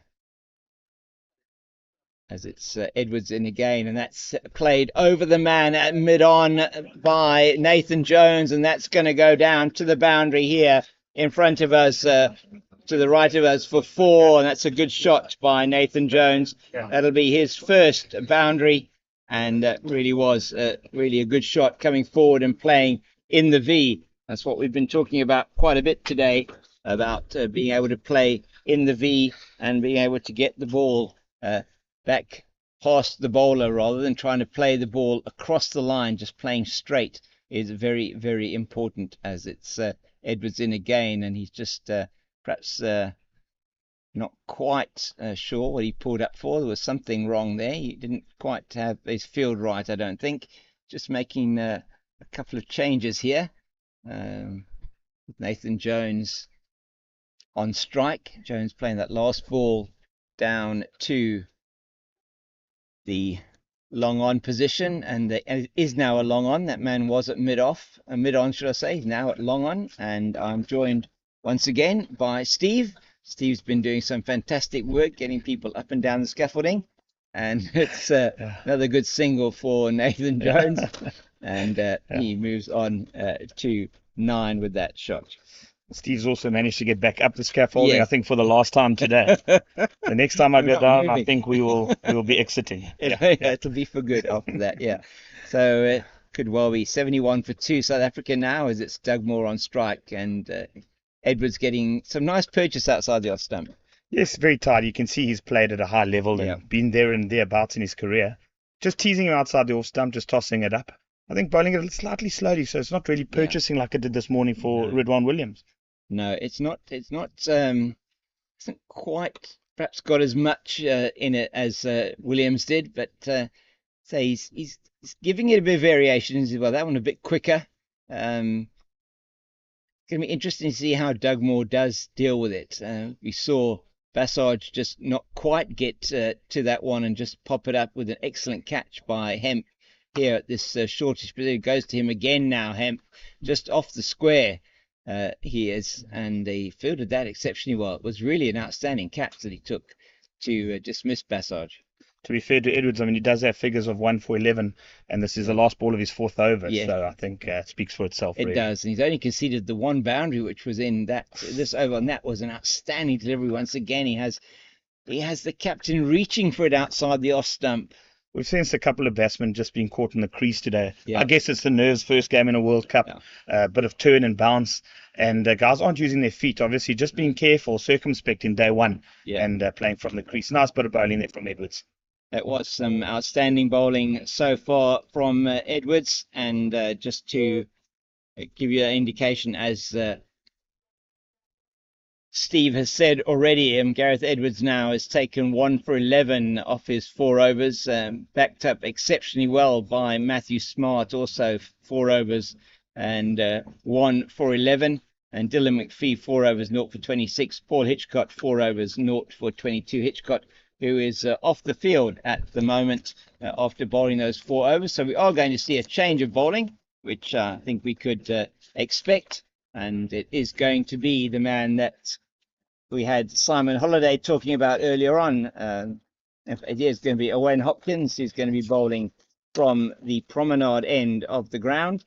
And he has the Adam Zampa look going there at the moment with the sort of, what's that, the Alice band or sweat band? I don't know what you call it. I think he must have turned 40 this year, James. He must have done. I don't have enough hair even to try and think about doing that. So let's call it one of the youngsters on the field today. Like one of the youngsters on the field today, Owen Hopkins. And talking earlier on was Simon Holliday about James Brees, who's also their fitness coach and fielding coach of the team. And a lot of work happening in the background for them as he's in for his first delivery as Hopkins has just played nicely by Jones out into the leg side, and they're coming back for 2, and that's excellent running, it must be said, by the South Africans, backing up their good work in the field earlier on with some really good running as that one went out to Breeze, who's on the deep square leg boundary, and he was in quickly but couldn't prevent the 2. Judging by the physio's bench this afternoon, the South African physios haven't had a minute off, and on day 1 of the tournament ominous signs as we have a couple of weeks ahead of us of tough cricket for the boys. So the people who might be the most tired tonight are going to be the physios. I think Mr. Dugmore there, Warren Dugmore, the South African captain, after that cheeky 2, he may also have to find a way there a bit later on. So just another single there to Nathan Jones. He moves to a 12 and 27 it is now, and with losing that second wicket with the score on, it was 54, it was for 2. I'll check that now for you, just to get an idea of what happened there. It's Breeze again, sorry, it's Hopkins again, and this time Dugmore just eases it nicely out into the offside, and that is same fielder who did the work at square leg for the right-hander. It's James Breeze out on the boundary there. Dugmore looking in complete control now as he just eases that through the covers. Yeah, the South African captain, a former first-class player, one of the several first-class players in the side today. He's he survived a couple of anxious moments against Gareth Edwards just outside the off stump, but again a very good 2 taking on the fielder here at this third man, and just wasn't played. It was played with very soft hands by Nathan Jones, and called immediately through for the 1, and he turned very quickly to come through for the second, as it was down There's here certainly on a third man boundary. Yeah, deliberate intensity in the South African lineup today, whether it's been with ball in hand, bat, or in the field. Yeah. I think they've set very high standards for themselves, and so far so good, certainly living up to it. And I'm sure they'll be very proud of what they've done so far on day one in this Cricket World Cup. Definitely have been exceptionally good so far, all-round performance from South Africa. Good toss to win this morning. We know that both Wales and South Africa would have bowled first. South Africa winning the toss and bowling first, and that's played again down to third man. But third man this time has that's Dylan McPhee has come in off the boundary a little bit. He returns that into Neil Harris, who is keeping wicket for Wales today. End of the over from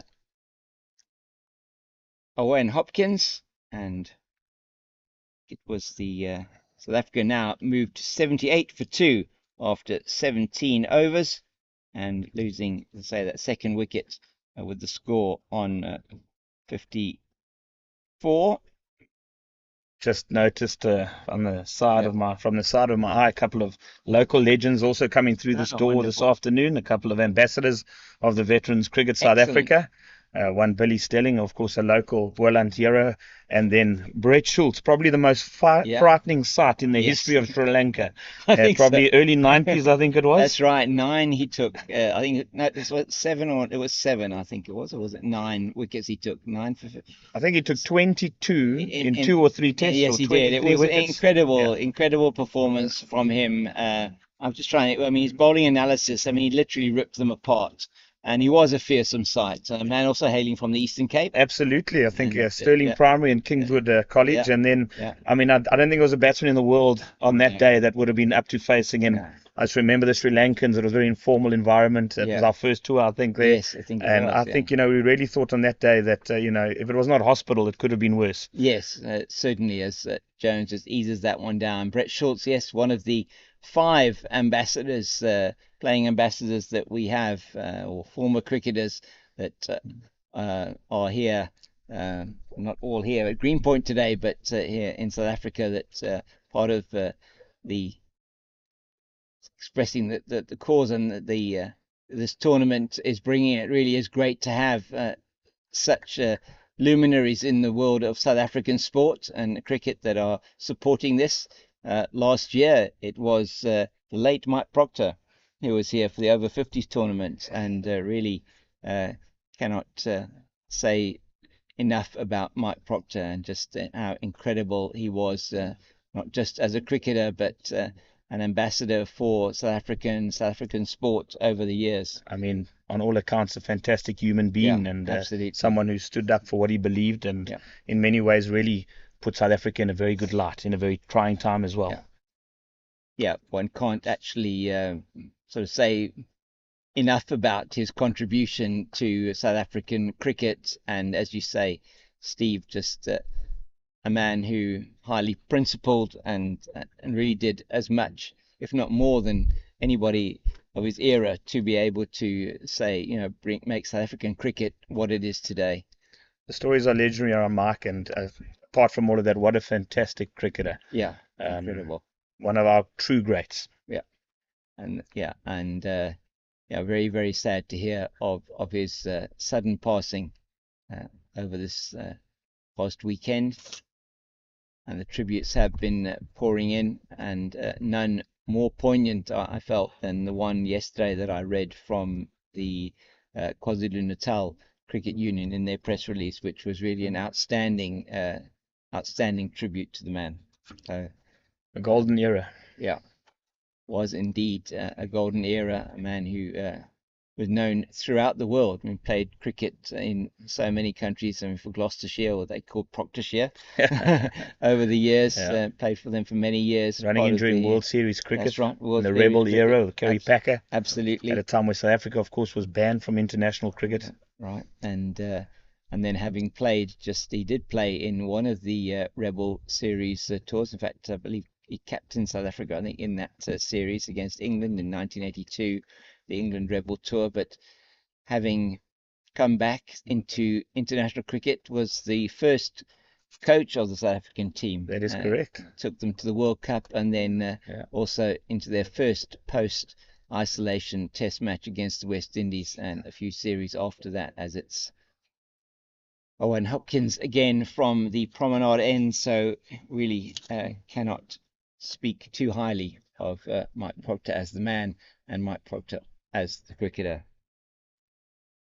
And really was again a poignant moment this morning as both teams, and in fact everybody around the ground here stood for a minute's silence in his honour. Focus back on Dugmore, Yeah. It's just a sort of quiet period. South Africa have done the majority of the hard work. They need 39 more runs to secure a victory. 8 wickets in hand, so it would seem a bit of a doddle, but the job had to be done. They've been on it since ball 1. I think we both agree it was a good toss to win and settle the boys, getting out the entire squad into the field. And since then, really can't say enough about the disciplines. I think the few extras, the areas they bowled, the fielding, and of course now the batting display this afternoon. Yeah, it has been, if one can call this professional, I mean, it is very much just to give you, and Steve, I think you can probably fill in the gaps here for me on this one, but the over 40s cricket and the tournaments that this tournament and very much what's happening around the world. I mean, virtually every single one of these players here has another life. They don't just play cricket. So it's really fantastic. I mean, very much an amateur tournament.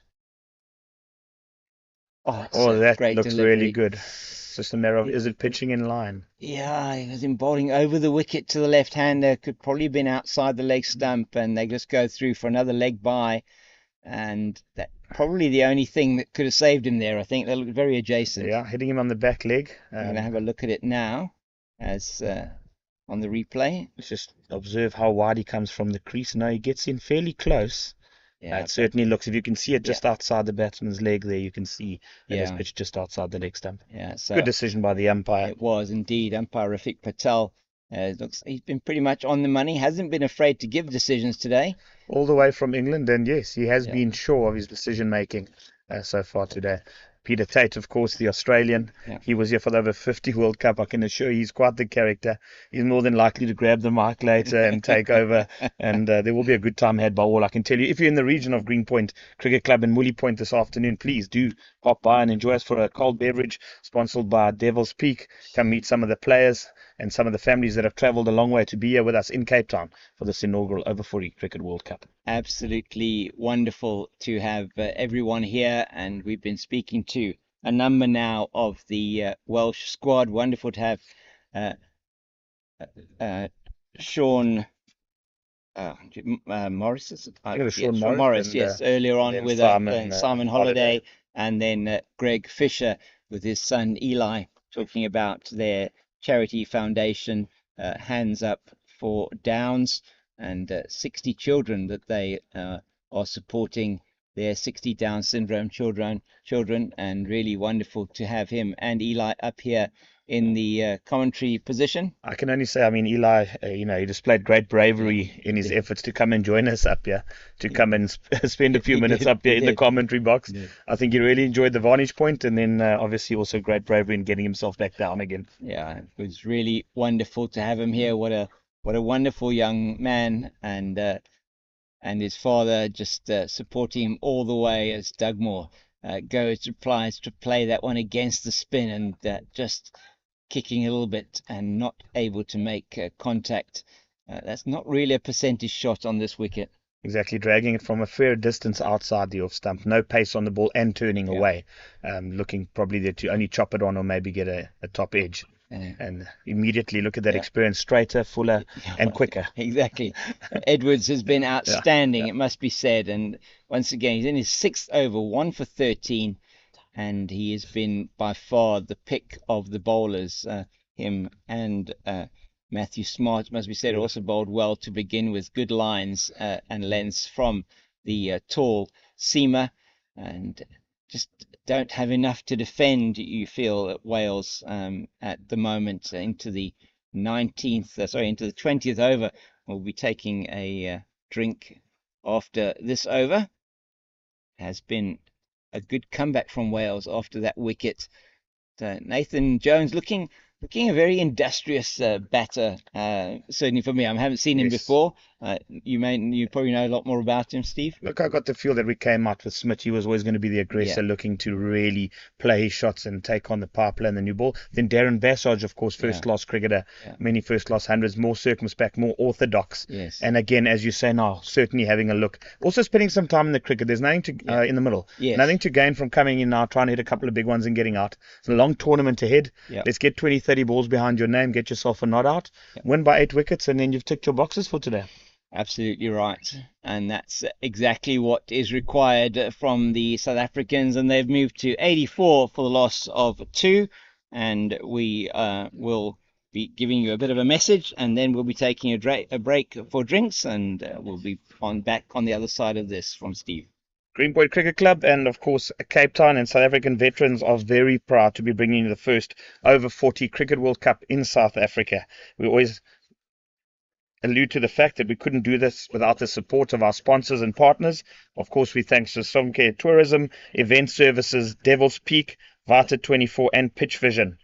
To thank them once again for their input and allowing us to have this broadcast here today. And to all of you watching, whether you're close by or around the country or around the world, enjoy this Cricket World Cup with us and look forward to seeing some of you down in the later stages of this tournament as things heat up.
All right, good afternoon and welcome back to Greenpoint Cricket Club in Cape Town, the 40's World Cup.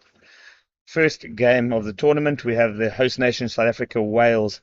Just had a drinks break, the second one of the afternoon, 20 overs gone, South Africa 84 for 2. Only need a further 36 runs with 25 overs left. But, it is early in the tournament, but, James, these things do tend to happen in World Cups. They do. Do they consider just getting on with it? They can't lose from here. And I think, obviously, someone like Yaku Castle coming in next, I don't think it'll waste time. Net run rate, not something to bother you yet. Do the job today, but always something to think about.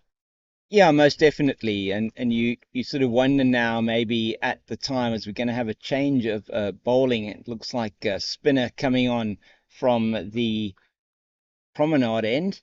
And so, like, you might be a bit of a wrist spinner. Just have a look now and see who that is for you. Number 8 is back, actually. So James Breeze is going to be coming on. Breeze, he's, as Simon Holiday was talking about earlier on, he is able to turn his arm over and does have the leg spinner. And there that we go. one's played beautifully off a full toss out into the leg side through mid wicket for 4 by the captain Dugmore. And I was going to say, Steve, as we watched that shot again on the replay from Bandile, and we just see James Breeze's first ball, maybe a loosener for the wrist spinner, just full bunger, and gets down on the knee and just plays that beautifully through mid-wicket. It's just what were they going to talk about at the drinks break, and that's it. Shall we knock these runs off as quickly as possible now? And he's going to go again. Another one again. And that's out the gone ground. all the way, I think. Yeah, that has gone seriously out the ground. They might be looking at a replacement ball there for that, and that's 10 of the first 2 deliveries from Breeze, just not able to use the pitch, unfortunately, and that's gone miles. I think Dugmore had made up his mind anyway. There are 2 loose deliveries, obviously, but the wind has picked up, and with the ball turning into the left hand, playing with the spin, I don't think he's going to be holding back in that area. We might see a couple more. We may indeed, and that was certainly didn't hold back on that one. Wonder if they are going to even find the ball. We're just waiting. There's a passerby walking by in the Greenpoint Stadium where the rugby's played, and he's very kindly thrown the ball back over the wall, back into play. That's very good. So, and it is an orange ball, so they know that it's that one, not the red one next to it. Yeah, there's no ball tampering happening there. We're very relieved. Yes. And what will happen next? Will he keep going? Dugmore? Who would bet against him? No, you wouldn't. I mean, that's already knocked off 10 of the 36 needed, so just 26 needed now, and he plays it again to the same region. That's going to go straight to the man at that deep mid-wicket position, and they take the single. So 11 off the first 3 balls of James Breeze's spell, and it's been bit of carnage so far from the South African captain. Dugmore moves into the 40s and has almost done it imperceptibly that he's moved into the 40s, and he has done exceptionally well. He's been running a lot of 1s and 2s, but as that one's played as well by Nathan Jones, and that's also gone for 4, just forward a square on the leg side, and they're both getting into the act now. Nathan Jones with another boundary to add to his name, and that's there may have been something in the drinks, but I think the message is very clear. South Africa have come to knock these runs off after that second drinks break. We've had 4 balls, 4 aggressive strokes, and we haven't allowed the leg spinner to settle. Of course, a very difficult art, and having missed those first 2, he's now sort of staring down the barrel here. Well, it's difficult for him to know what to bowl now, isn't it? He wants to pitch it up, he wants to give it the opportunity to swing, and he does do that this time. That's such a very good delivery, and perhaps trying too hard maybe there. Nathan Jones, I think he picked the shot before the ball was bowled. Yeah, perhaps. Got a premeditation there. I think so, but still no damage done, just spinning away from the right-hander. He's certainly intent on peppering that leg side boundary, or maybe the offside boundary. That one's outside the off stump, not able to make contact this time. And at the end of the over, very successful one for South Africa, 15 off it, and they're on 99 for the loss of 2, by far the most expensive over of the innings so far. It's 21 gone, 99, and just needing the 21 to win now as Breeze goes for 11 in that first over, with replacing Owain Hopkins, who was bowling from that end. And so Doug Moore has got the 4 boundaries so far, and just the second boundary there for Nice Nathan festival Jones in that over. Yeah. atmosphere starting to Oh, build it's up here in the wonderful, late isn't it? afternoon. Yeah. As the wind picks up, there's a couple of shadows forming, and under the marquees, pretty full with family and friends enjoying themselves out here at Greenpoint Cricket Club this afternoon. And we do encourage you to have a look at the Veterans Cricket Association of South Africa site, VCASA, the full program there of all the games in the Over 40s World Cup, or if you just look up Over 40s World Cup on the internet, you will find the program there for this particular tournament, and cricket happening all over the peninsula. We encourage you to get down there, as this one's played over the top down towards the man at a wideish extra cover and deep on the boundary, and they go through for a single as it's fielded by Michael Martin there on the boundary. Going to be Edwards again to the right-hander this time. They're coming over the wicket to the right-handed Jones. And he does have a go at that one again. And the intent is absolutely clear, Steve. They want to get these runs now as quickly as possible. So definitely maybe some words as well as something in the drinks. Kudos to them. I think very impressed with them picking up on that. You can often not think about the small things when you're going through the motions. You could have been very pleased with your performance, but I think we're crossing the T's and dotting the I's now and looking to finish this game. Having said that, still a great spell here from Gareth Edwards, and he gets shown the respect he deserves. Absolutely right, and that is exactly the way that you would want to play cricket. Again, you just look at this from a sort of professional point of view. It's not a question of just going in there and slogging. It really is a question of trying to pick the ball and don't overdo it necessarily. And again, you can't hit that one out the ground. It's a great delivery from Edwards, and he's really showing that he has he knows his trade, doesn't he, Gareth Edwards?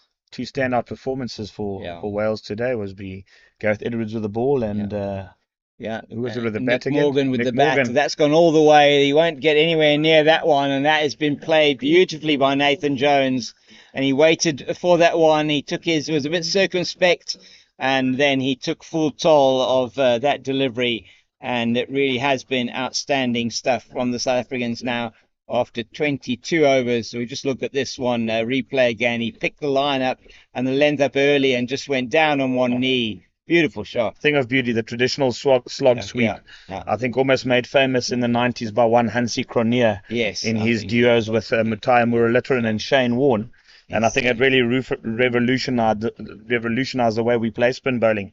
Previously, John T. Rhodes, of course, with a more orthodox sweeping shot, but just this slog sweep, as they call it now, a lot of new cricket shot names invented over the last 20 years for you, and quite a few since you've seen sort of 50 over cricket pick up and be a lot more aggressive. And of course now with T20 cricket, all kinds of shots being invented. Here we go. Doug Moore himself gets down on one knee, sweeps it out to deep square. As we sort of run down the clock here with only 11 runs required for victory from South Africa, it's worth mentioning that, of course, this is day one only of the tournament, and tomorrow we'll see Division A and B once again in action. That's Tuesday, the 20th of February at 10:15. Some notable matchups tomorrow, of course, are going to be South Africa against Sri Lanka in match 11 of this Cricket World Cup at Bergfleet High School. Something not to be missed, and I think with the rest day on Wednesday, South Africa then, of course, again in action against the UAE at Bishop's College Thursday before wrapping up Friday, again playing that 4th match against New Zealand at Claremont Cricket Club. And that's going to be a really big match, that one on Friday against New Zealand. New Zealand already stacking up as a formidable opposition in this group, getting a good total earlier on today in their match. It was 263 all out. It might have been. I did have a look at it earlier on, but just focusing now back on this match. Doug Moore on 46, just 4 away from his half century. And he's going to hopefully get it with that shot. There it is. And I think that is it. It's going to go down to the boundary. Yes, it is. And that ball, as it was looped up in the air, looked like it was going to be a full toss. It was. And he took full toll of it and played it out to a wideish long on position for his 50. And so that was a very good 50 here from Captain Warren Dugmore. And it takes the total to 114. So only 6 needed for a win. Is he going to be no guts, no glory here? No, he's not. Just plays it beautifully through the covers with a sweet shot, a check drive through the covers. It's not going to go all the way, but they'll come back for 2. And that, in fact, now is their signalling is 50, but we thought it came off the previous delivery. But we have certainly does now have his 50. We've got his 52 of the 68 deliveries. And South Africa now just 4 away from victory as the captain scores the first half century for South Africa in this over 40s World Cup. And it's all coming to a rather sudden end here after the drinks break. South Africa rollicking along with many boundaries. Ball getting more respect this time from Dugmore. Played out to into the covers. And it's the end of the over. Another expensive one from the spin of James Brees, and that went for 8 off that over. So it's 116 for 2. Just 4 needed now for South Africa to win, and into then the 24th over. And it will not be Gareth Edwards. It's going to be the Of course, South Africa Dylan McPhee, sorry, again from this end, yes. on Sunday play their 5th pool game. It is a round robin format, 12 teams in 2 pools of 6. So if you're in the Durbanville region on Sunday, the boys may need you as they play their final pool match against India. Yeah, Always it's gonna be sort of huge. perennial Yeah. title contenders. You Yeah. expect the big guns there: South Africa, Australia, New Zealand, India, Sri Lanka, who knows. But support the boys, and of course the semi-finals and the finals take place next week between Tuesday and Friday. Yeah, it is really going to be some outstanding cricket. If today is anything to go by, Steve, and we've seen some really great cricket from both teams with some standout performances today. South Africa with the ball and in the field were really outstanding. Everybody contributing, as that's played down to third man by Nathan Jones. He's not going to get 2 this time, though, as it's... I'm sure it is down there. That's just on the boundary. So that actually looks like there's actually Nick Morgan there, the half-century maker for Wales. So we say some outstanding performances stand out for Wales. Nick Morgan's half-century and Gareth Edwards' bowling has been outstanding. And the catch that Tim Hemp took off Darren Bassage was also some outstanding fielding from South Africa. It was just a great all-round performance, really, set up by the quickies early on. Exactly. Hard to single anybody out when everybody's contributed. Yeah. And I think as a team, I think that's what they'll take away from today's game. I think 100% right, as that's just off the pad into the offside. And quick single called through by Nathan Jones. In fact, he came off the bat, not signalling leg buys Peter Tate, so maybe just a bit of an edge or something onto the pad and then into the leg side. But it's all happening, as I say, 2 runs to win.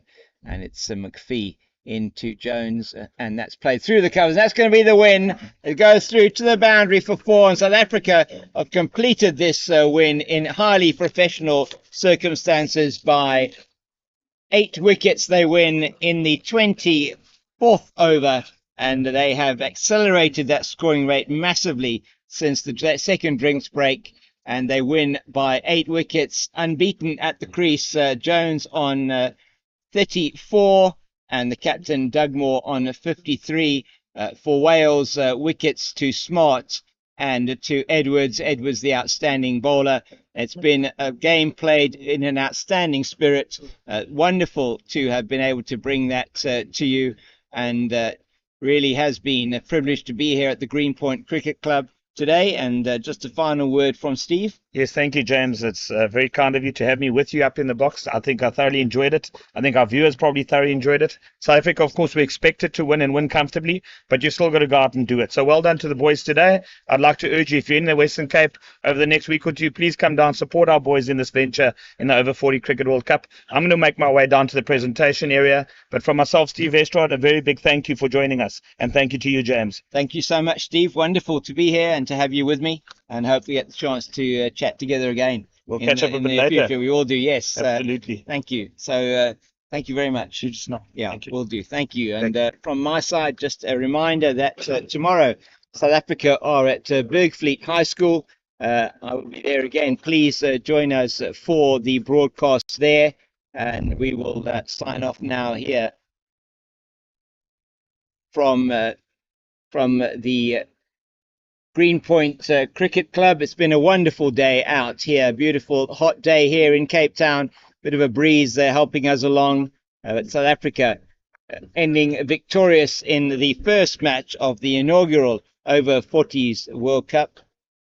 And we just want to bring to your attention as well that the South African women are hosting Sri Lanka in a series coming up soon. In fact, at the end of March, and just to talk to you a bit about that, they're playing against Sri Lanka in a T20 series. There'll be a T20 matches happening Wednesday the 27th, Saturday the 30th of March, and Wednesday the 3rd of April. Those matches in Benoni, Potchefstroom and East London. If you are in any of those areas, please make your way down to the ground to support our ladies.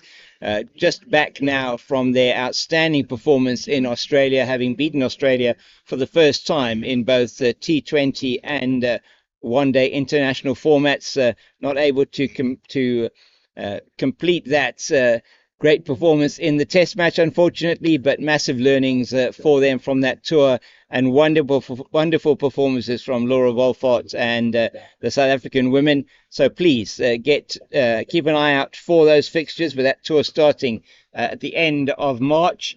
Some time for our ladies then to have a bit of a rest, some of them taking part in the Indian Premier League taking place in between now and then.